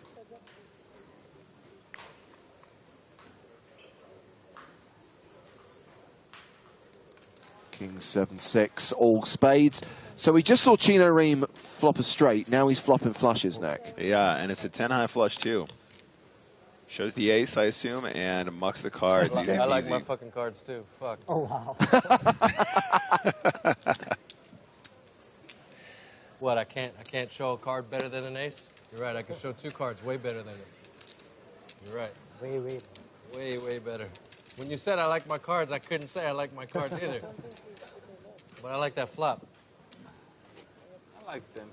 What's wrong with 10-4? Suited. You will change.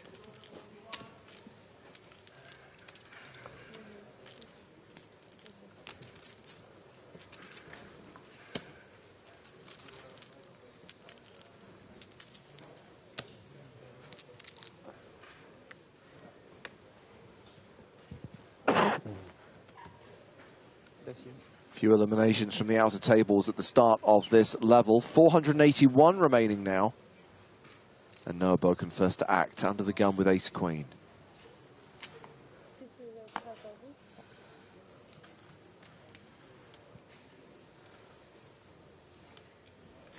Makes it 5,000 to go.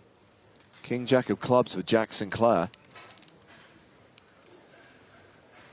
Sinclair sitting middle of the pack on this field. He has 60 big blinds. Decides that he wants to get involved here. Seems pretty reasonable.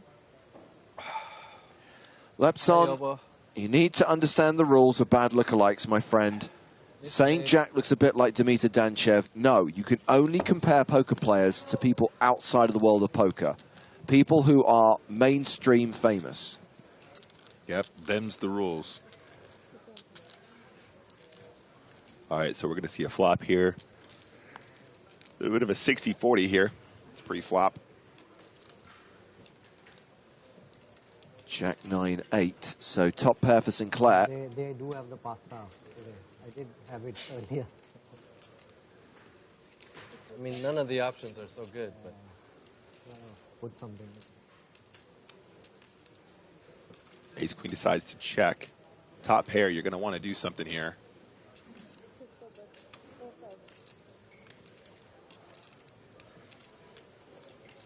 That looks like 1/4 pot. See, this is allowed. Bradder says Jack Sinclair looks like Mr. Beast. I will accept that. Mr. Beast, not someone from the world of poker, who is famous in a different field and is known to a lot of people. I've no idea whether it's accurate. Well, you say he's not really from the field of poker, but he has played some pretty high-stakes cash games recently. That's true. I guess so, but... No, I will also accept. I think that's a reasonable comparison. what's today's tournament? Mystery bounty? That's what Rob said. There is a mystery bounty event starting today. 3K? I really wouldn't worry about what's starting now, Chino. You've got a decent-sized stack. You've got one of the 100 bigs in the main event. Just focus on that. Nah, he's not interested in that now. He wants the multi-table. He's like a kid in a candy store. 25-minute looking breaks. for the next best thing. He's long. deciding whether or not he wants to start going really, really loose here. Not that long when you got. He wants to really start opening up. You don't have to. Or when you decide to. Get like 15 PLO hands. Why was it 25 minutes? Why? Always. Huh? It's been all day for 25. Oh, all day 25-minute breaks. Yesterday too. You don't pay attention. So we don't have dinner break. Yesterday also. We do. 7:30.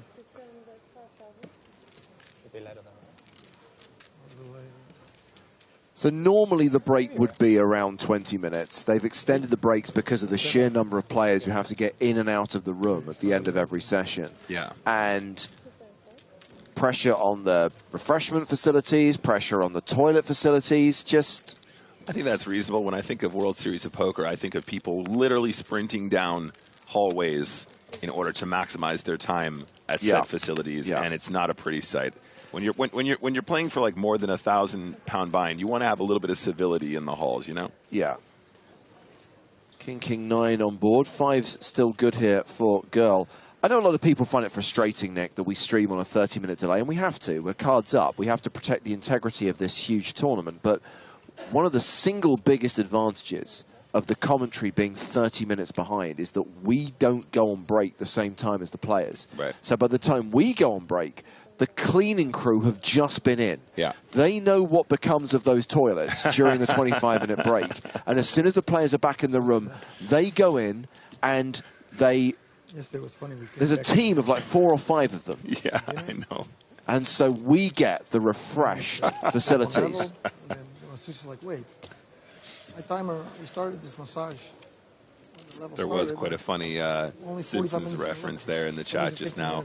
Why win the main event when you can win the mystery box? Was weird. What's in the box, Noodles? The masseuse was there to point it out. It seemed to me like it was. They made the.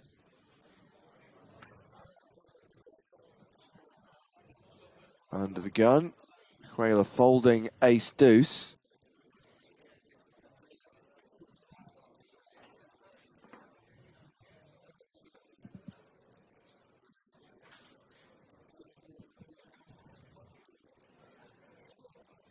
And looks like the action has been folded to Apoorva Goel. Has got pocket 5s in the cutoff and is raising to 5,000. The short stack, Alexei Kovalchuk. He's now playing fewer than 10 big blinds, Nick, and he's all in with ace-6.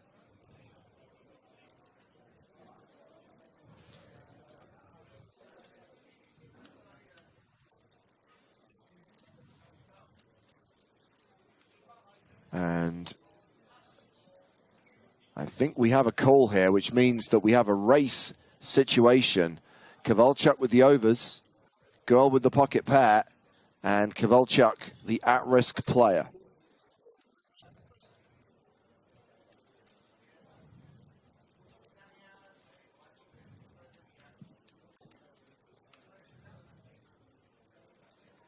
King 8-7, 5's holding. Kovalchuk drawing to 2 aces, 3 6s, 5 cards that can save him.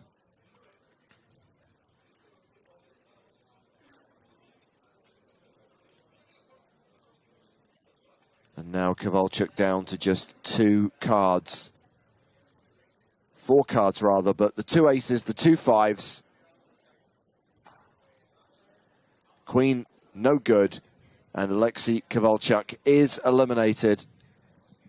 Managed to make it through 2 and a bit levels of play, having bought in at the start of day 2. And the tournament clock is down to 475.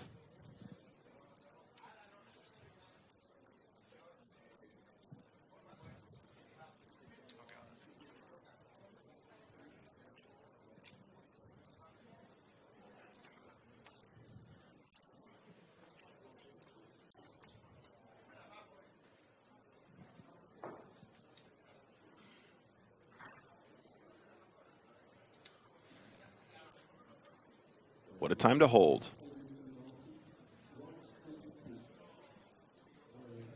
A reminder, blinds right now 1,000, 2,500. Blinds increasing every 90 minutes, 1.5 hour levels throughout this main event until at least the final day.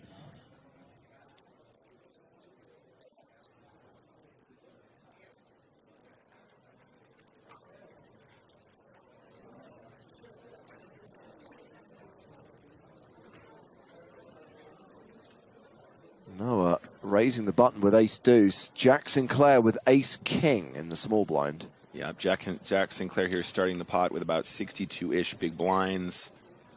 I'd be very surprised not to see a 3-bet from this spot. Maybe something like 20K, something in that region. Okay, makes it 17, split the difference. It's not quite 3x, but a little bit bigger for being out of position, and I like that.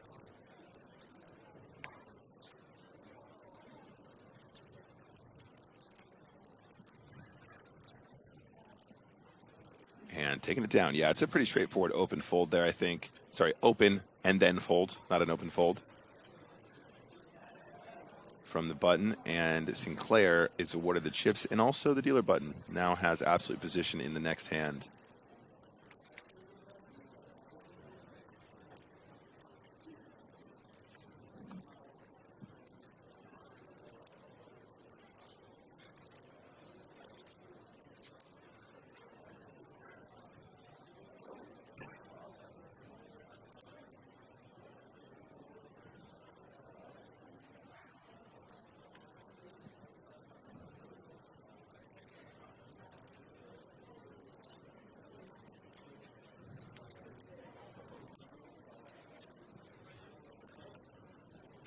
Looks like it's round to the button. Sinclair with king 6.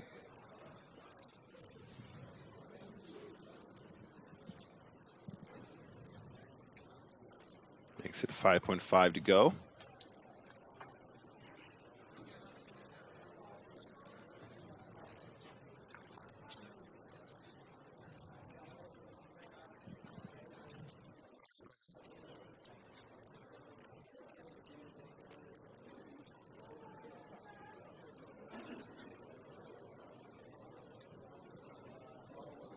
And look at this big blind, James.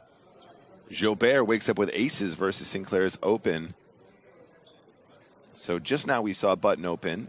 The 3-bet size was to 17,000, but the initial open was actually slightly different in that case. It was just for the 5 instead of 5.5 from Sinclair in this situation.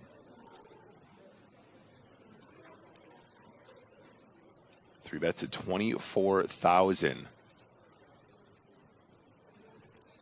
Yeah, so Jobert actually opting for the 4x that I was thinking Sinclair was going to be making in the previous pot. In this case, obviously considerably more because the open itself was already 500 chips more.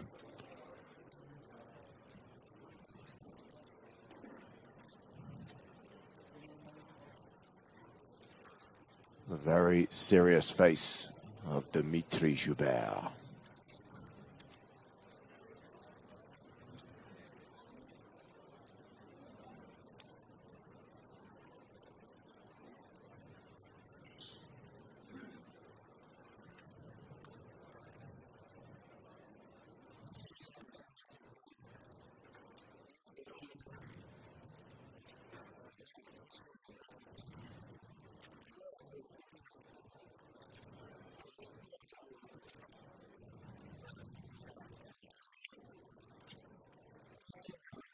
All right, so hand number 75 underway.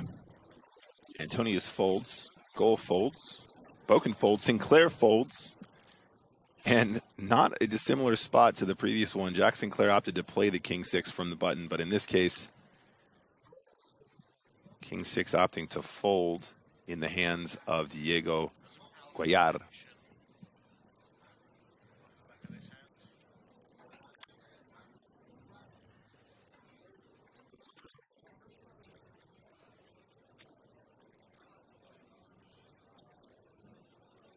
Ace 10 deuce on the flop.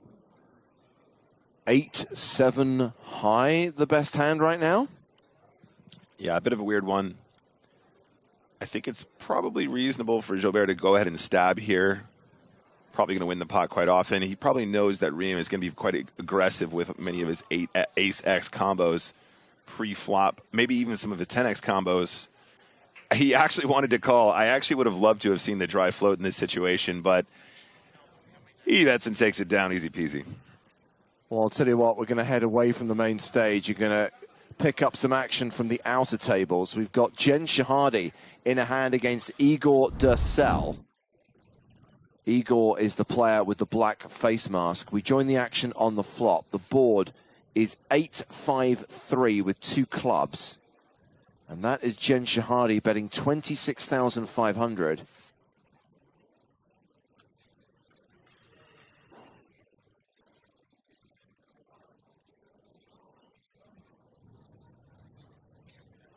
Duthie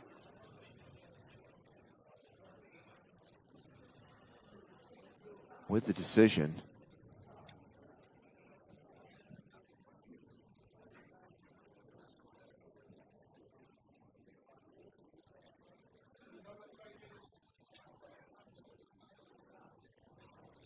And he has decided to move all in. Jen Shahadi calls.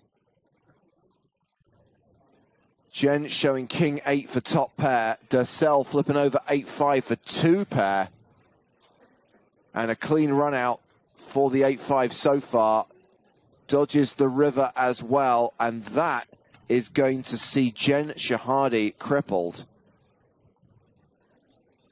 She is not out, but she will not have many chips left. Unlucky Jen.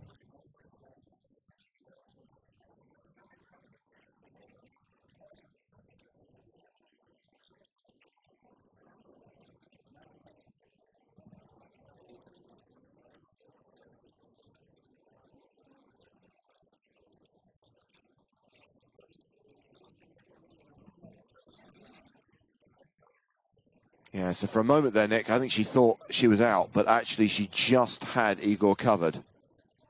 Yeah, still chips and also a chair. So best of luck to our very own team pro, Jen Shahadi.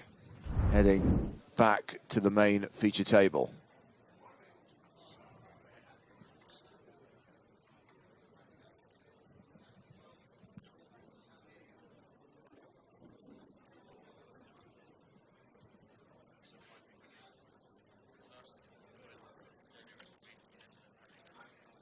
So we return here to the river.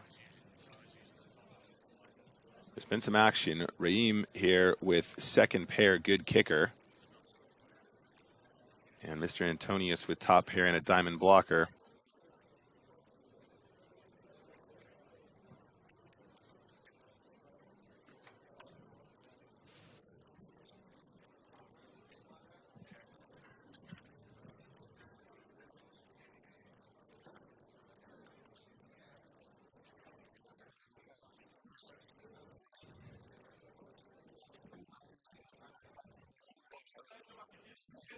Apologies, by the way, for the loss of table sound. I don't know what's happened. We are looking into it.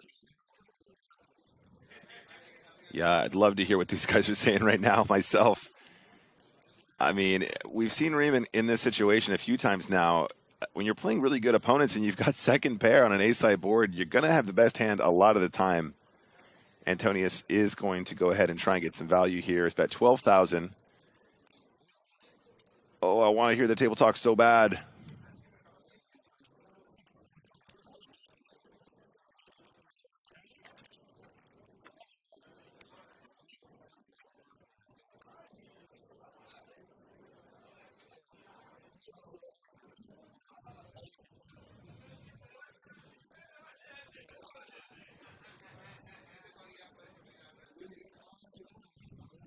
And that is going to be a win for Patrick Antonius, who's third in chips at this feature table, playing 181,000, a 72 big blind stack.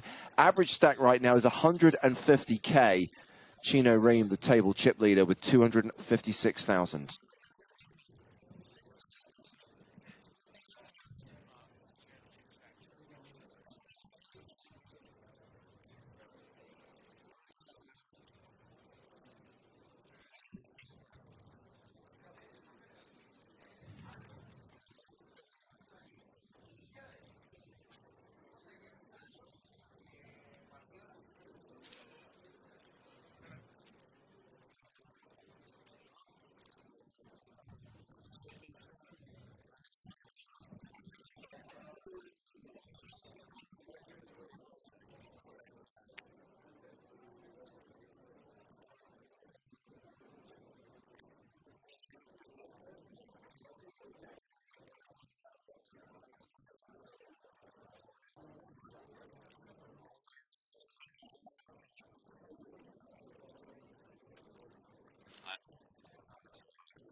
So what's happening here, Nick?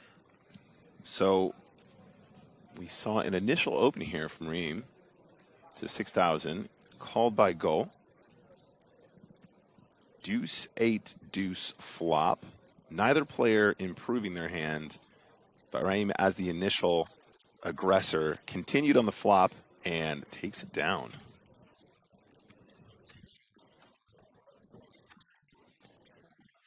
One of those continuation bets, one of these newfangled continuation bets, James.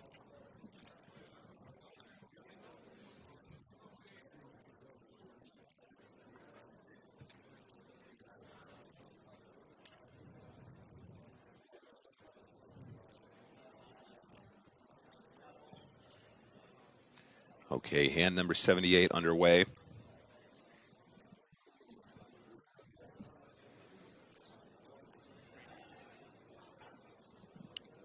Blind still 1K, 2,500 with a 2,500 ante. And look who it is. Back in the mix. So it looks like Sinclair was the initial aggressor. And our friend Chino decides to come along with pocket fours here in the cutoff. But look at this in the small blind. Goal waking up with queens. Just a little bit of reference here, guys. 50 big blind stack or thereabouts to start the hand.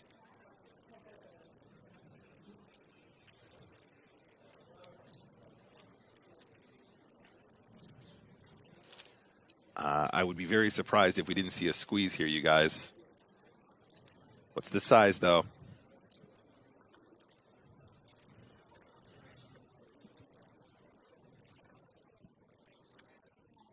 Yeah, and there it is, 26,000. I actually really like this size. 3 times the last aggressor, plus some dead money in there, so it's around a pot-size squeeze. Plus a little bit of juice for the fact that you're out of position. Sounds about right to me, and he's going to get those hands to fold. Pretty decent pickup there at non-showdown.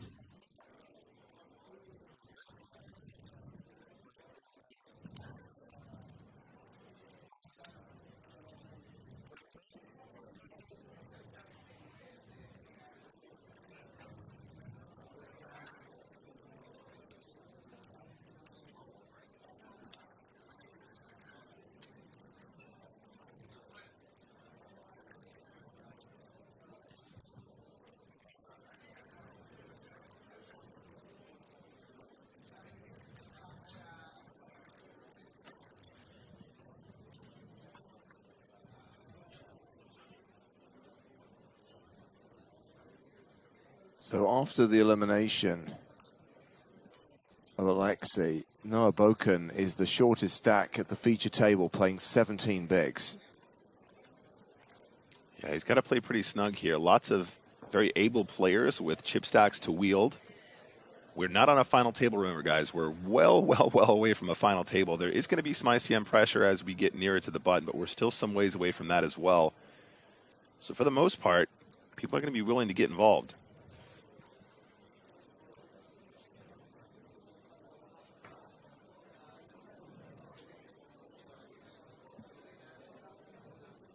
Cuellar with King 10 suited here as the initial opener.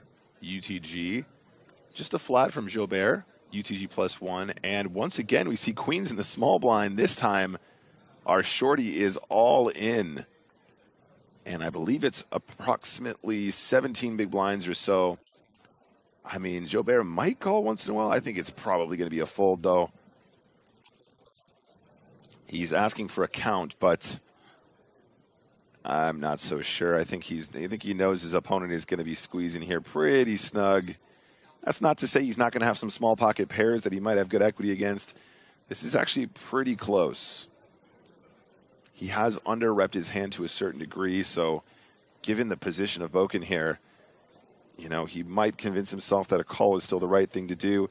I think it would make more sense for Boken to be squeezing weaker from the big blind. However, it's a lot easier to shove weaker hands when you're closing the action, as opposed to one player to act behind you who could still wake up with something that you don't want them to if you're going to shove some weaker combos.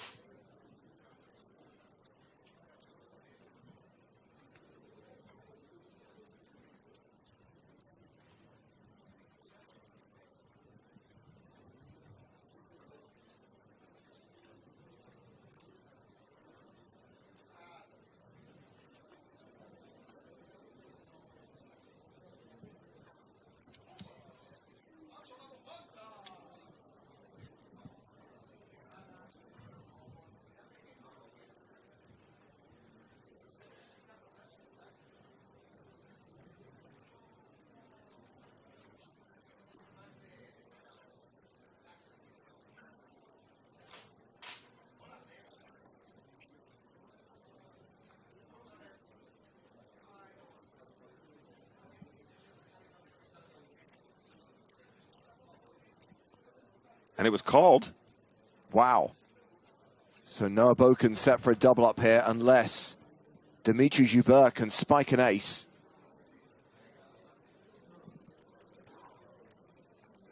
Oh, now that queen's going to give him the straight, James. But the 10 is not enough, and Noah Boken will get the double up. Now playing 40 big blinds, still the shortest stack at the feature table, which is a relatively deep stacked feature table. Noah, therefore, not in any risk right now, not in any danger. Yeah, absolutely. Really, really great outcome for him there. Little glance up at his opponent. You know, I really feel for the call with the ace-10 there. I mean, he is under-repped. I think it is possible for his opponent to be shoving weaker or at least, you know, combinations that he's going to have some good equity against. And unfortunately running into a very, very strong play there and a very strong hand.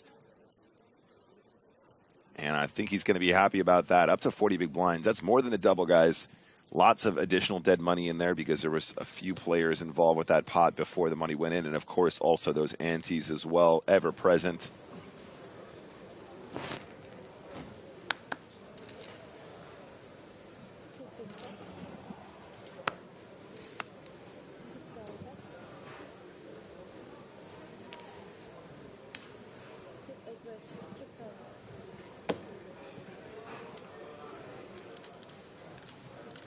Can hear the sound of chips. Soon we'll be able to hear the sound of Chino Ream, no doubt. This is good.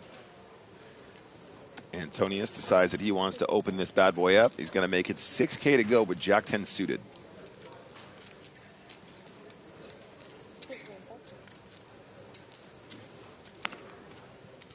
The new player at the table, Nick. Vila Jantunen from Finland has joined us on the main stage, bringing a stack of 32,000. So we do now have a shorty. Vila with just 12 big blinds.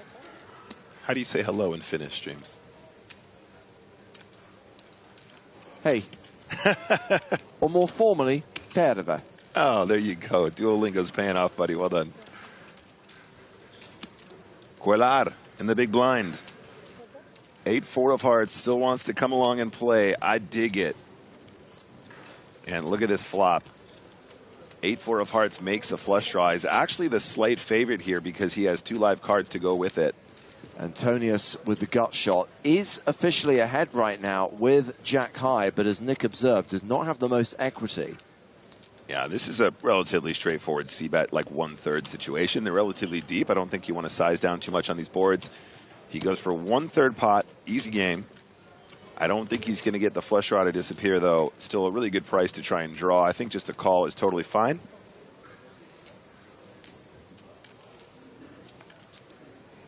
Ooh, and there you go. The best hand on the turn, but does he know it?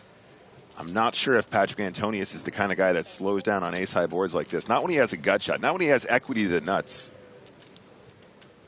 Well, Huela certainly going nowhere, though, with a pair of 4s and the flush draw. We get to the river, and it is another strawberry, so it is the flush for Huela and Antonius. The board's bricked out for him. Nothing but jack high. Yeah, absolutely. Had the opportunity to continue the aggression on the turn, but I like the check, too. Both have merit for different reasons. It really depends on your perception of your opponent's range here. If you think they're the kind of players that are going to be playing like 8-4 of hearts or 8 deuce of hearts or, you know, 8-7 of hearts or something like that. In this case, obviously impossible, but you get my point. You can probably barrel off a little bit more aggressively because you could probably pick a size that would get a lot of the flush draws to fold turn. In this situation, though, given the fact that Antonius checked the turn, I think Cuellar has to basically size his bet as though he's trying to get paid by a king, and it's probably never going to be an ace, and maybe a crying call from jacks or queens or something like that. So I think smaller is better here. But let's see how he feels. 25,000 in the pot right now, 25.5. And the fold from Patrick Antonius. He actually bet full pot on the river there, guys. Yeah. Really, really interesting. He went for that size and giving the check on the turn. I don't know how many big hands he's going to have to pay him off. Well, we are going to head to the outer tables. We've got Spraggy Cam for you, ladies and gentlemen. It's Spraggy versus Pedro Neves. This hand has gone to the turn. An ace-10, 8-4 board with 3 spades. Spraggy checking the turn.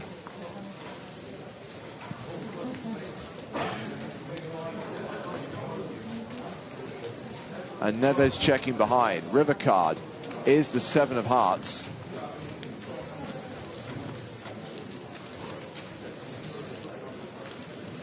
Spraggy on his second bullet.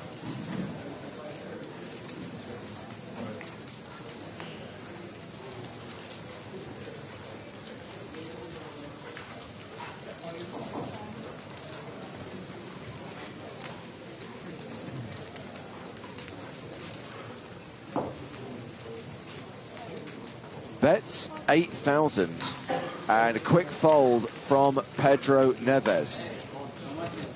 There's your confirmation, ladies and gentlemen, that Spraggy is alive and well and still in the EPT Barcelona main event, as are 443 other players. That's right, 444 on the clock right now from a starting field of 2,294.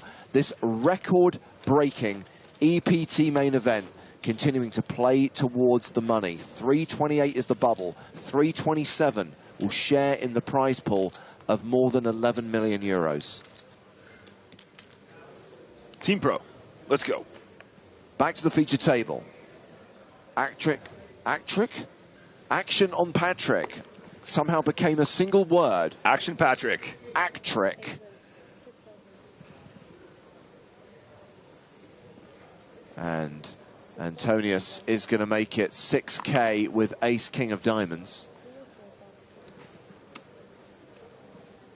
Cuellar on the button, folds. Dimitri Joubert in the small blind passes.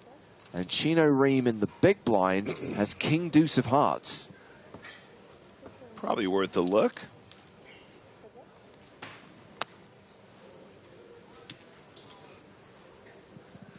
Well, ace, 6, deuce. Top pair for Antonius. Bottom pair for Chino Ream, who does have a backdoor flush draw.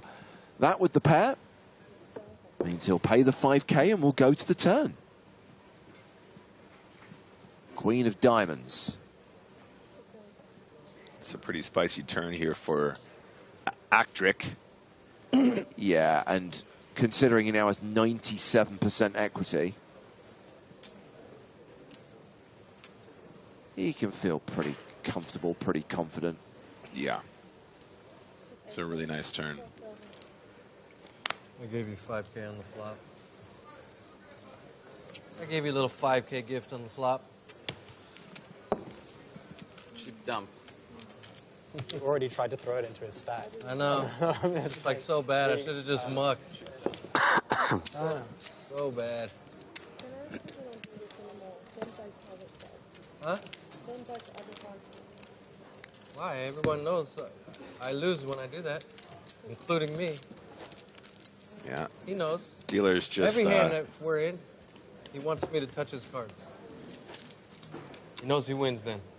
Dealer's just having a word with him about grabbing Antonius' cards there. No only way to find out if you win.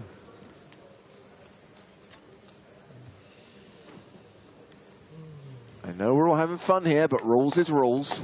Could have folded pre-flop, but it was suited. Definitely could have folded the flop, but I had a pair and I peeled. All kinds of stuff.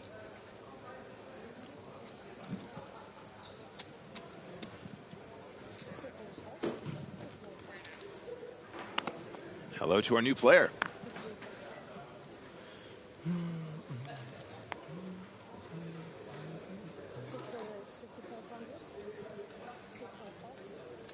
Curling Master says Antonius has been playing for 30 years now and still looks hot. It's unfair. Yeah, it's well known. Poker makes you younger. Doesn't age you terribly at all, James.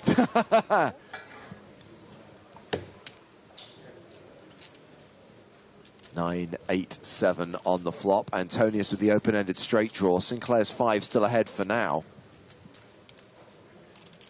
Yeah, a nice little draw here for Patrick, though.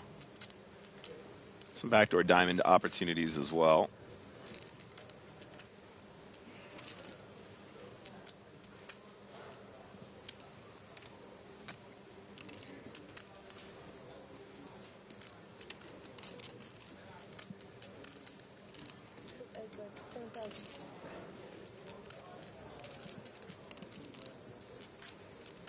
Antonius leading turn for 10K after Sinclair elected not to continue the flop.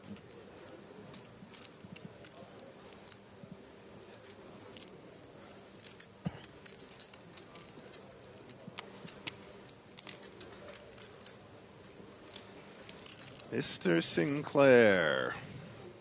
This is such a tough spot for Jack.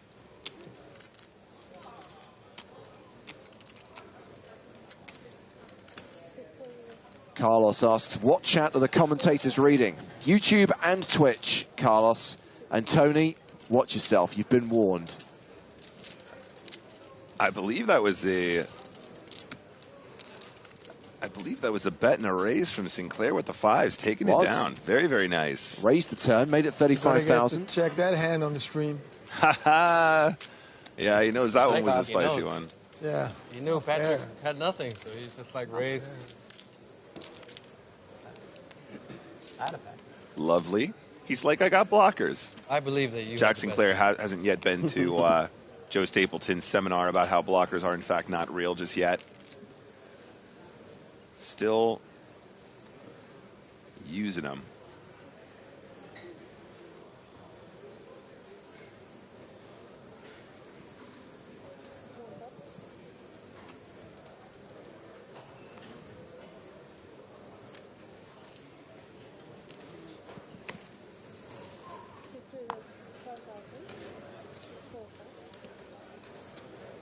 Moses' father asking, what does 3-8 mean? I apologise. Moses actually answered the question. It was Lumpek who asked, what does 3-8 mean? That is the bubble. We will go hand for hand when we're at 3-8, and 327 will get paid. We've got the Grafton here for Chino Ream, 10-9 suited, calling in position.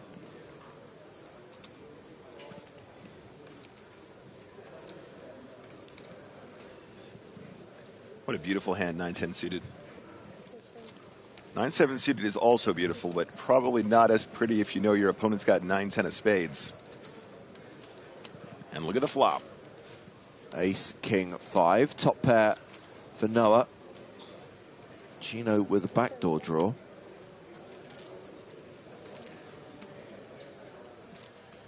Mr. Boken. I'm assuming he's going to want to put a bet in on this flop. UTG +1.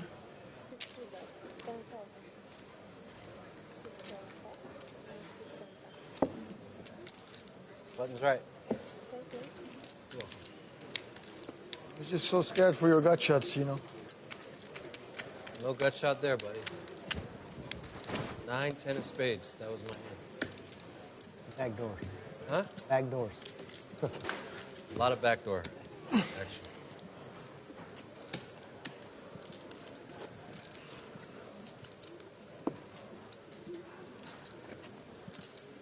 The Leopard asking whether PokerStars will gift a PSPC entry to the bubble guy. Nope. There is a platinum pass available in the Mystery Bounty tournament, though, which starts today. 9-10 of spades on the button.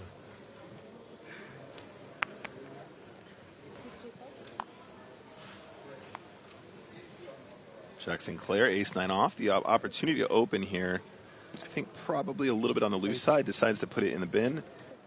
Cuellar. Decides to open up the king six of spades, however. Much more playable hand, despite being slightly less in technical pre-flop equity than ace nine off.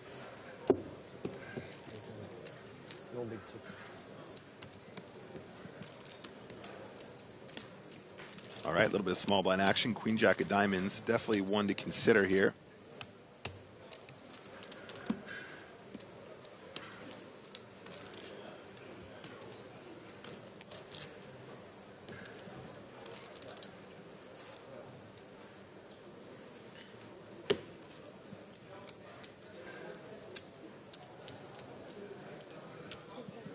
Just a call.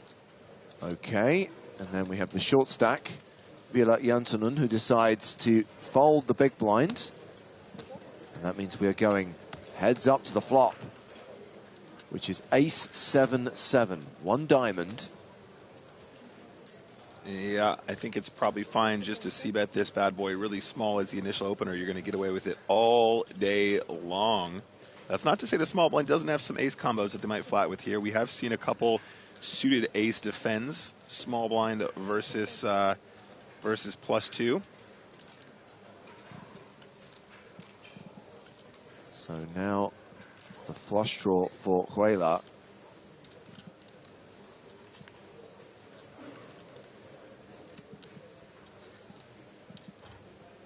Queen of spades on the turn, and Cuellar making a delayed continuation bet. I mean, I think the check on the ace-7 ace board is cool. Sorry, 7 ace-7, excuse me, is cool because it looks really super strong as well as the c-bet. The c-bet will be super effective, but given the delay, he's allowed his opponent to actually catch a card, and he's going to continue there. Now, the interesting thing is, if you're going to check the king six of spades on the flop and you're going to bet the turn, do you continue the river now? And I think I really like it, assuming that you get there. But you do have showdown with king high, check and a check, and sure enough, queen jack of diamonds is going to pick this one up. Good point to welcome Mr. Stapleton back into the mix. How are you, Joseph? Fantastic. Watching two people completely whiff boards is really makes me feel at home.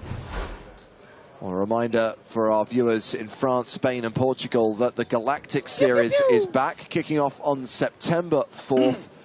The full schedule is going to be released soon. Next Monday, in fact, the 22nd. Cards Up coverage of selected Galactic Series events on Twitch and YouTube. Of course, for many other countries in the world, WCOOP will be running at the same time, the World Championship of Online Poker. We'll have more details on that in the coming days. Is it the World Championship or the World Championships? Singular. There can be only one, Joe. Except there's like 80 events. The series itself, though, is a championship. Just one ship. Not like the Nina, the Pinta, and the Santa Maria. And in terms of number of events, I think you lowballed it with 80. Really?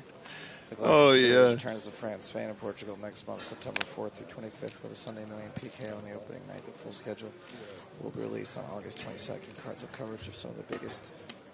What is that? Mets? The biggest Mets in the series will be streamed on Twitch and YouTube.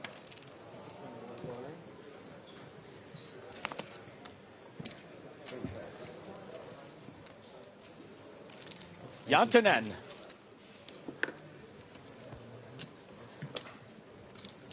He was all in for a minute there.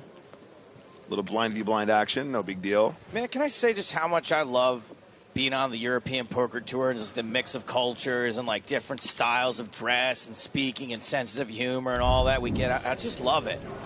So we've got action at the outer tables, and it is Rafa Moraes in action against Ramiro Patron. We have got a street flash board, 10-9, 8-7-3. Is this camera person drunk? Because we're getting a massive shot of Patron. Moraes has shoved the river for about 55,000, and Patron is deciding whether to call here.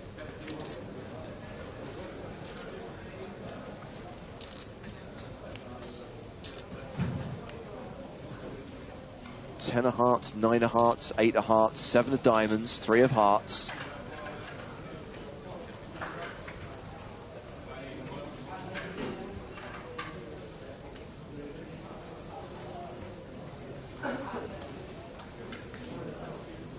Exactly 100 for the bubble. Tough decision. And Ramiro Patron looks like he's letting it go. He folds, the shove gets through, and Rafa Moraes from Team Pro wins the pot. Team Pro. Think of him as like the Spraggy of Brazil.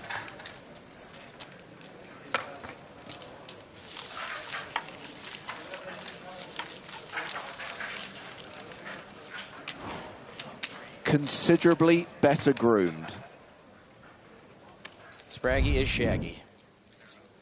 And we are back to the feature table with just under 40 minutes left to run on the level. 428 players remaining in this record-breaking EPT main event. Noah Boken and Jack Sinclair going to the flop.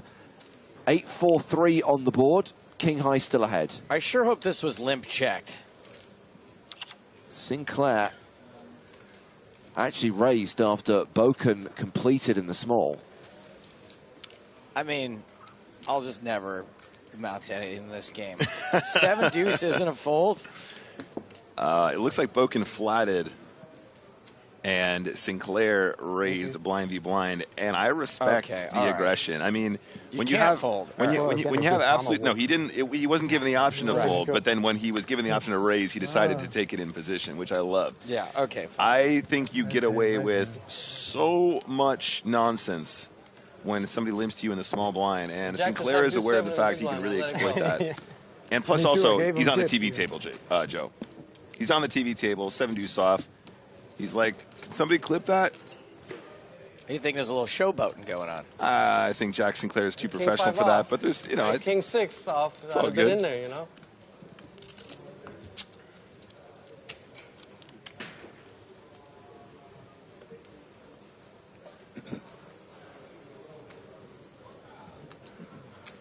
Down to 425 now, so fewer than 100 players until we hit the money. Woo!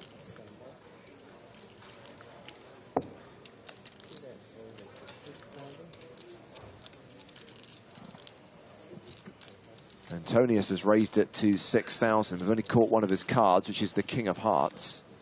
And there is the short stack moving all in.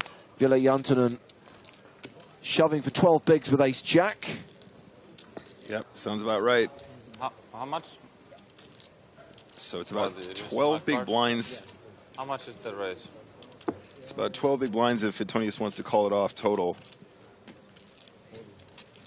We're going to get that second card or what? 31. If he calls, you'll definitely get it. Patrick's really trying. He's really trying to line him up for you there. 32 is the total. Someone got a bogey on that one.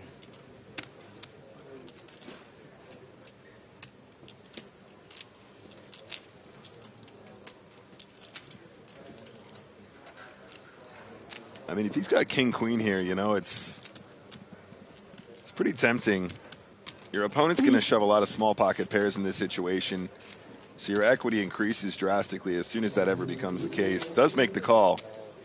Now we'll see the other card. I'm assuming that's what he has here.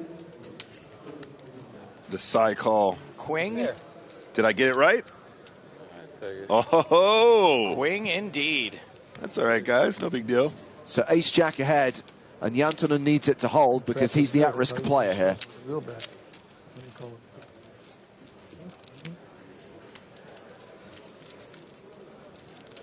What's it gonna be? It's a sweaty moment. Here comes the flop. 4-3-3, low board. Ace high still good. Thank you. Must be very annoying for you, like every time people come to take the phones. Sorry for that. Jantunen needs to fade kings and queens.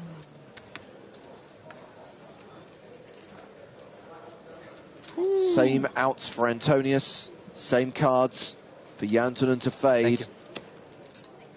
For Finland. And it's a 3 on the river, so Jantunen doubles up through the other fin at the table. He's now got 28 big blinds. Antonius has dropped down to 53 big blinds. And we are going to head out into the field because we have another all-in, and it is a former Barcelona champ who's all-in. John Juanda has shoved. He has been called by Mario Navarro. And that is Juanda tabling Queen 10. Mario Navarro has Ace 4. Ace on the turn. And that will do it for John Juanda, the 2015 main event champ, eliminated here on day 2. Johnny Juanda. I tried to get John Juanda for the podcast. He's a fan of ours, James. I said, you don't seem like a podcast guy, but if you do it, it'd be great. He goes, I'm not a podcast guy, but if I were going to do one, I would do yours. got so mad and said, I'll take it. I wasn't. And what I remember most about that Barcelona win is that he was way ahead in the mask game. Now that we all realize it's kind of a smart thing to do, especially when you're not feeling well.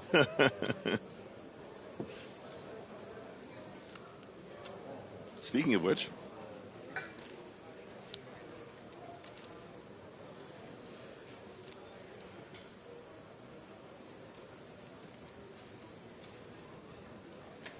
so Noah's going to start the action here, raising 9-7 of diamonds in the cutoff.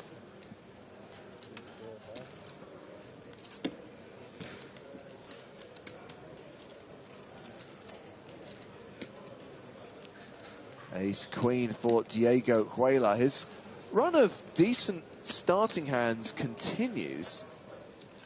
yeah, this guy just seems to get premiums all day, doesn't he, James? I don't know what's been going on in times when I haven't been in the booth. When I have, Huelar's in a lot of pots. Yeah, I mean, he's been dealt a lot of really nice playable hands from positions that where he can do really well, too. Race. He's going to be aggressive here from the small blind. I like the open with 9-7 suited here, but here comes the aggro. This kind of reminds me of a situation we saw not that long ago, Joe. It was a cutoff open, Queen 8 suited. It was a 3-bet from Ace King from Cuellar. And then Boken decided to 4-bet him back. He was having none of it. 75 big blinds all in, Ace King off. Let's get it in. I have an important strategy question for you. Yeah. Why do you keep trying to show me up with the way you pronounce Cuellar? Cuellar.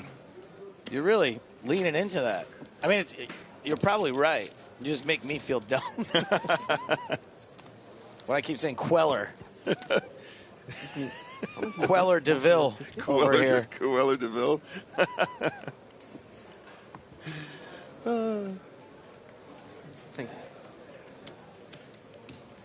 All right, guys. EPT main event day 2. We're getting into hand number 90 right now. Blinds for still 1K. 1K to 2,500.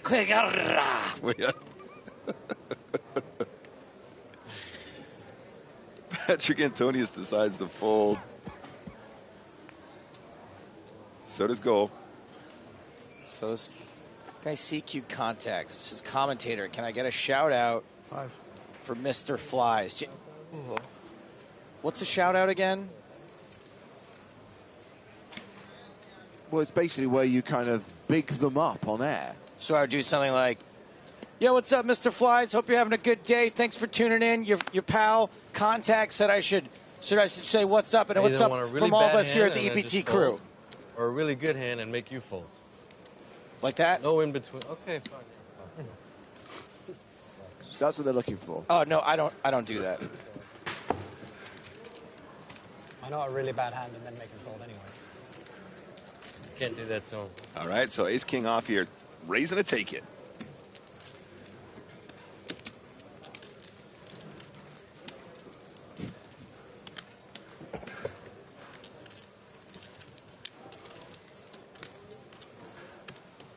See, sometimes I have Jack 3, I 3-bet. Sometimes I have Jack 3, I just fold. You know? That would be the two things people do with Jack 3. And speedy dealers today. Hand number 91 getting underway. And the players speedy too. I mean, I'm enjoying it. We've had a couple tanks, but they seem to be in pretty reasonable spots so far. Folds round. Sinclair with Queen 8 suited. Come on, how can you not play Queen 8 suited? It's so pretty. I mean, I guess you have to. Hijack. He's going to open it up. Now that you say that, I understand. Quick fold from Cuellar. Joubert on the button with ace-10. Seems reasonable to play this hand in position. And that is what Joubert is about to do. Oops. Snap call from the small blind here as well. Reem is like, I haven't played a hand in a while. 10-8 suited small blind. Let's go. This is... Gino dominated in both spots. Spades and clubs covered, and it's a 2-club flop with a street flash potential for Gino Reem. This is an absolutely stellar flop for 10-8 of clubs. Only one club missing from this deck right now that we can see from Joubert. Joubert. 5, 6, 7, 8 adds additional outs for Reem. Yeah, he's going to go ahead and lead here for just under half pot, 10K into 24K. And Reem's semi-bluff this board with 10 high. And Sinclair with the pair of queens. And most of the equity makes the call. Joubert, bye-bye. Yeah, he's got the top pair with some sort of straighty potential here, but he doesn't want to see that 9, Joe. Oh! Oh! That is the 9. Not Sinclair like this. has a straight, but it ain't the best hand. Oh, no. This is catastrophic. 5, 6, 7, 8, the Bob Fosse. 44, he wants to bet full pot here, minimum. 44,000, just get max from those 8s. He bets 35, that's fine, still chunky. Losing to the 6, 7, 8, 9, 10. Yep, that sounded like too many cards, but that's the right number. Oh, Sinclair's like... 40,000 is Jack's... He has to make the call, and that is gonna hurt. You heard him say it. You heard him say How it. much you bet, bro? 40. Yeah, buddy, I promise you I'm calling a raise. 40,000. Okay, so the graphics actually said 35, but he bet 40. Yes, I could have checked. Yep, there it is. And I love to see that big chunky size in the river, really, really punishing all those other straights. And you heard it from Sinclair's mouth. He went, I guess I can't raise because I'm only going to get called by a better hand. And sure enough, 10-8 suited, 10-8 suited takes it down. I didn't even think about tennis start. Huh? Didn't even consider folding. How can you fold an 8 there? 40 can. Tennis. Pretty Get a obvious. start. It's not obvious that I have 10-8. Jack Sinclair drops down Playing to the below 3K? 50 Like big 8, 9 blinds. suited, How many players? 7-8. Not the 10-8. Nice. And how do you just can't fold? You're shit. Slow roller Jimmy asks, wait, did Sinclair fold? He did not. He called quickly. Yes. Yes, of course. You're never folding in 100,000 years, but he did correctly identify that he's only ever going to get called or raised by better if he puts in a raise himself, so he just goes for the flat. That river bet of 40K getting paid. Boken, in this hand, raising to 5K with ace-10 suited from UTG plus 1. 6 river.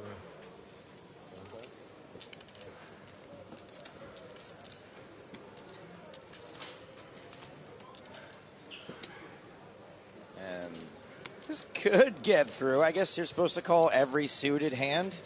I've heard people say that before. Defend every suited hand. There are many situations where in the big blind you're supposed to defend pretty much any suited hand, and this is definitely one of them, I think. If you don't feel confident with playing some of this really weak stuff like 3 deuce suited, I think it's fine to get away. Sure, that's cool. It really comes down to your confidence post flop. And Ace, Jack 5 top pair for Buchan. Yeah. Gut shot for Gorell. Absolutely.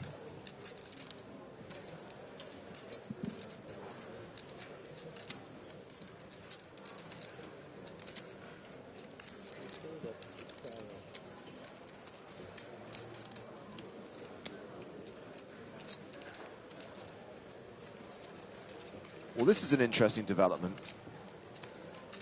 Someone purporting to be Maria Ho, and I'm not 100% convinced it's the real one, says, what a feature table. Chino always fun to watch. Now, if this is the real Maria Ho, that would suggest that she is no longer in the EPT main event. Maria Ho is no longer in the EPT main event.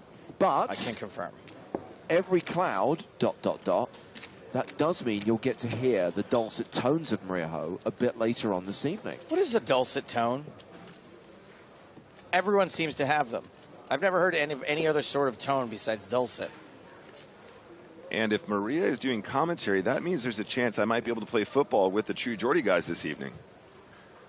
Well, look who likes sports. No, I'm actually really nervous about this now. I'm terrible at football.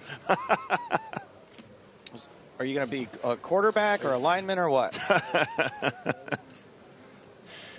Ooh, speaking of big hands for Cuellar. I see Nick very much playing tight end. He kind of has the height, he has the girth, he has the speed. He's big, but not that big. Exactly. Oh, dear. I'll probably be on the floor for most of it, not going to lie. And Joubert getting a little out of line here with the King 10 suited 3-bet from the hijack. This is not going to work out. I'm assuming that True Geordie plays O-line, right? I mean, there's no way he could play any other position. I don't think so. I mean, it would be a waste. He's certainly not a running back.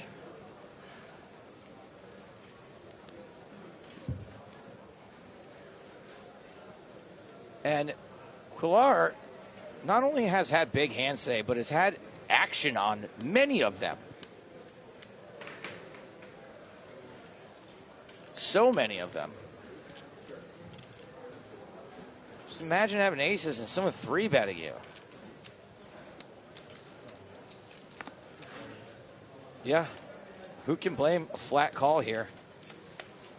Meanwhile, greetings to all insomniacs all over the world. Scott Adamson says, late night here in Shanghai, cannot sleep, so watching EPT Barcelona, enjoying the coverage as always. Love it. And look at this flop, Joe. Aces with the ace of diamonds. You're feeling good about these flops, you know what I'm saying? You see the monotone board and you're like, oh, God, why did it... Oh, wait a second, I have the ace of diamonds. You got to double check. Joubert with 2% equity and is not going to slow down at all. And typically, this is probably what you should do, I guess, after you 3-bet this pre-flop. And hope that all the non-diamond hands, non-pairs are just going to give this up to you. But unfortunately, you're betting into the biggest pair and the biggest diamond. Yeah, I'm not being funny, but Cuellar is just getting so many good hands. Yeah. I mean, he's had aces at least twice. We've seen him have ace, king, ace, queen, and kings even. Managed to get a little bit of money on each of those. We're rocking the same hoodie, so I wish him all the best here. I'm hoping these white EPT hoodies are good luck hoodies, Joe.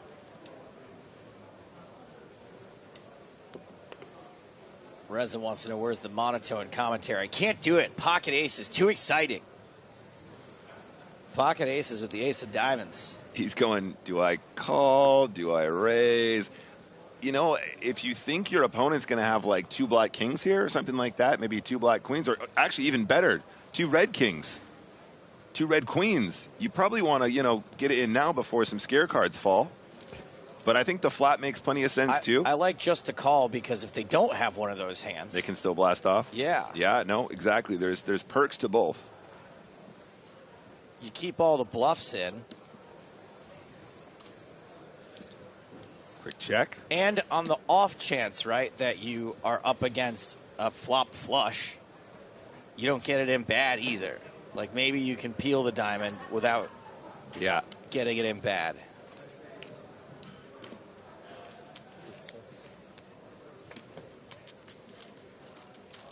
Looks like it was 2 checks, and Joubert does manage to make a 10.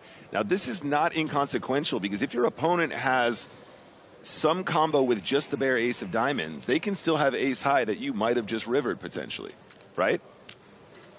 What if he has ace queen with the ace of diamonds? What if he has ace 9 with the ace of diamonds? Something like that. And on the river, he goes, okay, the only way I win this is if I bluff. I want him to get him to fold some pairs and whatever. Some smaller pairs potentially. maybe some better ace highs. And then Jobert still has to make the crying call with the 10.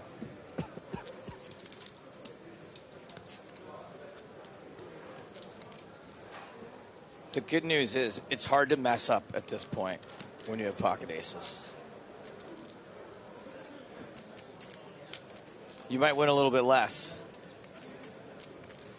but it's hard to totally botch this. Yeah, absolutely. Yeah.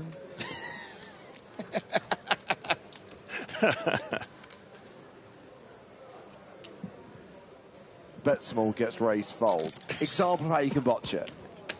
The human solver says it's funny that Collard always looks like he's on the phone, but he called him cellular. You see what he did there? Yeah. Hello? Hello? Hello? I think there could be some good edit here. Loud in here. Hello? We get some EPT footage and just make it look like he's just really rude and on a call during every hand. Do you remember the old Dom Jolly sketch? Yeah. Trigger happy Hello? tournament. No! I'm at a cinema. I'm in a poker tournament. No, it's... That's rubbish. It's rubbish. A big old stack of blues. Hey, big old stack of blues. 55,000 was the pot to begin with. Cellular. Going 100K. That's almost double pot, you guys. Oh, Joubert, all into call. Is he going to make the hero call with a pair of 10s? I mean, this is a play you might make with the ace of diamonds in your hand, just not the other ace. Exactly. That's what I was saying. This is not an unreasonable hero call. This is actually not dissimilar to the line he took against Patrick Antonius when he had the kings on the paired board river, and I said he's got to go for all of it. It's another spot where the hero call is not completely ridiculous.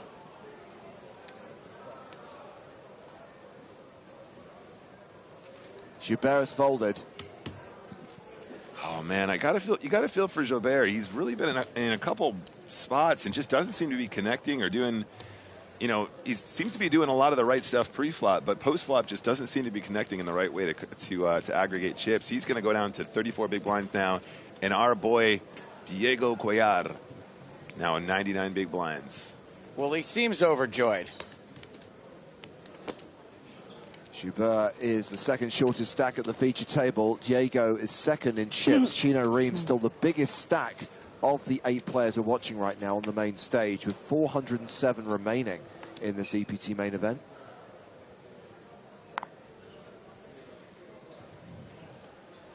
Bob Smoker on YouTube says, blind levels? Yes, there are. 90 minutes long, with the blinds increasing every time we're on a new level.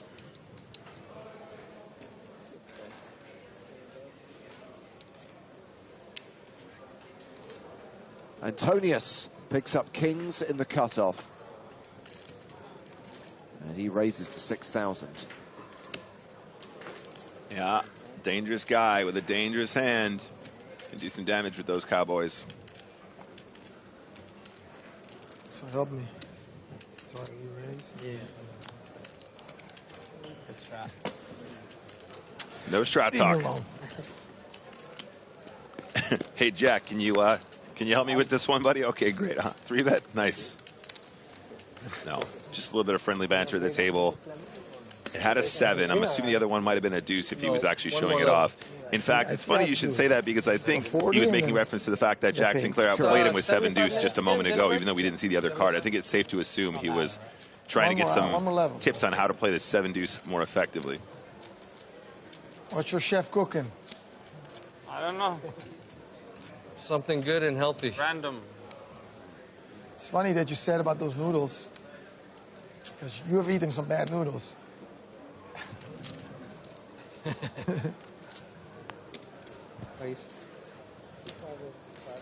I need to know about the noodles now.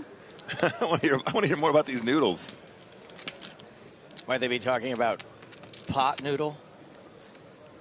Those don't qualify as noodles.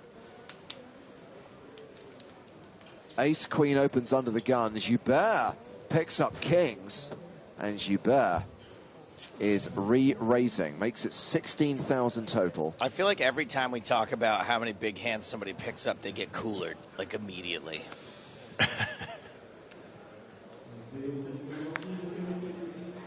Except for our man, Cellular Diego.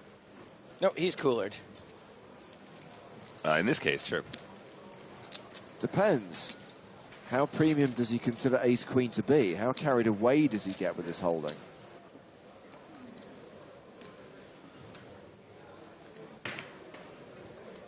I mean, we were just talking about Jobert not quite connecting. With the Cowboys, you don't need to connect to win.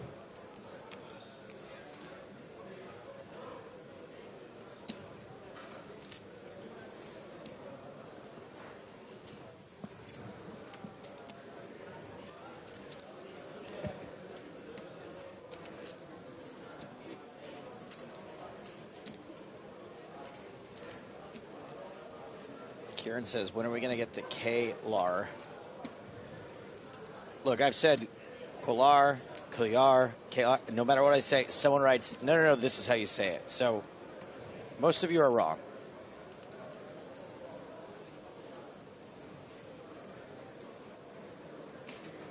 C-U-E-L-L-A-R.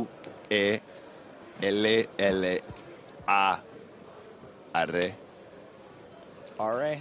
Are you sure it's R-A? I'm pretty sure. I think you might be thinking of Y, which is G. Oh, boy, there's the big fat cooler. Ace-queen all-in, king snap call.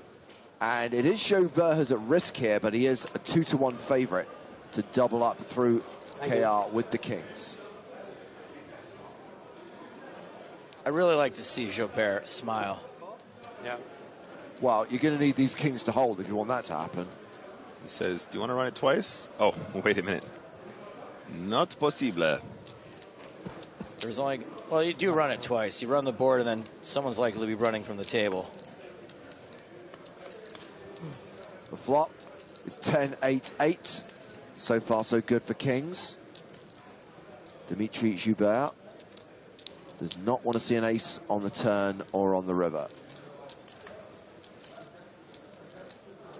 Oh, there it is. Come on. Such a tough run. And with a king folded already, he has one out. Only the king of spades will save Dimitri Joubert. One out, one exit. It's the 7 of diamonds, and we lose Dimitri Joubert, and I don't think we're going to get that smile you wanted, Joe. I don't think so.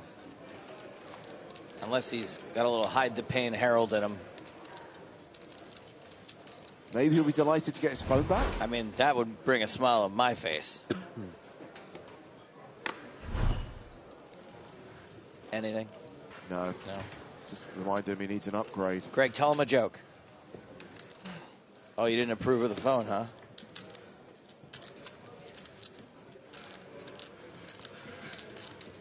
Diego Cellular will sort you out, mate. It's got all the latest Motorola's out back. Burners, Simone deals. Diego Cellular's your man. Nokia 2210. Whatever you need, mate. When Gene was leaving Omaha, James, and he grabbed it out of the cabinet, did you know that's what he was grabbing? Yeah. I was like, what is that, a granola bar? I thought he was, what is that, a TV dinner?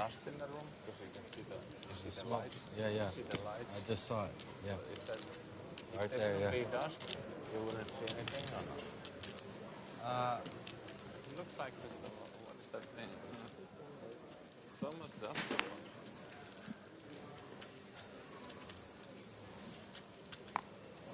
Yeah. You know, we are like the downstairs part of the, you know, so like more like when it's like basement, it's more dusty, you know? Yeah, yeah. I wonder what they use the space normally. Yeah. I don't know. Maybe convention center? I don't know. I don't know. Oh, this is a, yeah, I don't know. Yeah, of course. Conventions? You can rent it if you want.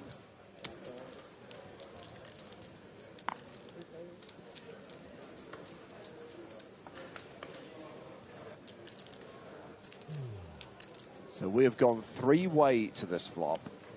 It was Ville Janssenen who opened with ace-king, flattered by both players in the blinds, and Sinclair will be liking what he sees there. He's got 4 strawberries.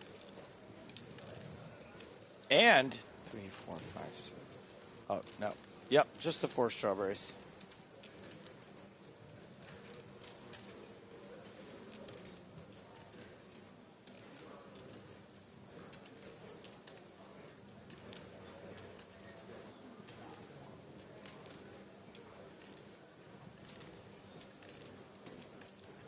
Natural Fawn Killer asking if Diego is chip leader. He has the biggest stack at this table. He is not the overall tournament chip leader.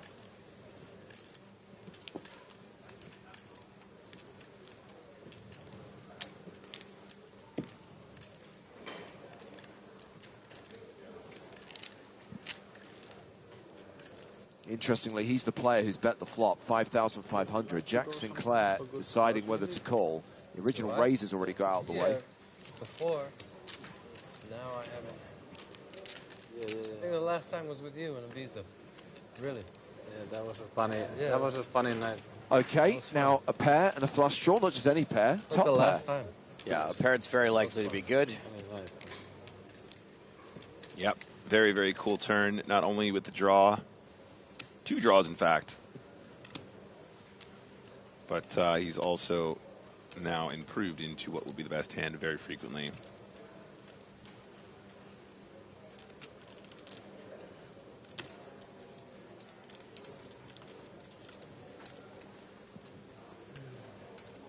I might go on Friday. He's going. Huh? He's going.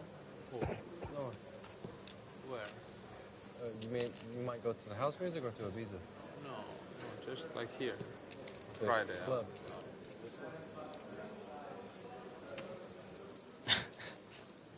Pretty good from Nither in here. Much like my cellular company, you wait on hold forever. Does your cellular company tank on you every time you call? Not with Diego Cellular. Mate, Diego Cellular doesn't have customer support. No money back, no guarantees. But you see the savings on your monthly. Classic Sony Ericssons, mate. Original boxes, honest. Terrible. You can beat him up. Okay, not that one.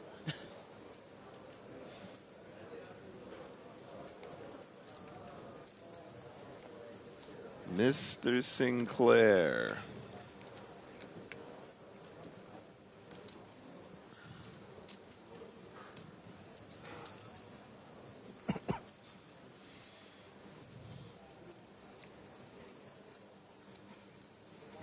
That's a pretty big bet here from Quiller. Yeah. Would definitely give me pause. Absolutely. If you didn't have those hearts, you might even be tempted to just get away from the 8. Oh, once in a yeah, while. for sure. You need the hearts as backup. Oh. Come on.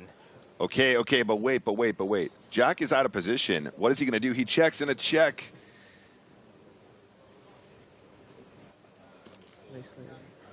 Nice hand. Funny board. Yeah, I was thinking just for a minute, if you ever want to lead there, you know, just make sure you get paid by some of those overpairs that might be tempted to still check back once in a while. But you probably still get value from them as well. It seems like there's a lot of hands that would check back there. Yeah. But I think maybe if you're bluffing the turn, you're supposed to bluff river too, right? Like, because you're not in my head when I thought supposed to have an I'm 8. like, You're supposed to have like 2 big hearts there. Jack is, right? Potentially. You like 8s. You should use those powers when you're in the hand. I know I would have checked. 8, 6 of spades. And you know why I didn't open? Because when I'm looking at it, one of the cards like went this way, so I thought one of you guys might have seen it. We saw it.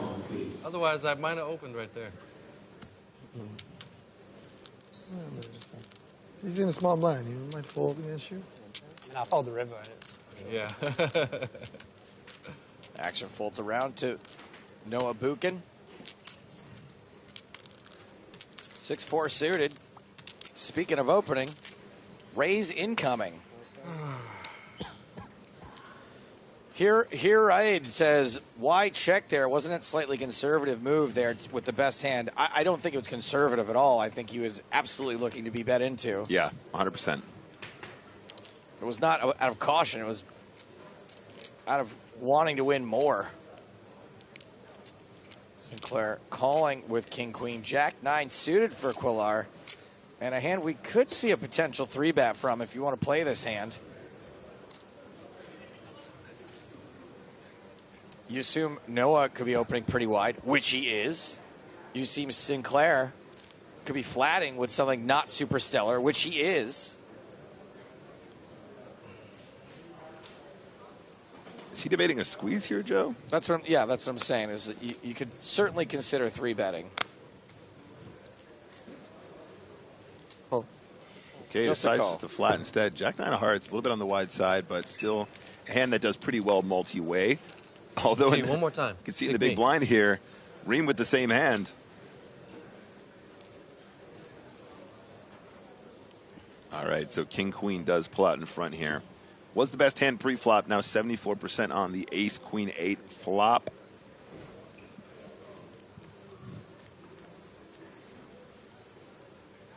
Yeah, I like the control here from Sinclair. Just a check seems good, multi-way. 4-handed pots are very difficult to play well. Oh, sorry. The turn, relatively safe. King, queen will just win this a lot of time at showdown.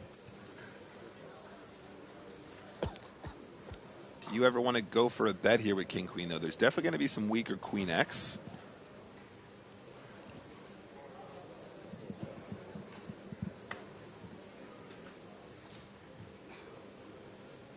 And there it is. The card we were all waiting for. Is king high going to win this after I called it not a super stellar hand? 2-pair with a queen probably might. Oh, right. 3-pair. As we discussed at great length, I think 3 pairs should be better, much better.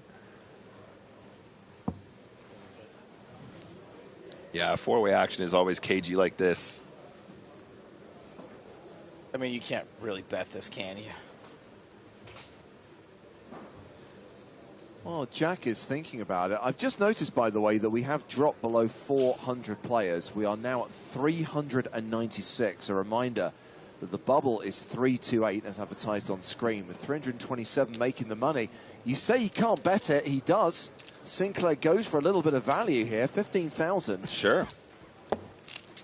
You can get paid by king high here if they think I was going to say, get called by actual king high and not just fake king. By the way, king high would have been good here. Yeah. Take it easy, everybody. Take it easy, chat. Take it easy. So 2 minutes left on the clock, and then we will take the next break. Very good bet. Well, for sure you were going to bet when it comes running 8. So 2 minutes left. What? That's time for what? 3-4 more hands? Huh. I was just like, someone's calling here in this spot. Someone's doing all this safe check calling. It's not going to work. Oh, wow. That was magical.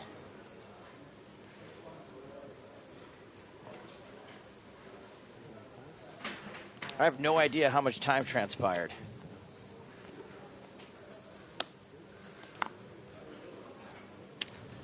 So chances are this will be the last hand of the level, and it starts with a raise from Jack Sinclair in the cutoff. 200? Ace, deuce of clubs.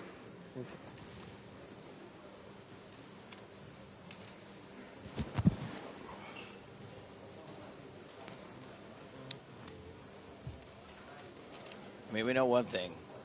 The players at this table came to play today. No such thing as ranges today. 6 high, jack 3, queen 8, king 4. Antonius with ace 3 in the big blind calls as well. 3-way to the flop, and that flop is king 10 8. Whiff and a whiff and a whiff.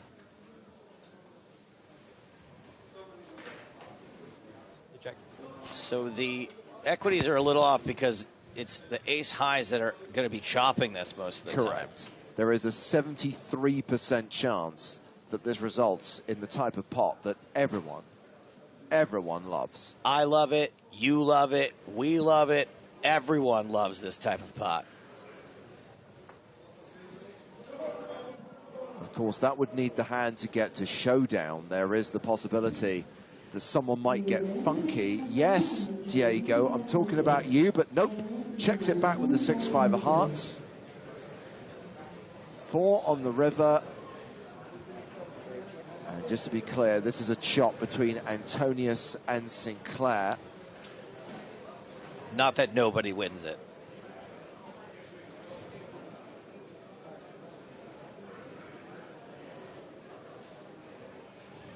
Okay, Zach, I could see this. Put your hand above my whiff. When I whiff, you whiff, we whiff.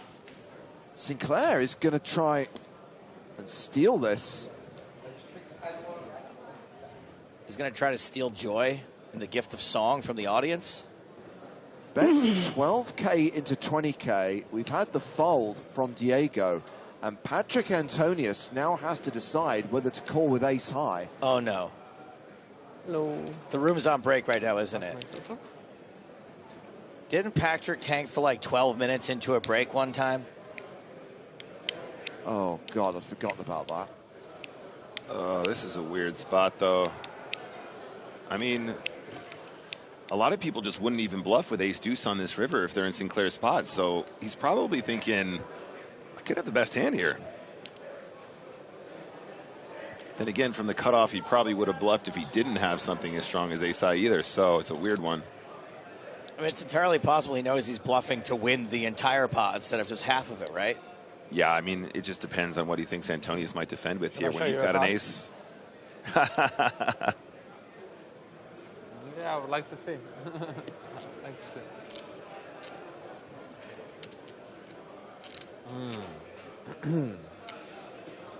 PokerStars Strack says Nick would call. You know what? Okay. Antonius lets it go. Yeah, I'll show you. one. I'll show you the one that's good. Yeah. That's good. I can't really beat that. He's not going to lose sleep over this. He's out of here. And he's forgotten it. So we are going on break now, and we still have 390 players remaining in this record-breaking main event. We are getting closer to the bubble. Might not get there in the next level, but certainly the level after that, you can expect world-famous bubble coverage. Chino Ream still the biggest stack at this table. Björn Jansson's still the shortest stack with 19 bigs. Those blinds going up to 1,500, 3,000 when we return in around 22 minutes time. And during the break, there's a chance for you to see some of the highlights from the much talked about, much enjoyed EPT Barcelona Players Party. So have some of that, and we'll see you in around 20 minutes for more action from the EPT Barcelona main events.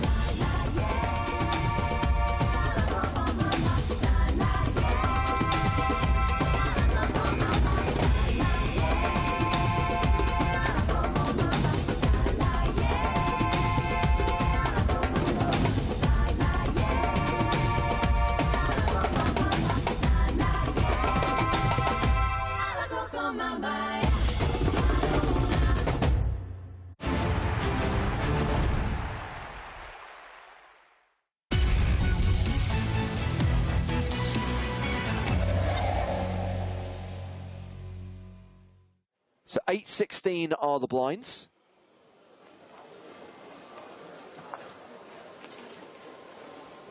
Sander pass.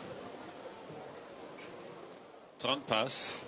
And action has been folded around to Patrick Bruel, who's going to open here with pocket tens to 45,000. To 45,000. Greg pass. Adam pass. Nicolas pass. Small blind pass. So round to Mark Telcher in the big blind, who's got ace-9.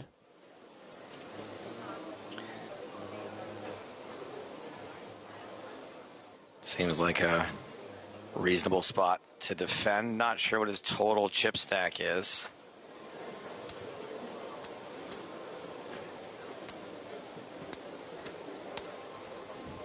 And a call from the big blind. Doesn't look like Bruel has a ton of chips either. I mean, is that like 60K behind? The browns are 5K each. I see. They're the high 300K denomination chips. It is an ace high flop, and Bruel does not have the 10 of hearts.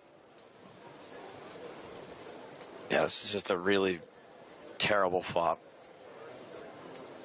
for 2 10s. All in. And Patrick announces why?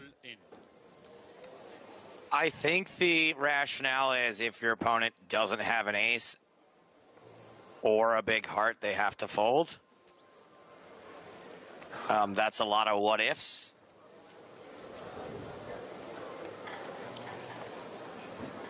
Cool.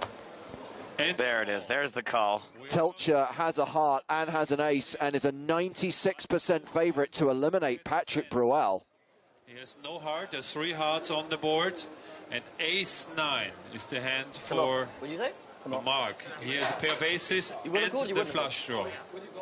4% seems pretty good considering this spot.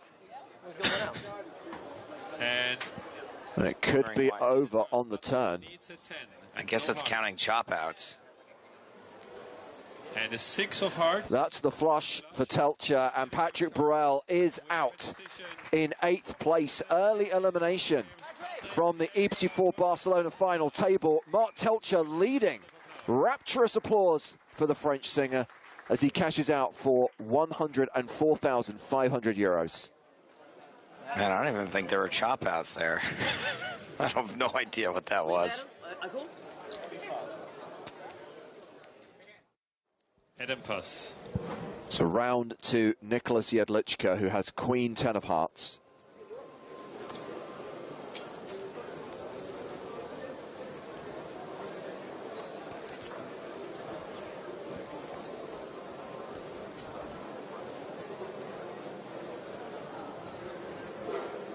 Nicholas in the small blind call. Completes from the small blind. Free flop for Mika Parsonen, who has 8-3 in the big.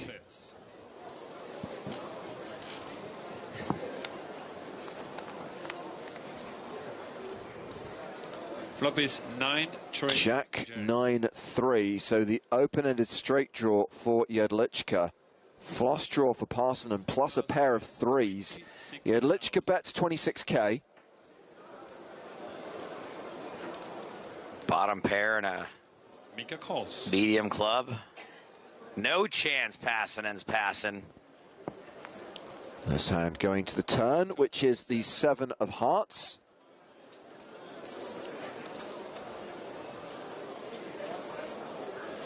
Not the straight card Jedlička was hoping for. Keeps on betting on the come, as it was called back in 2007. And Parsonen now has a pair, a flush draw, and a gut shot. He calls a second time, this hand going to the river. The river shows a which is another 3 trips for Parsonen. 3 check, 7-3. What an improvement. What a fun way to improve.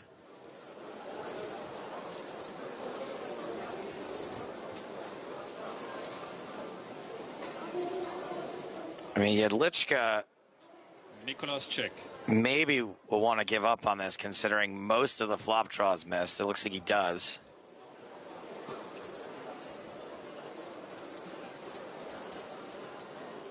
It's just really hard to rep a hand that has improved at all. Yeah.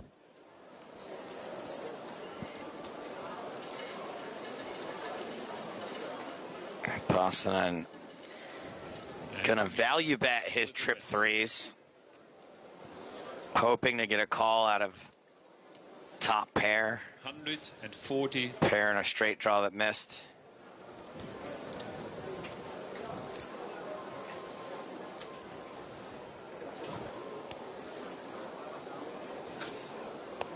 Jedlička obviously only with queen high.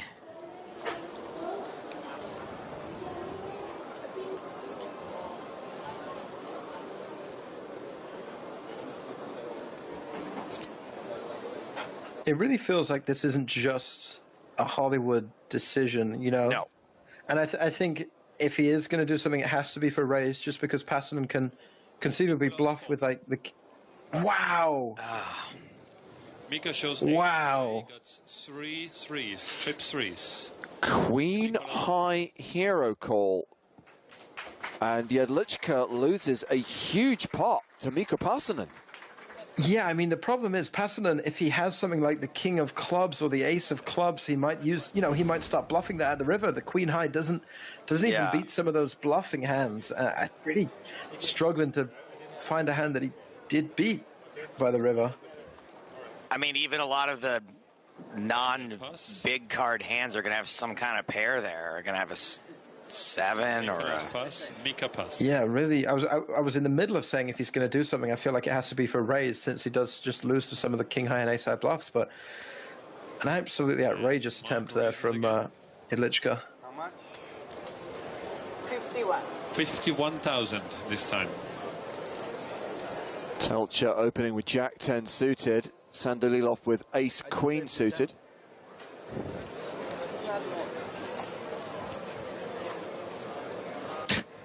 There are no friends at the poker table.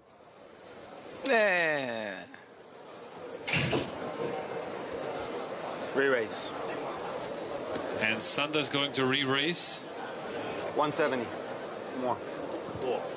It looks like Joe Hashman is rubbing Mark's shoulders. 70,000 more. Hey, buddy, how you doing? Yeah. Take this for luck. I believe that was a promotion on season 4, that if a previous winner made it to a final table, they received a complimentary massage from the 2005 World Series of Poker main event champion. So pass the sugar. Race. Look, I know there's no friends at the poker table, but it's impossible to not let that get in your head, right? Would my friend 3-bet me light? Do I want to 4-bet my friend light? You and I go to war. What do I need to have? Aces. I can beat any other hand. What? I can beat any other hand. Do you have it? What do you have 2 aces or not? Nope. I don't have aces. Not a huge fan of friends chatting about it this much.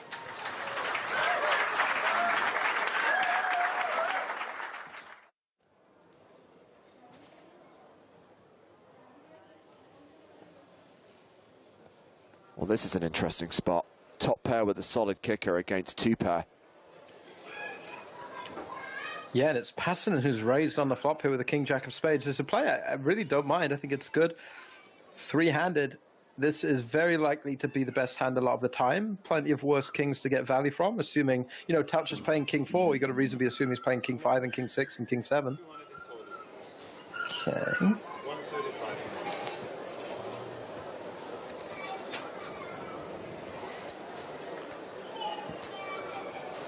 What an absolute dream. And Mark is calling 200,000. Having a bad king and flopping top and bottom. Here is the turn. No draws out there. I mean, come on. King. Okay, some draws now. Mika's first to speak. Check. How does it go from there being virtually no draws to there being virtually every draw? Because it's never easy. There's got to be a sweat, Joe. There's got to be a sweat. So annoying. I think he's still going to be pretty happy with his hand, though, right? Like, okay, 6-7 gets there, but it's a lot more likely your opponent just has something like king queen, king 10, king jack, which is still in pretty good shape against. He'd much prefer if he had the king of spades in his hand, because even though blockers aren't a thing, here they are a thing. It'd be harder for his opponent to make that backdoor flush. But I think Mark Telcher at this point still very happy with his hand. Mark bets 300,000. Call. Re-raise all in and call. Snapped it off too. Wow. All in. We just want to check the chips one more time. Maximum drama with 1 card to come. And Pasanen does have a lot of outs. Can make a better 2-pair. Can make a flush on the river. King 4 is the hand for Mark. Yep, the 8 and the 5 both live. The 10, no good. And that will see a double up for Mark Telcher. And I think that'll see Mika Pasanen now become the short stack at the table.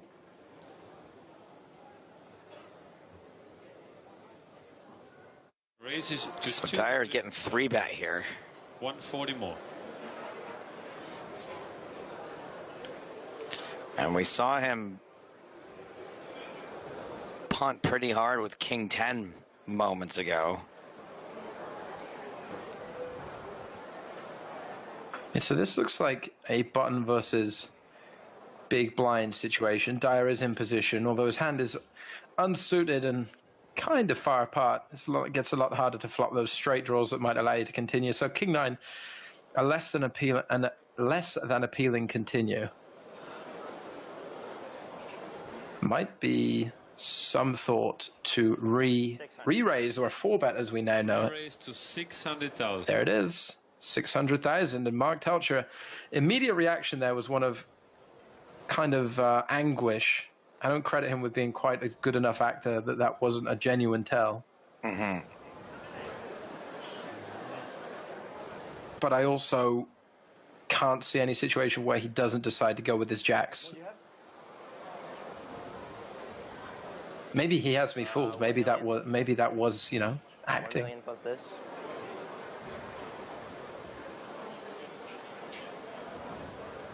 I mean, when you're in Greg Dyer's shoes here, given how much people would tank with their entire range, you can't even know if you're ahead or behind by the amount of time he's taking.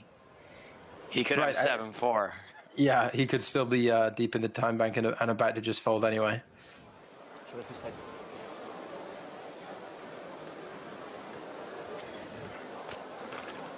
Who says ICM considerations weren't a thing back then?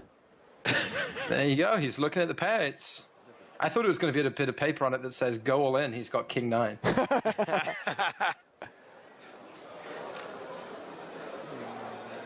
I love that stare off into space from Mark Telcher. That's like, I'm definitely doing very advanced ICM maths in my head.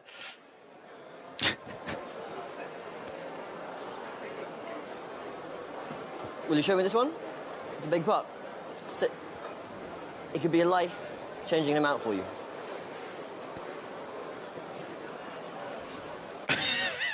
Greg Dyer has no time for this table talk.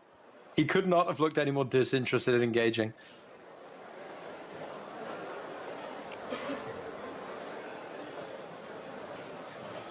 I'd be really surprised if Telcher decides to 3-bet fold the jacks here. I've taught myself. What an opportunity I've missed it if I've got this wrong.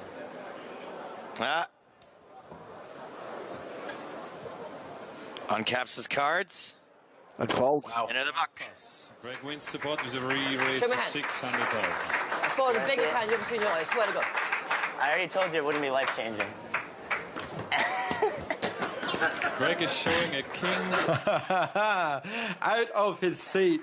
He shows the King 9 offset. I've already told you it wouldn't be life-changing, talking about the pay jumps. Greg Dyer puts in the 4-bet bluff. He's not afraid. Those Americans. Tilted Telcher. I haven't seen him move from him all day except for him against you. Oh, I was playing. Huh? He always had it in the beginning, but now he's starting making moves. Would you have called? I don't know what you have. What? Yeah. I was so sure he had it. Whew. What's the risk of $200,000? A huge amount of chips. So actually, the Passanen's stack is a pretty competent ICM fold, right? It looks like Passanen's not got many chips, so to put it in with jacks, actually, from an ICM perspective, is a little bit of a punt. Maybe Mark Telcher was, he looked at the pairs. I guess that's what he was thinking, right? So we've definitely seen some evolution there in terms of final table play. Sure. Good point. So Dyer is open with King 10 suited. Parsonen all in with Ace 7 suited for 56,000. Dyer loves King 10. He's raised. He's gone all in. I love that. So have they folded? No, he's raised and he's gone all in. 60,000 to call. Uh-oh. Oh, 1 ace. Oh. 1 queen. So what on earth does Liloff do now, given that Dyer's the chip lead? Passanen's, a couple big blinds left in, probably about to be eliminated in 4th. But if Liloff gets it in and they both lose to Dyer, I guess Liloff makes the ladder, right? Like whoever had the biggest stack takes 3rd place. I call. Call 60,000. Just calling. With a side pot of 6,000, three-way action, Mika all in. Okay, so Paslund's chips are committed. Now there'll be a side pot. I think I heard about 6,000 chip side pot. So basically nothing between the king 10 and the ace queen. Sanders first to speak. And we'll see how this one plays out. And check. Check on the flop. That 7, by the way. Turn cut is a 9. Sander check and Greg check. Good point. Big favorite to double up. Oh. Scratch what I just said. Dyer loves king 10. And Greg bets. Paslund knows it's over. Yeah, it's such a bad run out for him when he's got an all-in call. I think he knows, I could say, pacing around, he knows it's done. Goes to Greg. King 10 is the hand for Greg. He has pair of kings. All in hand for Mika is ace 7.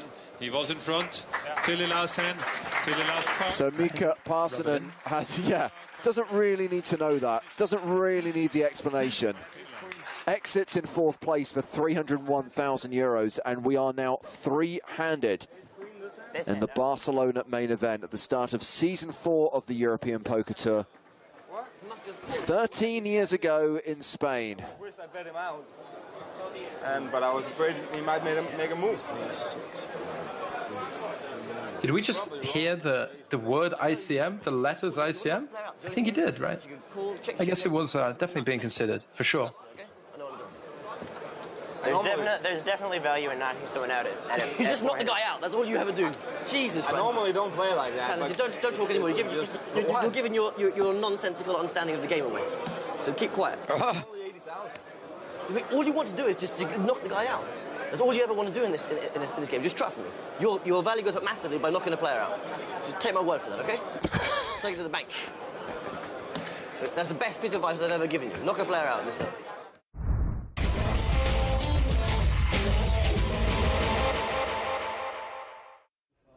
Blinds are still 12 and 24,000. Sorry, mate. That was just a call. It's a raise. Oh, okay.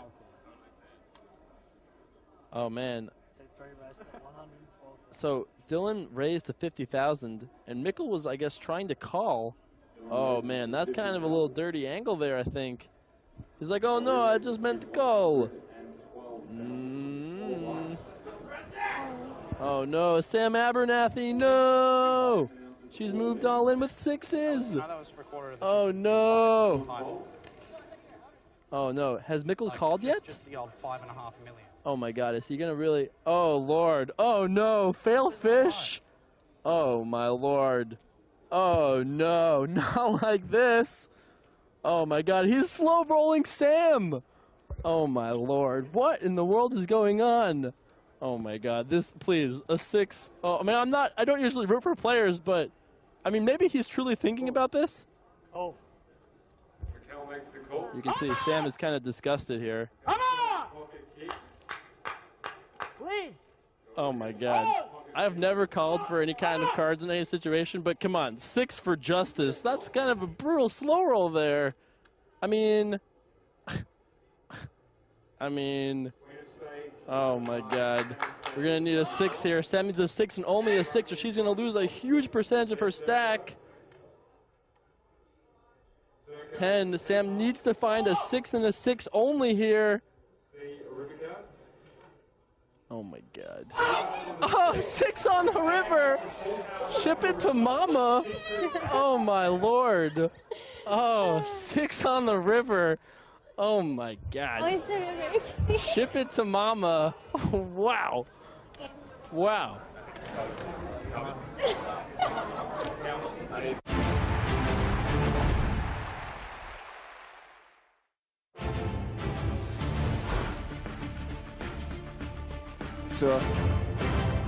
Our live coverage continues on day 2 of the record-breaking main event. 2,294 entries, 388 players coming back from break, and the bubble is looming.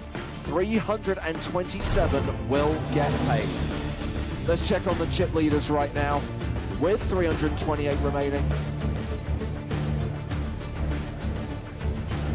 The top 5 stacks in the room right now. Atanas Kodinov, 760k. Stefan Jedlička is in the top 5, as is Andrei Marques. Another 90 minutes of poker to play, with the blinds going to 1,500, 3,000 with a 3K big blind ante. I'm James Harskin, alongside me Joe Stapleton. Hello, my babies. And Griffin Benja. World famous bubble coverage. It will be here soon. 328 is when we go hand for hand. 327 is when we start paying players. 11 million euros in the prize pool. 1.7 million up top. And this is the lineup on the main stage. We are sticking with the same feature table. We've still got Chino Reem, Patrick Antonius, and Noah Boken, 3 former EPT champs. Chino Reem, still the table chip leader. And Ville Janssinen from Finland, still the shortest stack with 19 bigs. So let's remind ourselves of the prize money on offer in this record-breaking event. A min cash is worth just shy of 9,000 euros. The big money is all up top. 6-figure scores for the top 10, with a 7-figure score for the runner-up, more than $1 million, and 1.7 million for the winner. And of course, the coveted main event trophy.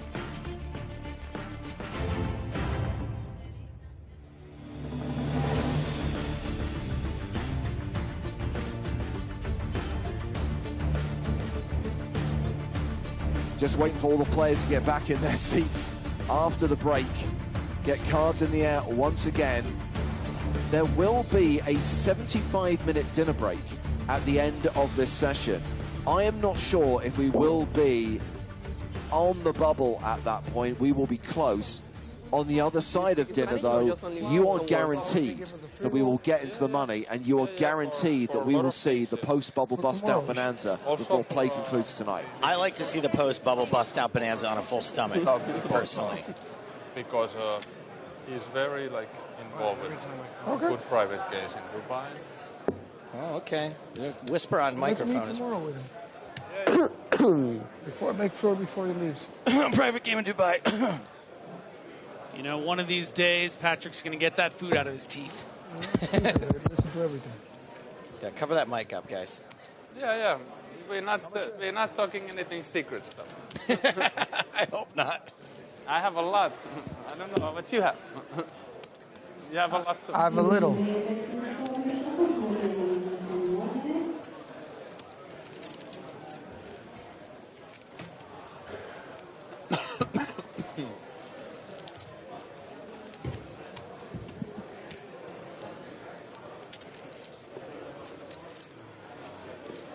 How many people get paid?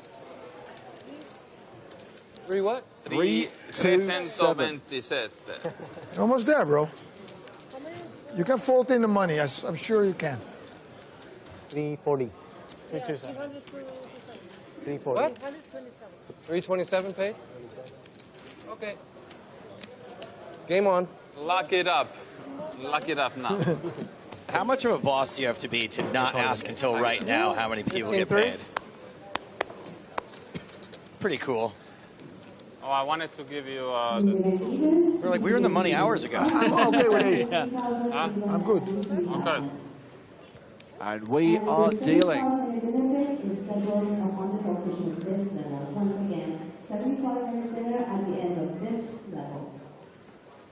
So what, Aqua again?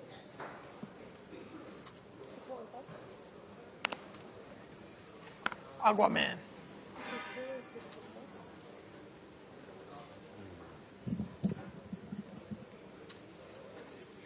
Quillar, 3 deuce. Ditches it. Chino. 65. Raheem. Makes it 6,500 with queen 9. Quick fold from Patrick in the small. Big blind. Yeah, one of those average strong button hands. This one is an above average strong big blind hand. And are we going to get a smooth call from this smooth girl? We are indeed. 3, 4, 5 in a line. King's good. Yeah, it's interesting. You know, I think in this particular situation, it's not really one that Reem will go buck wild pre-flop. So I think this is kind of a cool, trappy flat. You know, I don't even know necessarily if Goal will want to play this as a check raise on the flop, keep those bluffs in there. But maybe this is when he comes out of the bushes. I feel like against a button raise, I would feel pretty safe just calling here and not wanting to get a check raise in.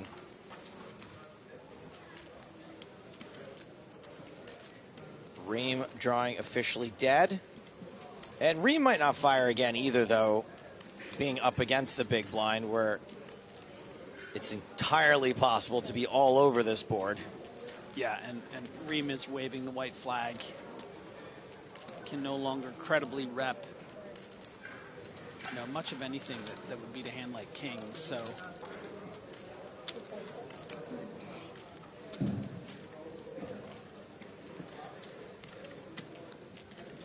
and Grell checks for the third time. Can Chino resist? It looks like nay. This is a pretty great check here by Goel.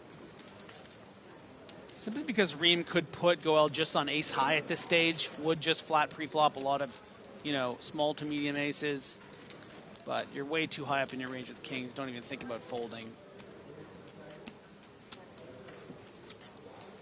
I'm a little surprised has even taken this much time. I think it would be a really big mistake if you're making folds like this. I have a feeling that you made the straight. What? Oh, then he would have bet the turn, Goel. We gave a lot of credit to this river check. Yeah. For being a bet-inducing check when really he was praying for a check behind. Yeah.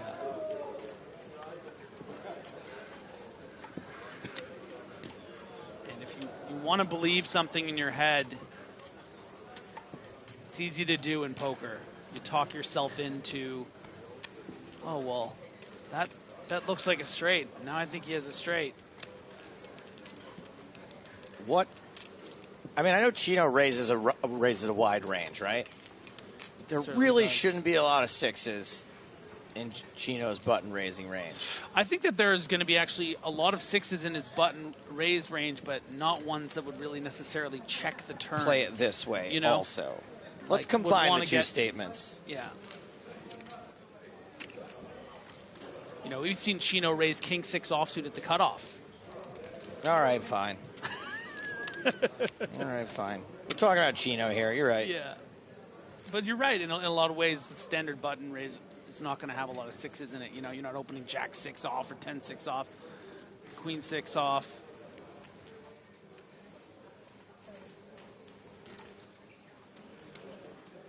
I like this comment from Skripak. It says, oh, yeah, no. That's a perfect way to describe this. Oh, yeah, no. Oh! Can we see it? Do not. You can watch the stream? Don't show it. Time? Please don't. I did have a 9 in my hand. Can't watch this man's heartbreak 9-10 live on the internet. Better than He's that. like, wait, you know what? Wait, you didn't have the straight? Kicker? No. Better kicker. I can hear the Spanish commentators freaking out right now. Yeah. They're yelling, "Ay Dios mío." Can confirm.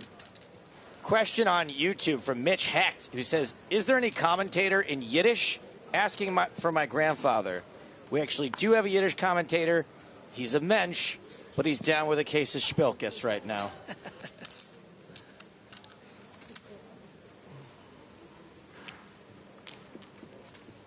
Little Spilkes and the Connecticut.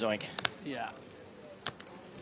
We hope he feels better soon. It gives you the content your grandfather deserves. For now, you're just stuck with us. My grandfather would always say the same thing when he's watching sports. If he didn't like a commentator or a player, he'd go, hey, he's a bum. More Dutchies? Antonius. Too many Dutch people at one table. Maybe his toothpick broke and he's a little tilted because this is a very, coloring outside the lines, flat call in 10-6 suited, and is actually suitably punished for this really loose flat. by being up against the ace-10 of Coular. Yours. We do have a new player joining the table, Joris Ruiz. And Patrick picks up a diamond draw to go with his outkick pair of 10s. I can't wait for the diamond to hit the river. You're going to be so wrong. You're going to be so embarrassed. Actually, yeah. Well, I will be. Damn.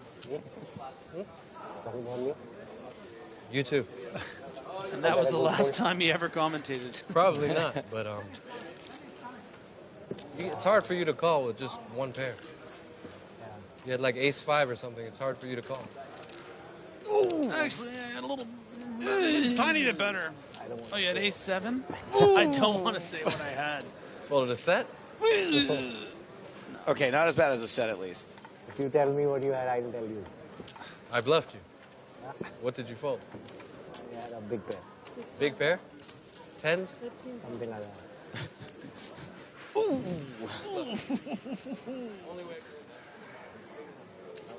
Coular betting with the best of it. Second pair top kicker.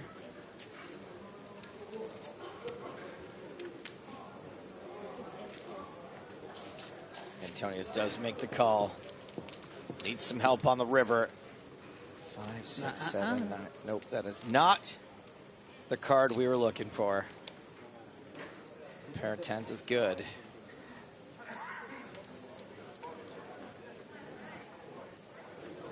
Beccadino asks, what type of poker chips are they using? What are they made of? Nice try, Beccadino. Yeah. Trying to... Just going to go check on the river. It is indeed. Patrick will see that he is out kicked. Oh, ace-10, yeah. Oh, no, you're good. I got the 10-6.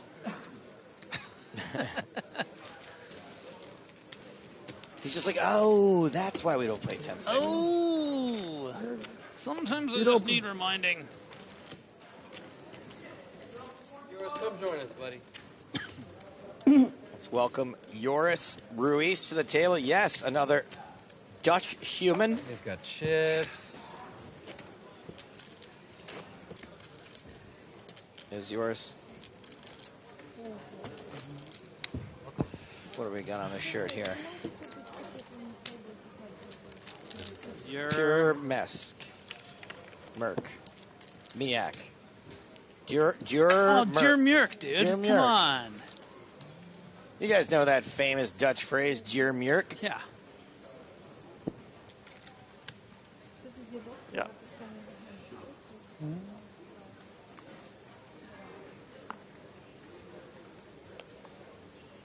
Ruiz joins the table with 284,094 big blinds, so plenty of chips at this table. Ooh, Mr. Momentum. Feeling the rush. Suited Kate. Definitely at least one notch maybe looser than what our standard opening would be on this chip stack. But, you know, we're going to get a little looser as we approach the bubble. And there you go. Apparently, Dear Murk means expensive brand. Oh, wow. That's kind of funny. Yeah, that is. Like if I wore a t-shirt that said expensive brand, that'd be kind of funny.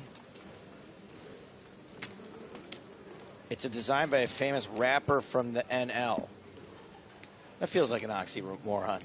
A famous rapper from the Netherlands? Yeah. His Spotify stream has over 10,000 plays. Playing holder? Just kidding, guys. Take it easy. Yeah, Take it easy. Yeah. Yeah, you don't want to invoke the wrath and ire of the... I love the Nederlanders. Yeah. Should do anything stupid yet? Fun country. Yeah.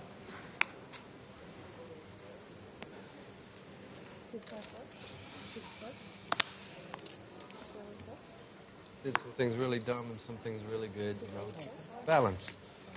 Well, Slomps, who is banned in Spraggy's channel, you can add another notch to your belt. You banned here as well. You banned. Thank you for your question.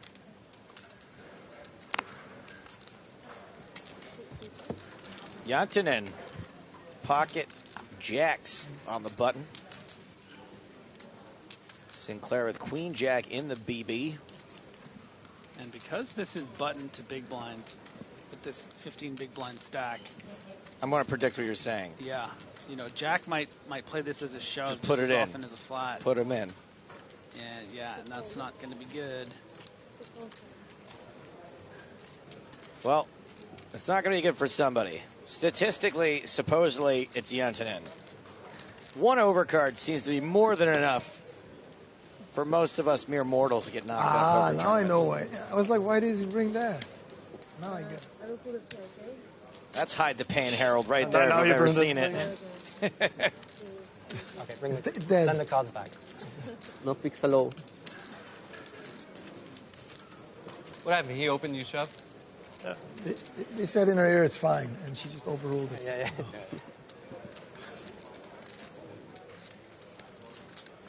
Oh, told you. Queen Eye flop, although we do have an up and down draw for Yentinen. Up and down draw. That was Love a pretty it. convincing pick, son. 2003 called. They want your expression back. I love the up and But down screw draw. it. Of Let's course, keep it. They both have the up and down draw, but still. Ways to survive, we'll call it. I like my draws like I like my life. Up and down. Nobody likes their life up and down. Jantinen's life just down for the moment. Down and out. Eliminated around 378th place. 50 off the money. You don't play jacks. That's why you don't get it in super I good. didn't want to miss out on the value. Is that a Family Guy sweater? You knew the flop. It was going to go in. Making sure. Yeah, you're right. Sansu asks, how long this game going to happen? New players adding. I read that literally. I wasn't meaning to make fun. I'm sure that English isn't your first language. It's not that we're adding new players to the game. Everyone who's in the tournament is in the tournament now, but as players are eliminated, we eliminate tables. Finish. Players from those tables disperse out to the other empty seats around the room. Folded. So to answer your question, new players will be added to this table Well, I thought I had to try and eliminate it. forever until this table breaks. There's one finish now. But no new players will be added to the tournament You at finished all. the finish. Oh, but we can only have one finish. Yes. Forever. So late registration is closed. Late registration is closed. Finished. Has And been he's since the finished start too. of the day. He's finished too. He's the real finish. No.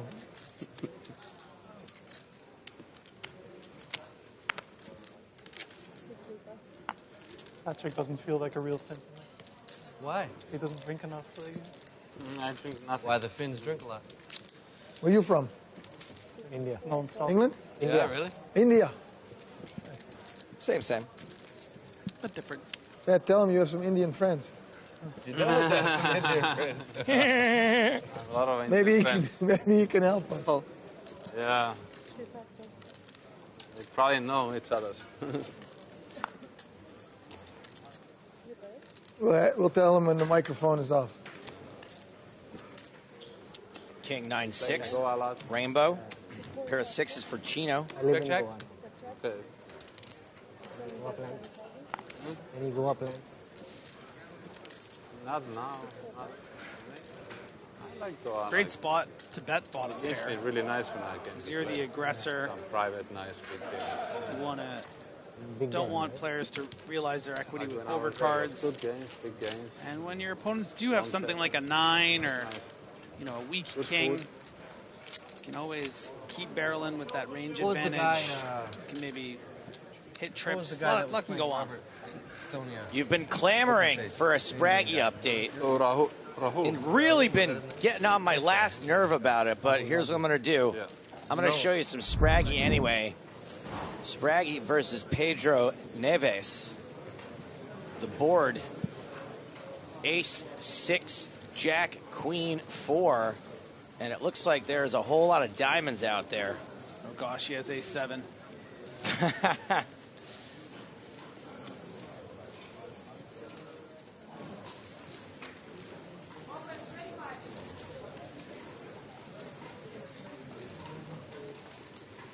And Spraggy is checked, waiting on Neves.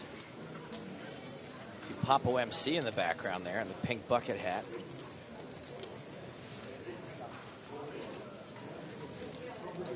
And that is a bet from Pedro, 17.5 thousand.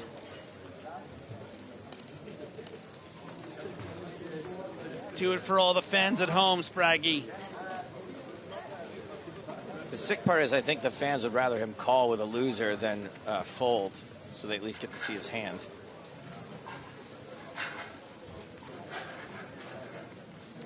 But if he called with a loser, then we wouldn't see his hand. I mean, we could. He might show it for the fans. For the fans. Oh. And Spraggy is reaching for calling chips. Makes the call and does not show his hand.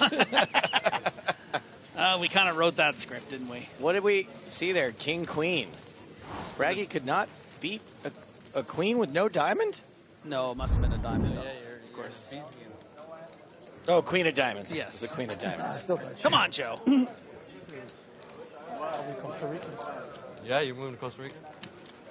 But you're in Amsterdam now, right? Which city? In Costa Rica? Yeah. Oh yeah, not really a city. It's like close to Nicoya, on like the Western Peninsula. But it's basically just a jungle beach town. Don't fall for it, new guy. He's befriending you so he can 3-bet you. Oh, you do? Oldest trick in the book.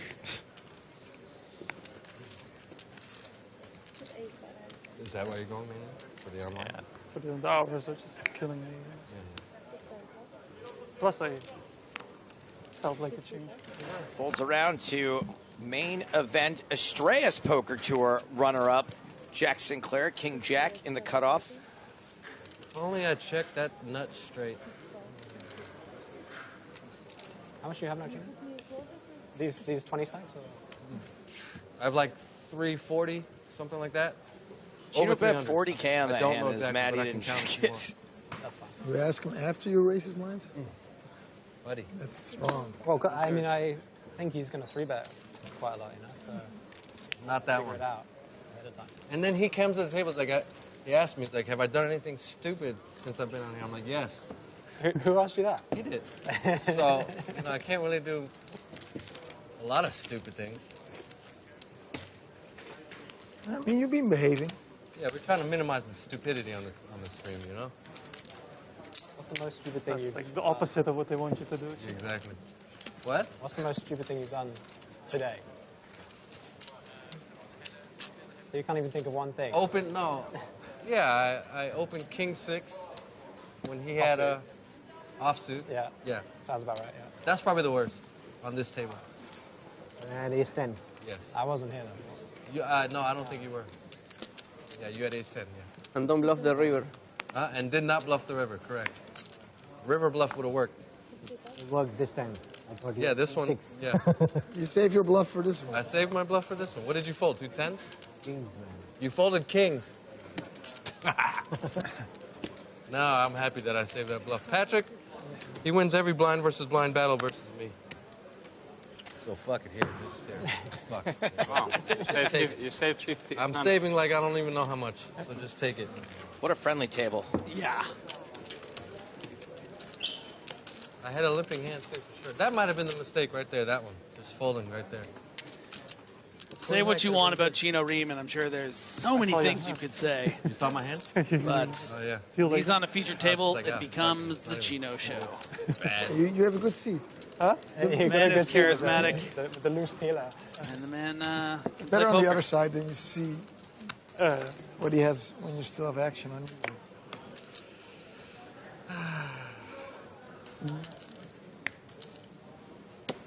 I don't want to limp. Patrick makes it 4K more than I think about calling 4K with queen 3 off. And then... Just go all in. Just go all in. Don't teach him too much. You know? Sinclair going to open again.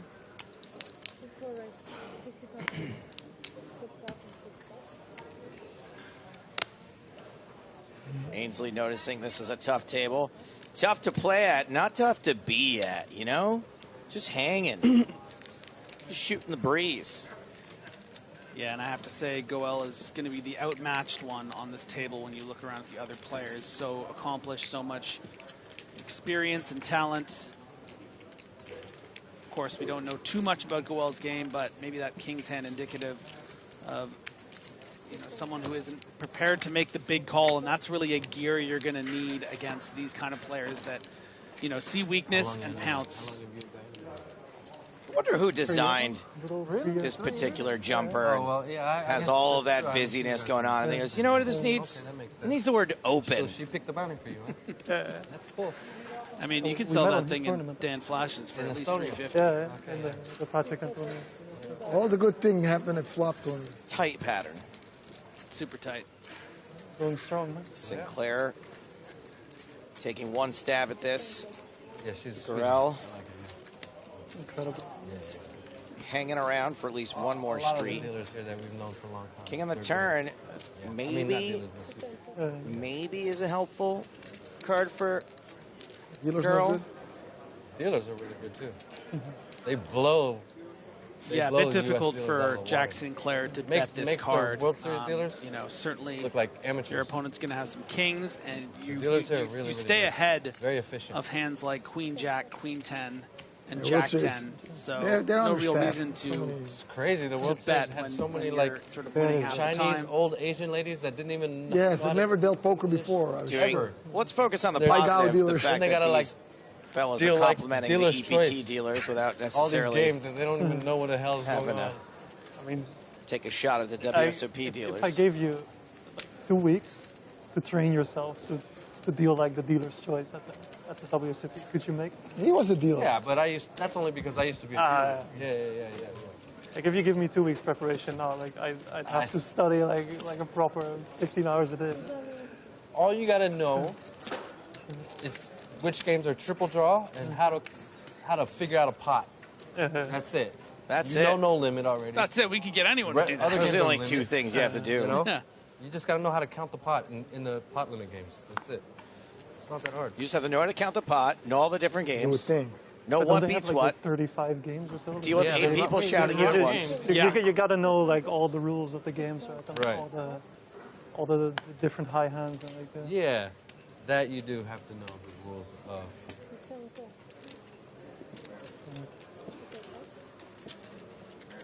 Yeah. There is something a little funny about a conversation where one guy's just like, yeah, the job that she's doing, I can do that in 2 weeks. I can learn it overnight. Yeah. Not so much, pal. Especially you, because you understand poker, you know? Sinclair open, Ream called. Boken going to defend. 3 ways to the flop.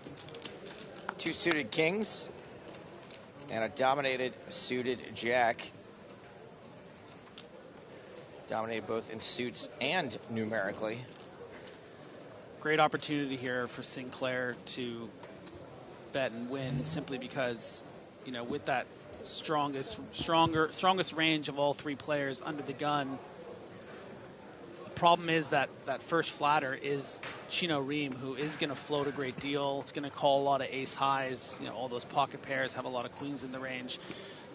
So had this bet come in on the flop, I think Chino might have folded and Boken behind, but through the check, Boken now has an opportunity with that diamond draw to take it down with the best hand and So should pretty, be able to do so. I get pretty cards. I beat that. Looks aren't everything. Sure, both of you beat it. Me and You want me Griffin to know do that it? well. Not my flop. Not my chair, not my problem.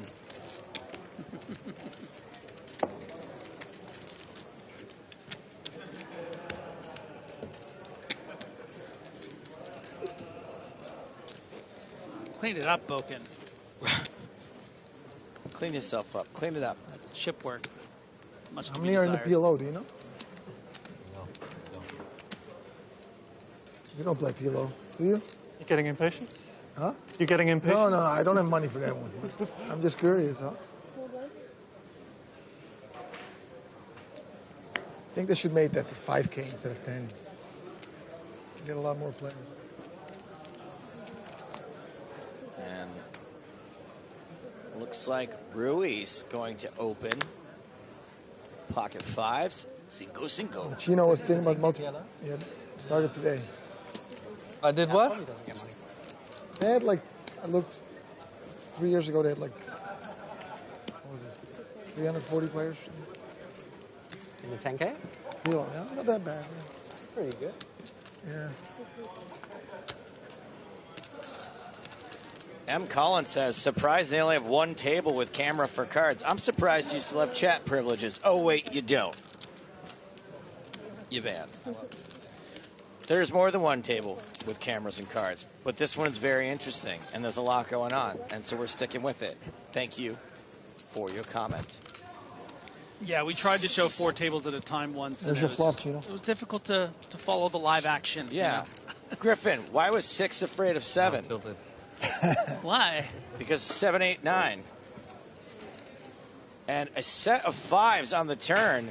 Top pair for Sinclair, now drawing D. What? That's a twist on the proverb. This is 3,200 euros. Yeah, I'll take it. That's 3,500 US. I'm also like for the cash. I can take. What? Yeah, and Sinclair with this 9 is going to feel pretty comfortable about betting for protection. Expecting. Yeah, but I'll take a piece. Sometimes Ruiz will check back better hands, but most of the time he's just going to have something in the hands like Ace Jack, Ace 10, Ace Queen. Yeah. So you want to protect against those hands with a small bet.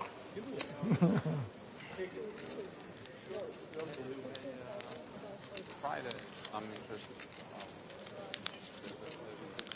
We have seen some very strong hands folded in fear of a straight. This ain't one of them, Ruiz. Bumping things up to 15-5. Yeah, this is quite interesting. I think it's, you would think it's counterintuitive to raise here with a bottom set when just a 6 makes a straight. But if you really break down the kind of range that Sinclair is going to have with these kind of bets, it's not just the 6, right? It's some hands like, 10-9 that have equity and will want to continue even against a raise. 9-3 is probably not the best candidate for Sinclair to continue, but, still has to give it a think simply because Ruiz is repping, pocket 6s, pocket 5s, ace 6 suited. So, a bit suspicious of the raise, but I think rightfully makes a good fold. Are you going to play or not? If you do, I'll take a piece. What do you mean? He'll let me have it. I don't know what he wants to play, bro. He's. What do you want to play?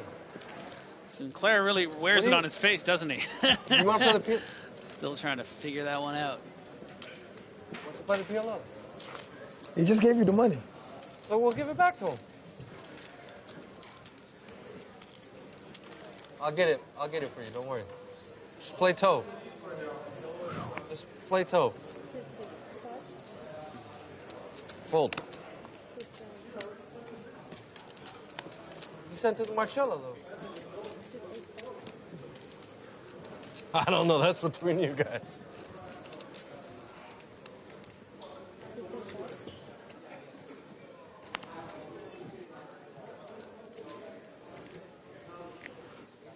Action folds around to Noah Buchan.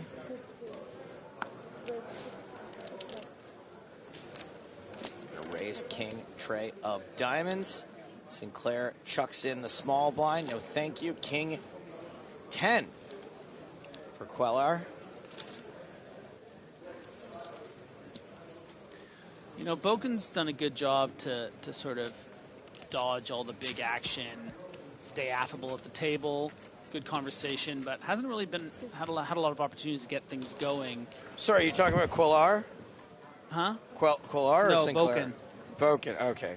The person in the hand. It's okay, Joe. Well, Quellar is the other person in the hand, so. I know, yeah.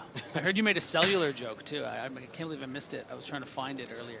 Find the joke for myself. What kind of, there's a calling station. Nice. What is this bet? What sort of reception will this have? There's lots of places you can go. Anyway, you ever thought about doing comedy? Boken out kicked here. Does have some ways to chop it, like almost all of the ways. Yeah, like that way right there. Anyway, what were you saying about Boken? Sorry. Yeah, just really sort of been floating around today. Never got up to 50 big blinds early, but ever since it's kind of just been between that 20, 40 big blind area. And, you know, it's nice to get a suited king on the button 14. and not get raised, but 14. going to get away with a chop most likely here. And a song, potentially.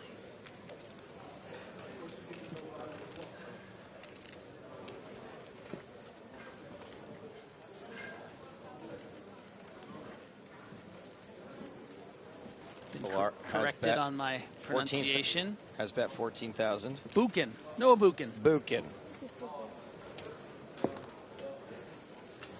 How about this? Ogdog says, was Cellular's play smart or flip? Smart or flip? I'm going to go with flip. And a ban. Definitely a chop pot here. Definitely no folding will be taking place.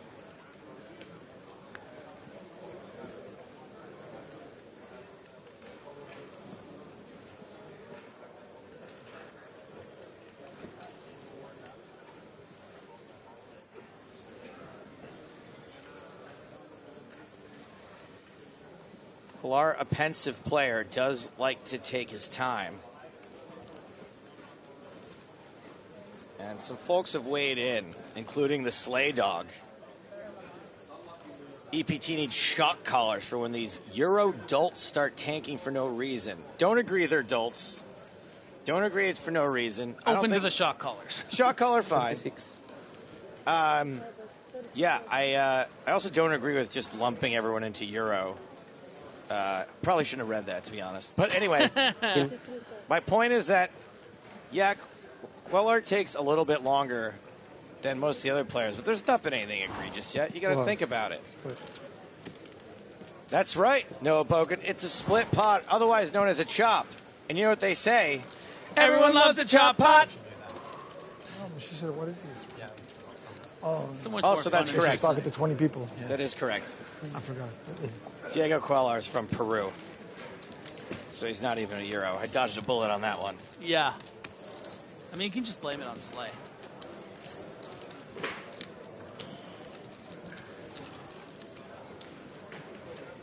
Who wrote 8.5 out of 10 there?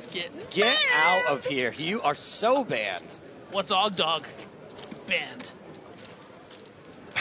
Not much. What's Og with you?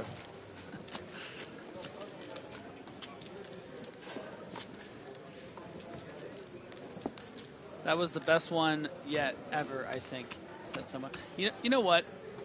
I just got to say, I really think that, like, we did connect there. We were really in each other. We were almost, like, nose to nose. You know when, like, Bruce Springsteen and Stevie Van Zandt will share the microphone and they're like, glory days, yeah, that was the energy, yeah. We had that kind of chemistry. Yeah. This is pretty transcendent. Well, yeah. How about this one? Why is Cellular wearing glasses? Double the buy-in. He lost his contacts. If you pay cash, I think you can. I have no idea. Oh, nice. That was solid. Yeah, that was good. Probably counts the same. So PokerStars double. Okay, yeah, I remember. Yeah. Okay, over to YouTube with the band hammer. Joe is pretty cool today. I guess he did not get so drunk yesterday. You are banned and you are right. You are so banned. I'd never suggest you didn't get too drunk. Thank you for your comment. 3 ways to this flop. Ace 10 versus pocket 8s versus 9-6. A little something for everyone here. 2200. It's 2K. I'm like, well, I can't even be bothered to get rid of that. Yeah. It's just going to be my wallet for the next day. Yeah. 4 to 8 months.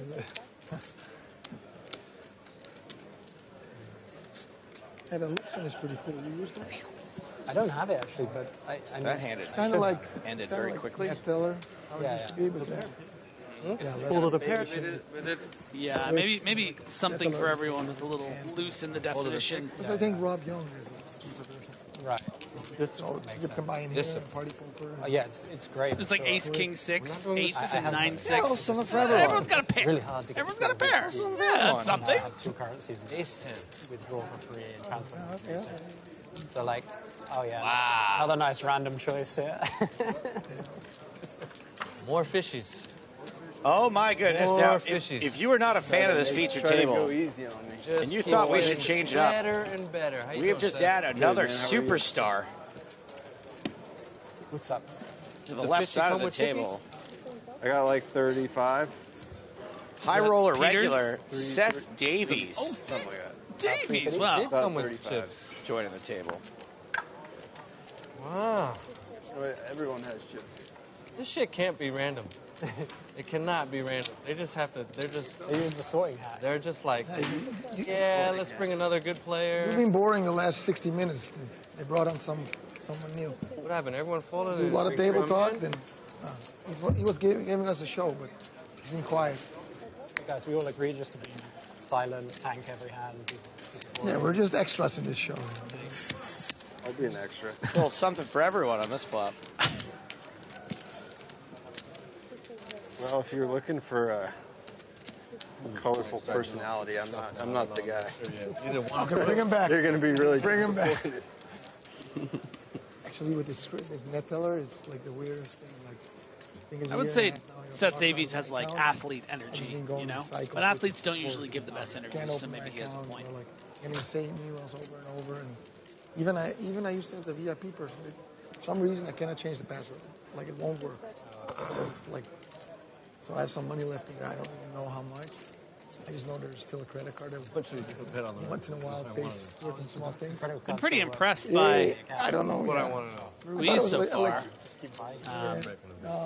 Very I thought correctly actually I value went out betting already, but I saw the other day like hands in certain spots and Stupidity. doesn't do a fold here, but Ruiz picks that one's up. They got the That one's. that one's. Wait, what is it? Some That one's spots ups. yours. Yeah, What is it? I it's forget. Is it that one or that one's? No, you say that one's. You got that one's up. Not that bad. Welcome Not to the both one things seat. bad or something. Seth One's seat. Davies. It's like Where it's hell White outside. hat. this year there was like one part up in the room that was just totally freezing. Seth, don't call me Did Stephen you go Chidwick for Davies. summer this year? I went for 2 weeks. Yeah, he doesn't like that. What'd you think about the new? I think he's been a new good joint? sport about it the few times I've seen it I happen. don't know. But I think it's Rio felt like a little more space to me, and yes, sure there's more restaurants here, but I don't know. It's just crazy when everybody goes on break. And I liked it better. What about you, Seth? not by a lot. Yeah, me too. Yeah. I liked it a lot better actually. Where we played all the 10Ks and stuff, that room, the main room, that room was good. Yeah, the corner of that was Yeah, great. that little corner was great. Yeah. And they actually got nice like chairs. Yeah, right. Yeah, it was actually it's actually comfortable for once. Yeah. I think If I they played 1500s, man. They had dealers as good as like the EPT They there. did have good dealers this year. Yeah. They actually like tried. This was the first year Dealers they as good actually as the tried to make EPT? it quality. Nice try, buddy. Hello. 24. if the commentators would pronounce Ruiz as Rays, they would be closer. We could join the If party. you would pronounce Yaband as Yaband, you would be closer. Ruiz the party pooper with his ace-queen squeeze. Thank you for your comment. You know, not a spot I think that Ruiz wants to get in the near 40 bit blinds with Noah Buchan. But not really expecting Sinclair to have a lot of traps, so hoping to, you know, get out of hand. Like King Jack suited isn't going to feel too comfortable about calling this 4X, but pocket nines probably a bit too strong for Sinclair to get out of there. Has anyone really ever been happy they called the 3-bet with pocket nines? I can't think of a time. Oof. Add this one to the pile. Yeah. Top pair for Race.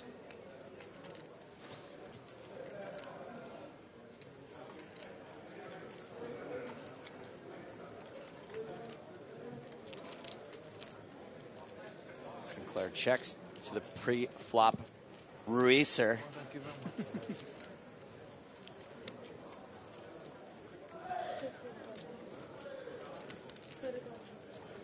This is mine, right? Not yours? Yeah. How's business going? You still doing sports stuff? Sports, yeah. It's going good?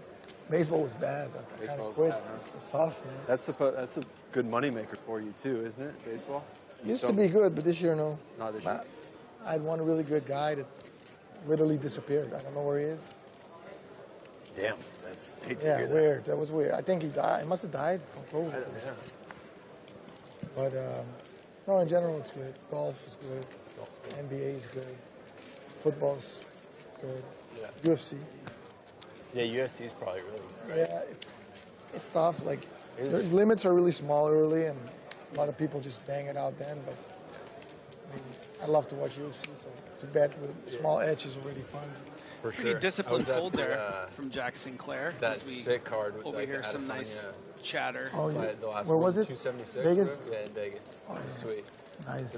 The Adesanya fight kind of sucked, but Okay. it's kind of Oftentimes when you're calling Cannonier? three Was that bets, the one? Yeah, The yeah. last one? Okay, yeah. where he just with a kind hand of like pocket Floyd nines, you're Mayweather- going to continue Floyd on Mayweather queen didn't- eight. I didn't X, even. but Yeah, I saw. because of I the didn't even sizing, watch I it, think and next day I Sinclair saw it. decided to. I was This, like, I'm not this gonna wasn't watch 5 the rounds best of- spot. You know, 30K. That's always kind of boring.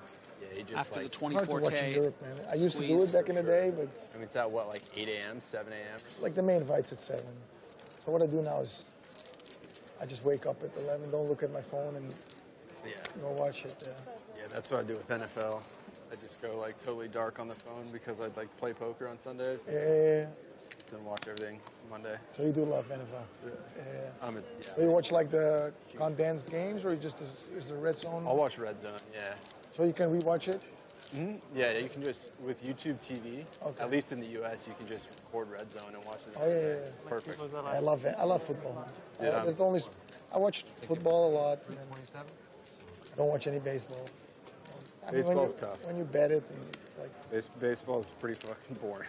yeah. Disagree. I mean, the World Series I'll watch, but in general. Love watching my baseball. We're almost to football season, man. I can't wait. Yeah. 2 weeks. Who's the favorites this year? Same as Buffalo. Buffalo's there. Buffalo. They got some good guys. Yeah, I don't know. They're sick. They're super. Yeah. Would that be your pick to win the Super Bowl this year? Yeah. Buffalo? Yeah. I mean, they're like the favorite. They're the odds favorite. All right. That's going to be, I want to bet Buffalo, whatever they are. What do you think they'll be, like 25 to 1 or something? Or more? Focus Like- on your poker. Like 10 to 1. Or Oh, really? Oh, they're good. maybe even 7 to 1. Oh, they're good. They're Yeah, they're the favorite.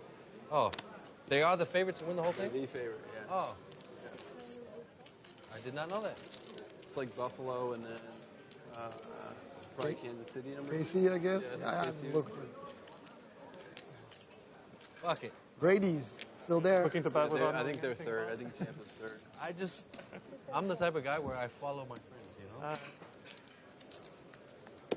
That's what I do. I'm playing European Poker Tour right now. That's good. Right? That's what I'm talking about. Davies with a NFL, heap man. amount of Talking about chips, sports. 352,000, making him the chip leader on the table with 117 big blinds.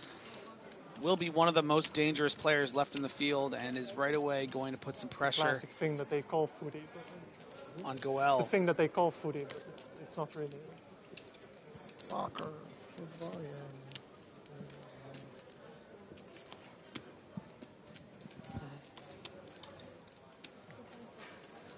Yeah, how many feature tables did they get NFL talk? EPT Barcelona. Yeah, we did that already. What a flop for fives.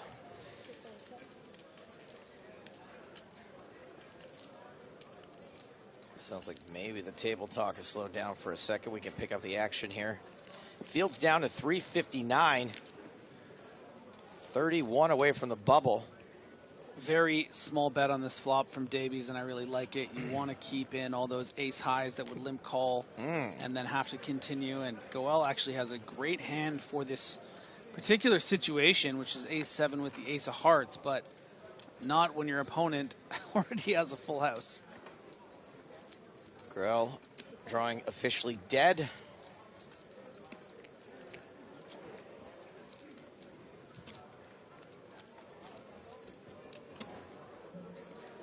I think Davies is going to be aware it's going to be difficult to get much value on this turn. You have the board so crushed.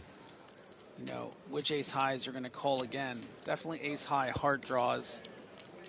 Maybe ace 3 and ace deuce again to the right sizing, but so many hands will just fold out, so that's why we see Davies instead elect to check.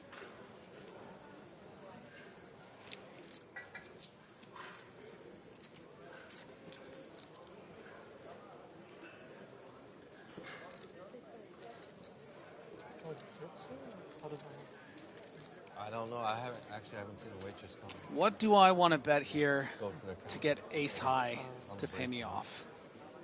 I think that's really what Davey is going through Davey's head.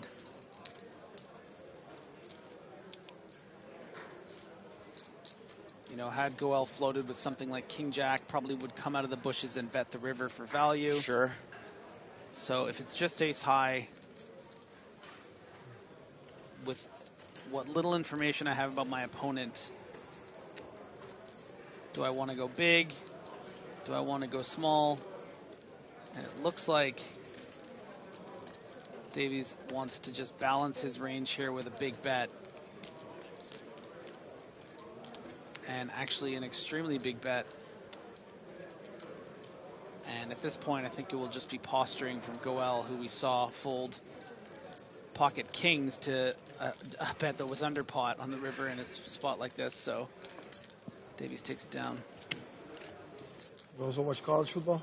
Welcome to the I like table. college football more than NFL. Seth Oh, yeah. Davies up over We kinda 120 too, big but blinds. it's Chino so hard Ream to over watch 100 for big me. blinds. I always have to watch Joris these Race very over bad 100 streams. big blinds. Diego Quellar over 100 big Can you do blinds. YouTube TV? Jack Sinclair, 65 big blinds. Yeah, I probably This can. table is It's deep, like a deep VCR stacked. for YouTube TV. Gurel, It's so good. Buchan, and You can Antonius set it to have fewer chips, like, but they're just all in record the every 30 to college 40 football big blind game. So, like, you range. just have it whenever you want. It's amazing.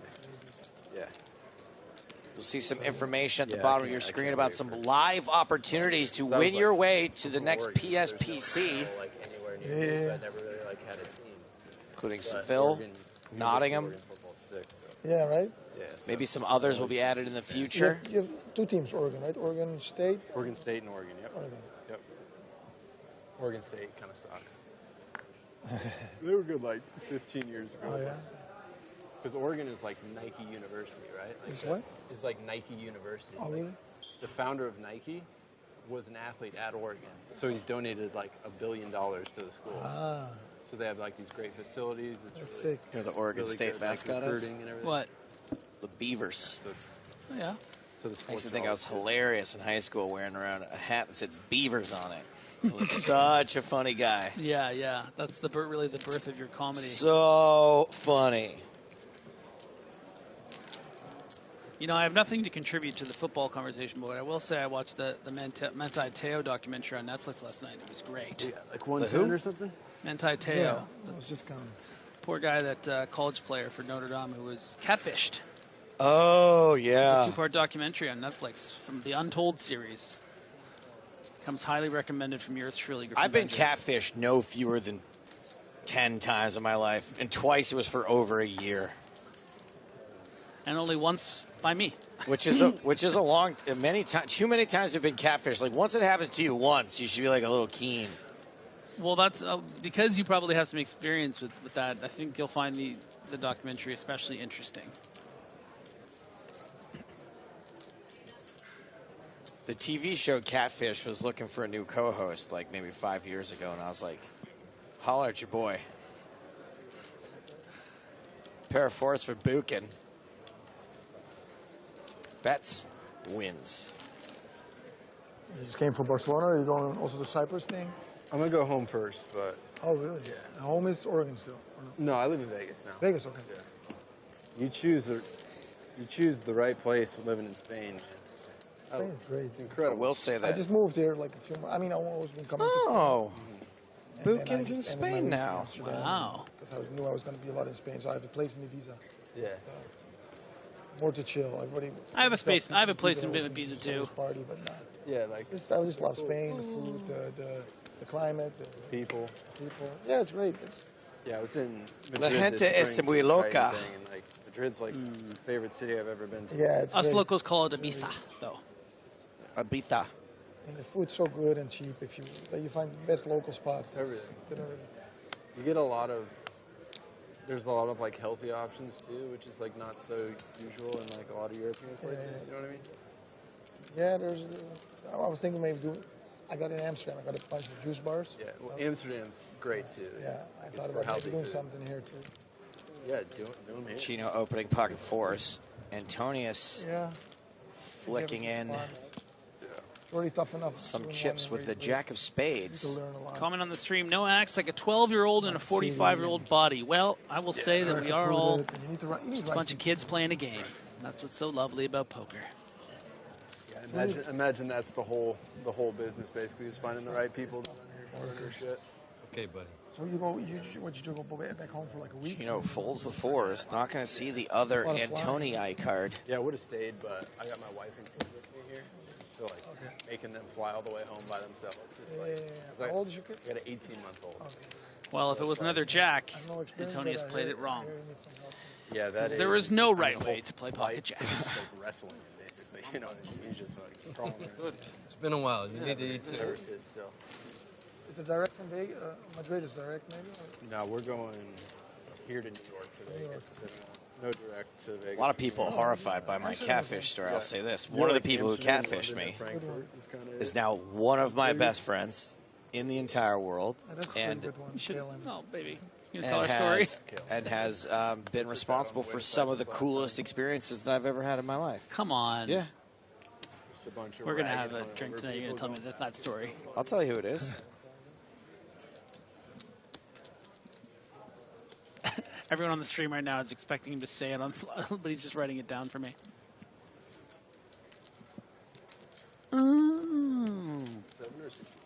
Yeah.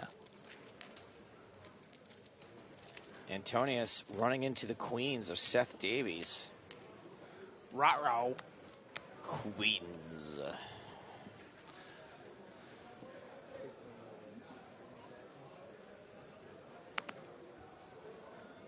There is the 3-bet. And Antonius is a lot of things. Maybe a loose caller sometimes. Big bluffer. Big 3-better. But continuing with King 8 suited here, don't think it's one of them. Especially not against probably someone he recognizes from the super high roller circuit or on his TV. Summerlin? Yeah. I'll say this, that the person who catfished me introduced me to my friend, the movie producer, who my girlfriend used to live in Vegas. put me in the card counter, flew me to Japan. Yeah, love that story. I met her actually after she and I'm very grateful for both that friendship and the new You're friendships grateful for the catfish that have developed from it. Yeah. Went back to Vegas. Yeah, we'll have like the same.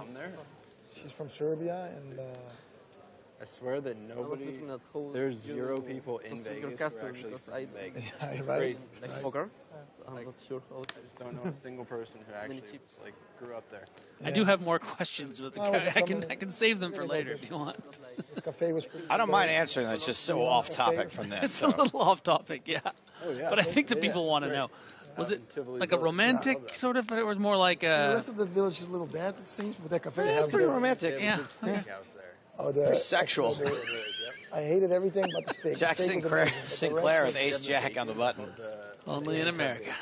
That steak was really good. Yeah, I like that place. Okay.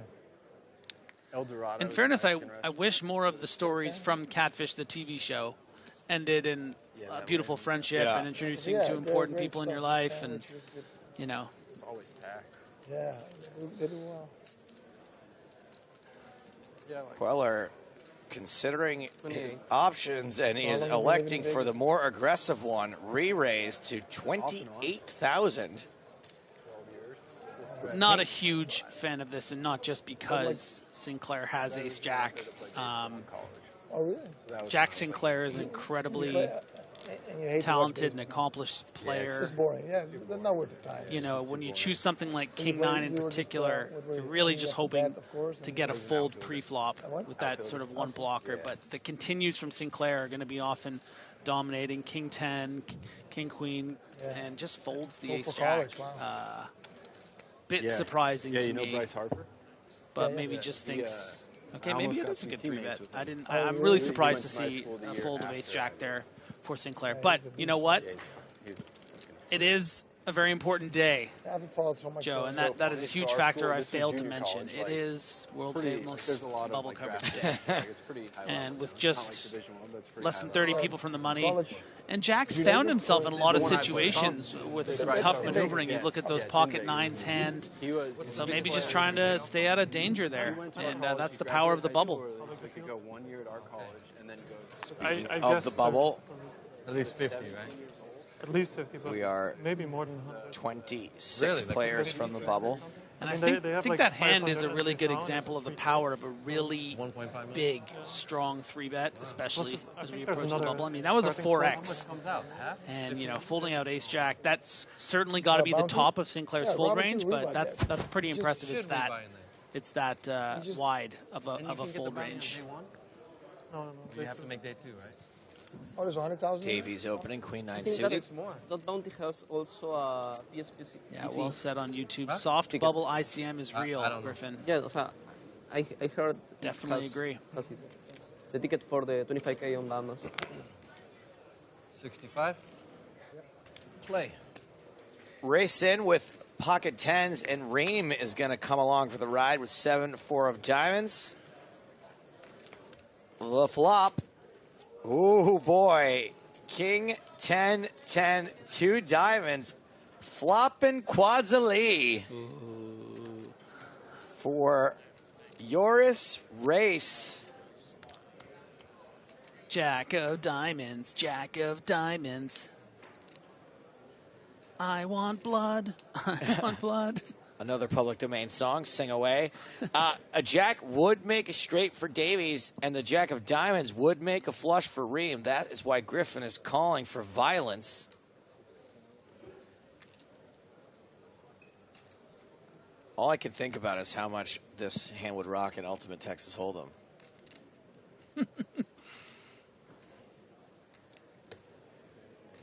And Reem, you know, using a sort of the way through the chips in, almost, I'm just going to give these away. You really are. You really are. Fortunately, no one has a 10, unfortunately, for Race.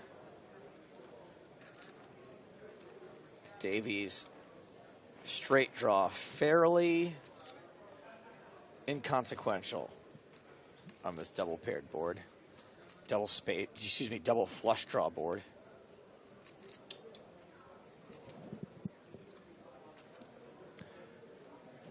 And you're right.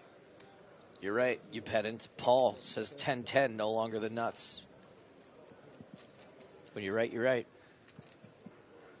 This lead out with the quads is obviously going to force 2 folds from these hands, but I think that the design of it is, you know, hoping that one of these 2 players has a king. A lot of the time, let's just say it is Chino Reem that has the king. Chino's going to be checking here, and then Davies will be, you know, checking back the non-king. So deciding to lead is because, okay, I'm going to get so much money from a king. I can't let this street get checked through. You know? Unlucky and nobody king. That king was a bigger action killer than the time me and my girlfriend shared a hotel room with Griffin. That would be really unlucky for someone. Unlucky. You needed the jack of diamonds. Leave a king. So, what do you say, the record of the team? Yeah, so this is junior college, so... Dennisau, who says WTF is that bet. Griffin just told you. Our school record for home runs before he came was 16. We played like 50-some games. He comes in as a 17-year-old, hits 30. Sometimes, like when people rep only one hand, That's always crazy. close. Wow, that's so crazy. He was just... Where is he now? Philly? No? Philly, yeah. Philly, Yeah, he got... He was injured a bunch, right? Yeah, this year I think he's still hurt. He got like a $350 million contract. Last year. Semi-fast. Yeah, he got Like, paid. this doesn't look good. Those 32 home runs. Like, he's not Yeah, no shit. My read was right. My read was right. Girl under the gun with 9 tray. Talent. Like one of the most talented. And it looks like we're starting to understand we're near the bubble. 9 tray under the gun. Girl, go! There's no reason. I don't know about new guys. Go! I don't follow it as much either. Yeah, right. But might as well just... go against it. The soft bubble has officially started when we see an under-the-gun tank with 9 tray offsuit. It's happening, everyone. And you know what? I feel like that fold from Jack Sinclair was like the groundhog popping its head out. You know, like that was the Peeking moment. around, Yeah, yeah. it's just like, wait a minute. Why is Jack Sinclair folding ace-jack to a 3-bet button on small blind? Oh, yeah. It's pretty sick to watch something like that It's live. the bubble coming. But then it's so And sad. now we see our first tank. Getting excited, Joe. And Quillar, who typically is quite slow to act, moves relatively quickly with 2 jacks. King, queen for race. Chino out of the way. Patrick with ace. Excuse me, that was Chino's hand. Yeah, it's just like Patrick with queen 5 suited. That feels like plenty good enough to flick in 3K. Patrick has a look on him. Uh-oh. No, Patrick. This is a nice little one to see a flop. Patrick. Harvey, I think. Oh, yeah. Those are some 5K Oh, chips. those are 5K chips. Okay. Yeah, those are 5K chips. It is kind of cool, though, Leaves watching himself not a lot of chips behind. You know the look, right? You've seen him do it before. I didn't know the look, but you oh, knew the yeah, look. Yeah. I was like, this is coming. The heat's coming. Yeah. The stern look of that Gregorius, Sander Bogart, finish. Fox. Stanley Jansen. I didn't know those were like. Yeah, they're like Dutch. They're like Dutch colony. Yeah. Quillar. I mean, that's. It's not going to take much to get Quillar to put the rest of Patrick's chips in play. Yeah, it would be kind of a disaster if you sort of ISO'd here and then Race had a huge hand. But typically that's not going to happen. You just want to click it here to 50 and illustrate to Antonio as you're prepared to put it in. I don't know. I never. You can even min click it. I mean, you know, you can put it in as little as you want here to make sure that somehow Raish isn't trapping. This hand's particularly disaster for Patrick, given that a queen is also folded, the only overcard to the jacks. Yeah, you know, there's a good point over on YouTube, which I think we need to, you know, it's hard sometimes in the booth and when you're watching at home not to be results oriented, but this shouldn't necessarily be a bad spot. You know, a lot of it with how wide, you know, Quillar has been raising. No, he said 40. Raish is going to be, you know, probably folding king queen to this back raise to this squeeze. So the fact that Quillar actually has it is maybe the unlucky part, and bad timing, bad luck. And, you know, just as I spoke of, just doing that min click back. And now Antonius, having put 23K out there, has an opportunity to call 17 more and having 52 back. It's tough, you know.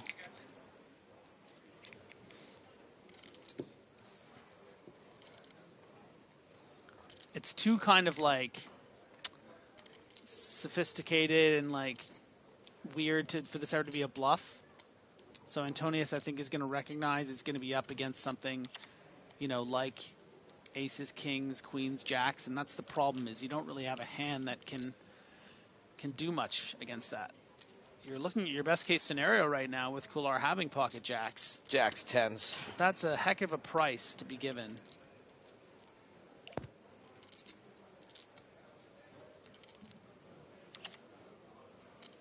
Thank you. And yeah, takes the price. We are going to a flop. Jacks against queen 5 suited. Antonius behind and out of position and short stacked. Over 90,000 in the pot. Has only a half pot bet left behind. There's an ace on the flop, which jacks can't be in love with. Although I guess most aces, Patrick probably just gets the rest in there, right? I mean, if Patrick was doing it with, I'm trying to think about what aces, with like a suited ace, might just call for the price. Yeah, there are some aces. Ace 3 suited might have squeezed and then it's on that price. And so might get a free card here and a chance to improve. Turn a heart, 5 or queen. But Quillar might also be like, you know what? There's 90,000 in there. If you have the ace, you have the ace. I want to protect, you know, from a queen or a king turning if you happen to have something like king 10 suited or queen 5 suited. So that's definitely what's going through Quillar's mind. Not just worried about him having the ace, but also if I check here and give that free card, I can let him get there with those 2 other overs to worry about. Then after a while, you just. And I really like that he's betting. He's saying to himself, you know what, if you have the ace, Okay, you didn't say You're gonna get this 52K off me. I'd rather protect here. Cellular dials in a small bet. And if that's what I think it is 6,000, that's actually going to get value from Antonius. I've heard of 3G cellular. I've heard of 4G cellular. I've heard of 5G cellular. I have not heard of 6G cellular. This is a 7% pot bet. And at that price, you're only really drawing dead to, well, nothing actually with the backdoor hearts. So let's see what's left on the turn. Turn is a set of jacks. The party's over, Patrick. Is in fact Pack drawing your dead. bag. Pat your bags, Antonius. Like good enough to play baseball in college, but not like. But did you ever had hope to get a top, or you just know you're decent? How does it work? I just want to not about you if you sucked or not. But I'm just Check it trying to back. understand the system. Check it back. Check it. Well, we're still waiting for the first check. Oh, there it is. Any sports? And check back. College Cool. football. I feel like this is like a video game. Like, I'm like telling him. That's great. There's nothing in between, really, right? It's a full moon game. It's so weird. Yeah. Griffin's in charge. Playing as Patrick Antonius and Diego Quellar. And the heart draw, not really useful at the moment. I like this. I like this. This metaphor because Gino Rima is just an NPC. Poker worked out. Okay. Yeah, it actually. He used to be a pro until he took an arrow in the knee.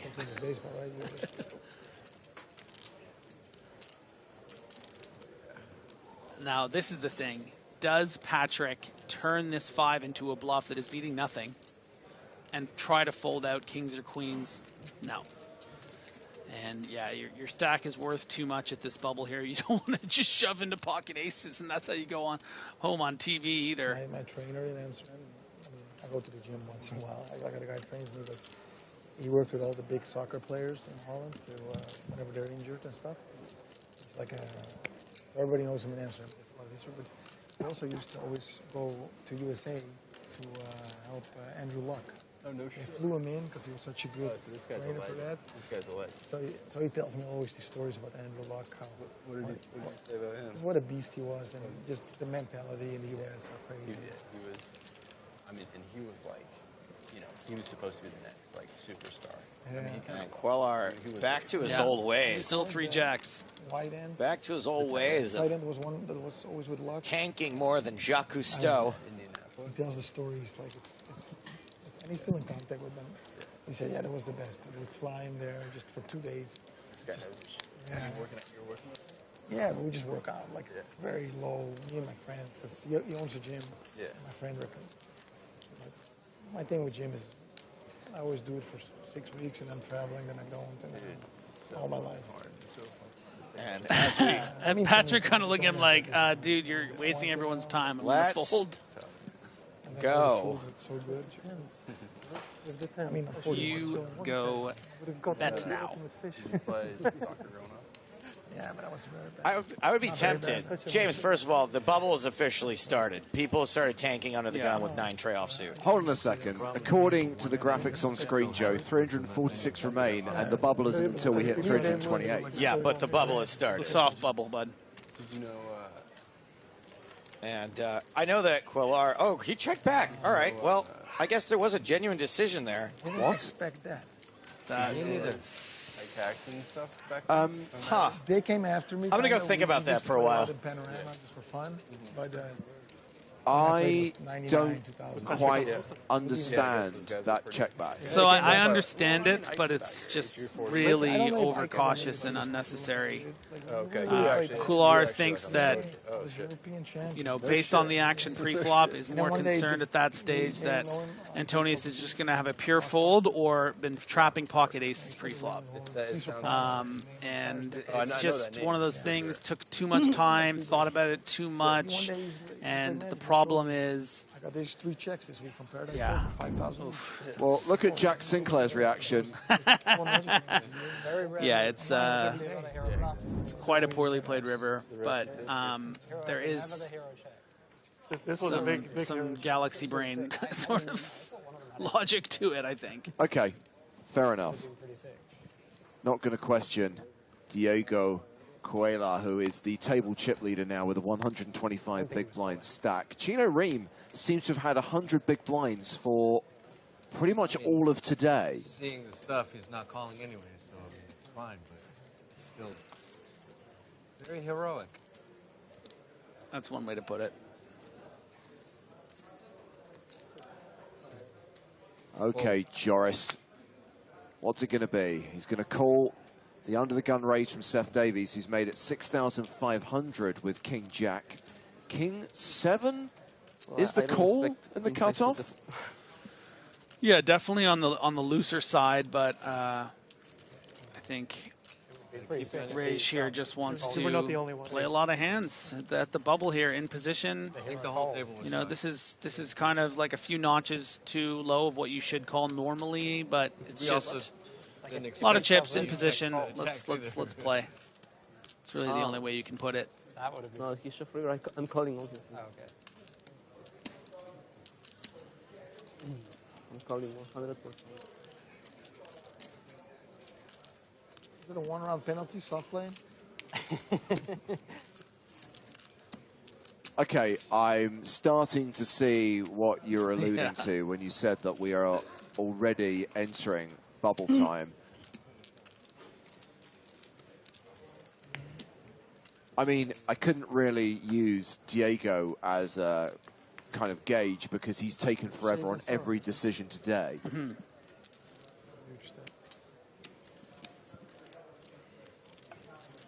Yeah, and also Diego was tanking because he was thinking about checking back second nuts, not actually time banking to get to the money.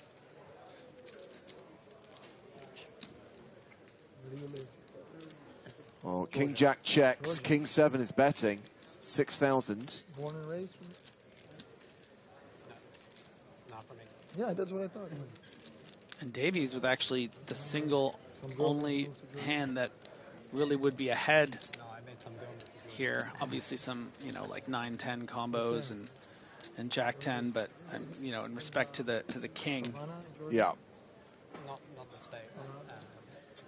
Country. 3 of diamonds on the turn. King Jack high, still the best hand. Makes sense. I was like, why the hell would he move to Yeah, the Georgia would be very good. Georgia US would be quite good. Never been, yeah. So how long you been there? And a deuce on the river, so if this goes check again, Seth Davies is going to win this pot. And how is it? I never been. Yeah? Yeah? When we're going? Georgia. We'll bring the whole table. We're going to make a poker stop there at some point. Okay. I mean, they have poker, casinos, good. Yeah, flop. Everything, you know? It's great. Bad trick, let him do the flop tournament. Yeah, maybe that's not a bad contention. did Seth check already? I'm really bad with what is Georgia next to? Russia, Turkey. Okay. Yeah, this gets checked to showdown. Okay. Seth is going to retake the chip lead at this table with more than 130 big blinds now. 15 minutes on the clock. There is a 75-minute dinner break at the end of this level. When we come back, blinds will go up, and we will be kicking off our world-famous bubble coverage. There's a very good chance that we burst the bubble in the next level, level 15 of the main event. At the very least, I'd expect us to be going hand for hand. You know what, I'm going to be a sport journalist, so I can at least go to the Olympic Games. Yeah, get some dinner or lunch yourself, whatever your time zone is, watching at home. Take the dog for a walk, go get a coffee, come right back for world-famous bubble coverage. You don't want to miss that. Absolutely. And confirmation for those of you asking about the stalling. Obviously, if the tournament staff feel that it is becoming a problem, they may go hand for hand earlier than just on the pure bubble. The other thing to highlight is that there will not be a shot clock used in this tournament until day 3. 50K PLO, 25K PLO, 10K PLO, they're all big. PLO's a great game, amazing. It's huge. It's so big. His hold'em just doesn't affect Here we go. Like bad players. It's just impossible. It's watching paint dry. Yeah. PLO does. I mean, you guys got me, yeah. I'm the one that comes dumping, but many more. We are in a slow state tournament. Yeah, 20 to the money. I wish they'd do what WPT does with the shot clock. About the money. They had a shot clock pre-bubble in EPT, they did before? I thought so. Yeah, when shot clocks first became a thing in live poker, we experimented introducing it at various stages of the tournament. There were a couple of events at least where we did have the shot clock in play before the bubble. I'm from London. Based on player feedback, Griffin, the decision was taken to introduce it at the start of day 3 when players were already in the money, but based on what we saw in Monte Carlo and what we're kind of seeing now with the level of stalling, maybe we need to reconsider. Yeah, not a perfect science. Difficult, I think, to find an elegant solution to something like this, where of course it is in the best interest of a player that's on the shorter stack for more hands to go on other tables. It's inherently a bit kind of trying to find the right word for it, but it's just not. It's not great. So I think we here at PokerStars are always. And EPT are always going to be committed to trying to find ways to make it work better for everyone.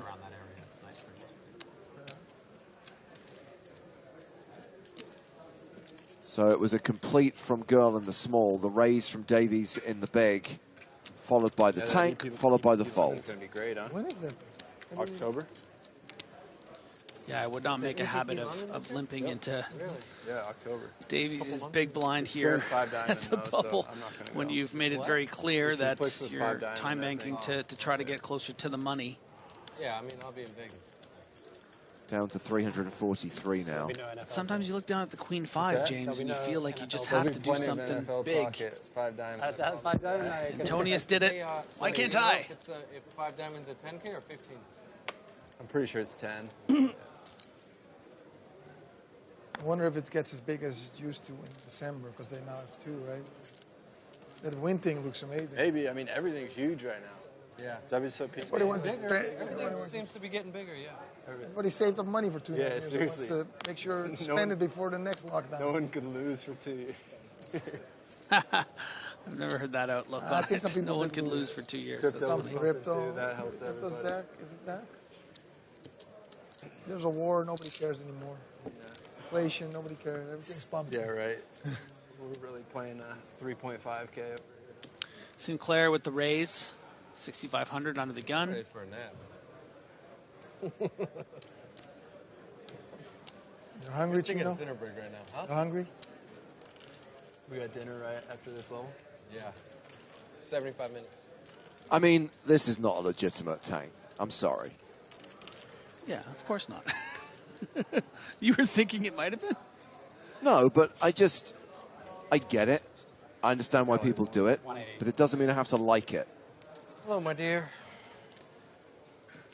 Okay, so we saw Sinclair make a tighter than normal fold with that ace-jack because we were on the soft bubble about 15, 20 players ago. Now you have a stronger hand, but a stronger seat re-raising you, the same size in 4X. And, I think you got to stick with the game plan here.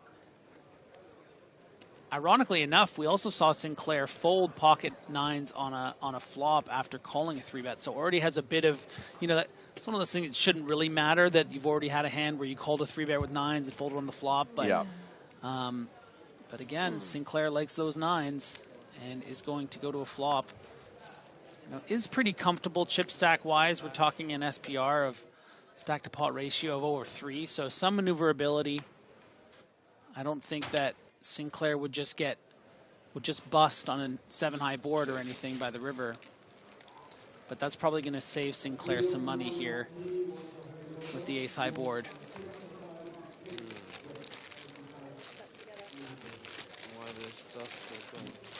Someone couldn't wait for dinner, opening some chips.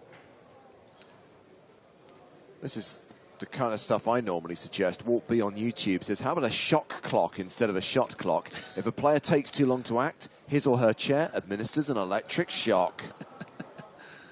I mean, at this point in time, Griffin, the game is ultimately being policed by the players. If, say, for example, one of the biggest stacks like Seth Davies decided that I like the fact this guy's taking so long in every decision, you can call the clock on him every time it's his decision to act. So Sinclair, faced with too good a price, calls the super small bet on the flop. Don't expect Sinclair to continue on this turn, but you can see how roped in you can get. I have a proposition based off what you said. I think that we should do like a sort of like a reality TV show to test this new product. I'll volunteer to be on it. We'll give $1 million for first. We'll call it Shock Tank. So Seth continued the flop, and as you mentioned, Griffin, Sinclair felt compelled to call. Now the action's been checked him on the turn. Is Spraggy still in, James? Yes, he's still in. Wow. Hey, look, they always ask if Spraggy's still in, and he never is. Remember whenever we're doing the stream? To be fair, Spraggy has only played one EPT main event before this, which was in Monte Carlo, and he cashed. Yeah. So at this point, the answer would have been yes. Yeah. Well, with Jack Sinclair checking behind, we get the Jack of Spades on the river. This is a straight-eat, flush-eat board. There are 3 overcards to Jack Sinclair's 9s. I will say, Seth Davies is flopping very well so far on this table. Had a real easy go of it so far. We saw those pocket 5s flopping 5-4-4. Now you 3-bet pocket aces, comes ace 6-3. The inherent problem in getting value for Davies is his opponents haven't really had much of anything. You know, the ace high against Goel, and now here pocket 9s on ace high board. That's what I was hoping for. It'd be a pretty sick check back. Jack Sinclair did not have a set of jacks. just for the memes, like, just to be like. Yeah. I don't know what game everybody's playing here, but. Oh, it's a weird table. A lot of Nee, het 6 minuten.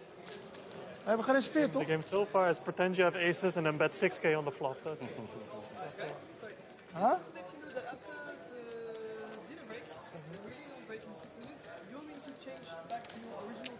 Well, that is one of the floor staff on the EPT, Elise, coming to the table to inform these guys that we are going to be changing feature table during the break. And we have to like take our phones back and stuff? I got a deal. Okay, 24. I'll go to. Do we have to move? So we're all still going to be on the same table? Your big blind. Oh, no. We like this table. Who the hell are you going to put on this? Do we have to move our chips? We will take care of that. Patrick's here, Chino. They're liking the final table. Or feature table, pardon me. This is quite cool. Split us all up over I think what they're failing to understand is the table does not change. I don't care where you put me, just take me. They're just not going to be on the main stage. I think there was concern that they were going to get broken, that they were all going to get redistributed. Sure? I feel like they were happy to just be like, they're like having a good time, like with their conversations, this feature table energy, the bright lights. I'm an honest man. And he made you pay. What happened? You opened, he 3-bet from the bottom? So here's the question, Griffin. If this table is going back out into the field, who's going to be at our new feature table after the dinner break? Wait, we're not closing down the feature. We're going to have a new group of players? And we can pick of all the tables left in the field? Just check it out. That's the best time That's a good job to have.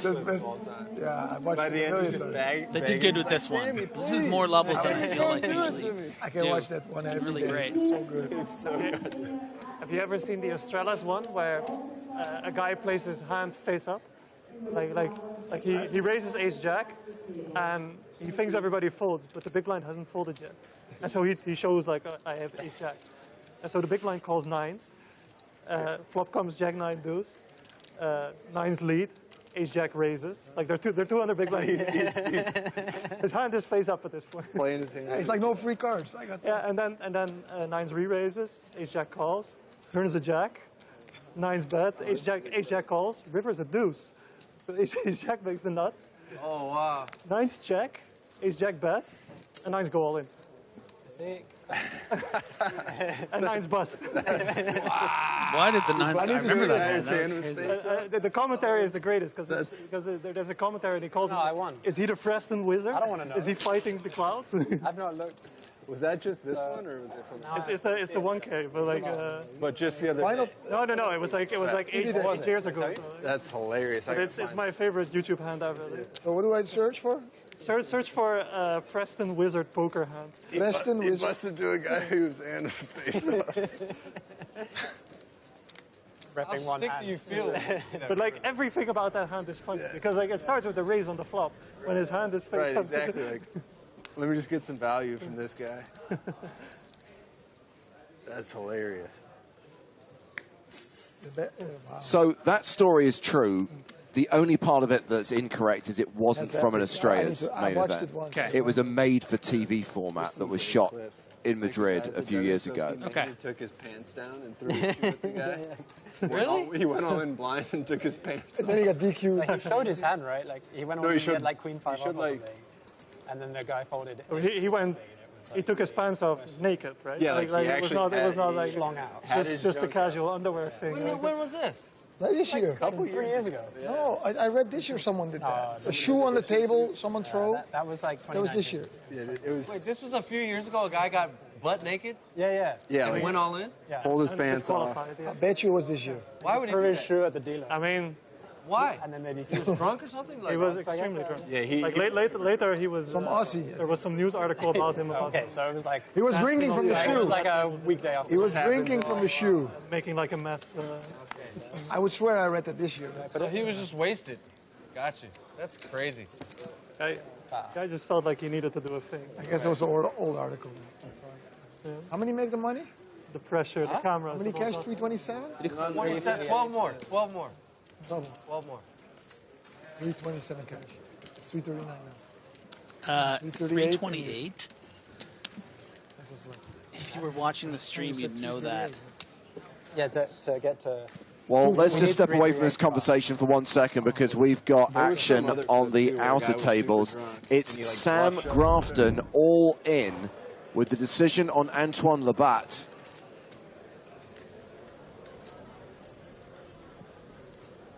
You can see that Sam has the red triangle of death in front of him. We can see there has been a call, a reshove, in fact, from Labatt. What do we got? We've got Ace-King for Labatt, Sam Grafton with Ace-Jack. And Sam is the at-risk player here in a dominated situation. Johnny! Oh, Johnny!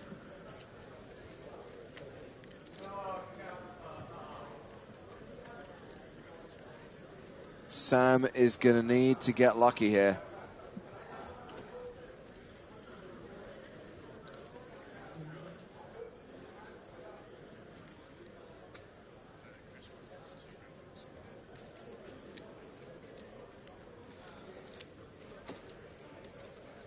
Well, the flop does not help Sam. It's 7-6 deuce.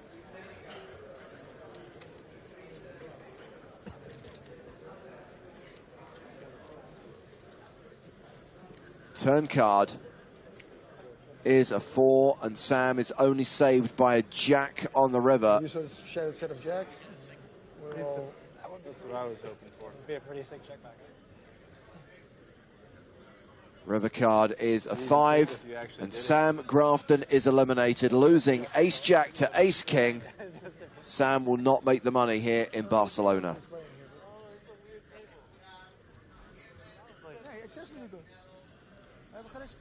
So far, it's pretend you have aces and then bet 6K on the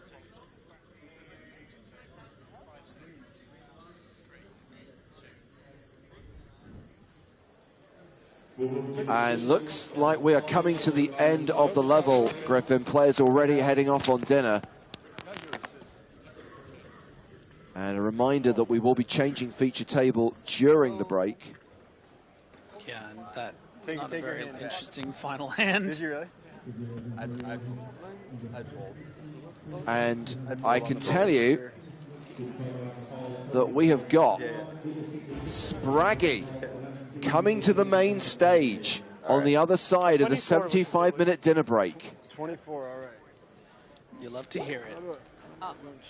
So, these are the stacks of the players we've been watching for the last few levels. New feature table after the break. Also, if you're watching on YouTube, please please be advised we'll be switching streams during the break. There will be a new stream for you to watch when the action resumes in 75 minutes time. But don't go anywhere, because when we are back from dinner, we will have Spraggy and Julian Martini at our new feature table, and we'll be kicking off our world-famous bubble coverage. 339 players remain, 327 get paid. We'll see you on the other side of dinner. Enjoy. Yum.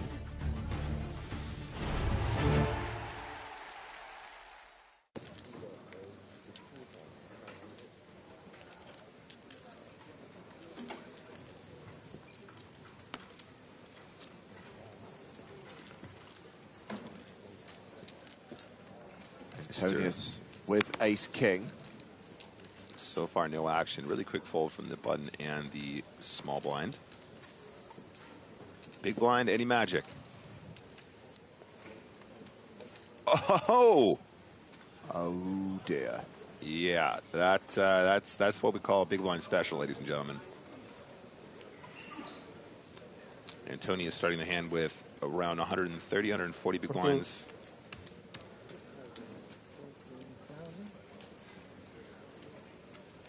Was that a flat? Oh, no, I was going to say that would be unusual. The 3-bets of 14,000 from Diego here. Started the hand with 56 big blinds. I think Patrick is going to struggle not to do a stack here at 56 big blinds effective. 14. Okay. Ops to call. Fair play. Keeping it chill. Not getting too out of line with the ace-king off pre. Where is the ace on the desk? It's always on the desk, James. Where did it go? If anybody can fade the ace on the desk, it's Diego Cuellar.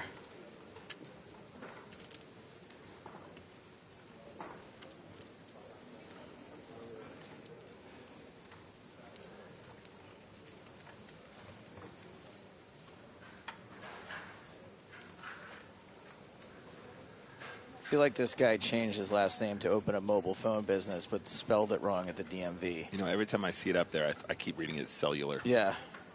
Which is very American, but... That's me. I'm Diego Cellular. And he's like, no, sir, you actually wrote Quellar?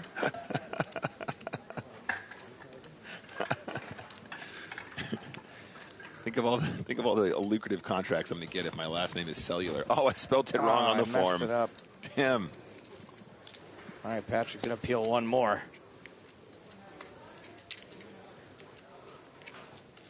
Okay, Patrick does pick up a gut shot. Barry Greenstein would also work in his favor. I mean, you know, it's not completely unreasonable for Patrick to defend a hand like Jack-10 suited here pre-flop, so this might be a killer turn for the Kings. He did start at kind of an awkward stack depth. He started this hand with about 60 big blinds, and he might slow down the turn. I like this check. I really do. This is how you prevent yourself from going bust to sets and 2 pairs here.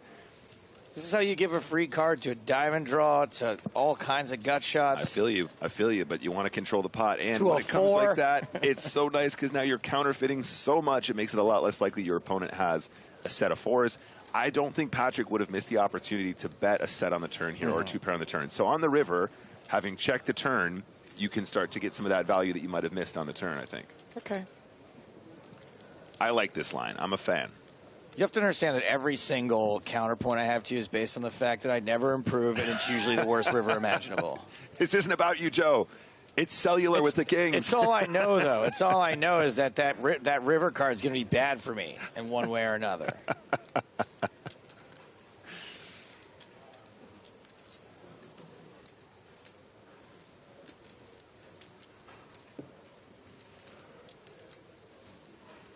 Risk 87 says, I don't like this check.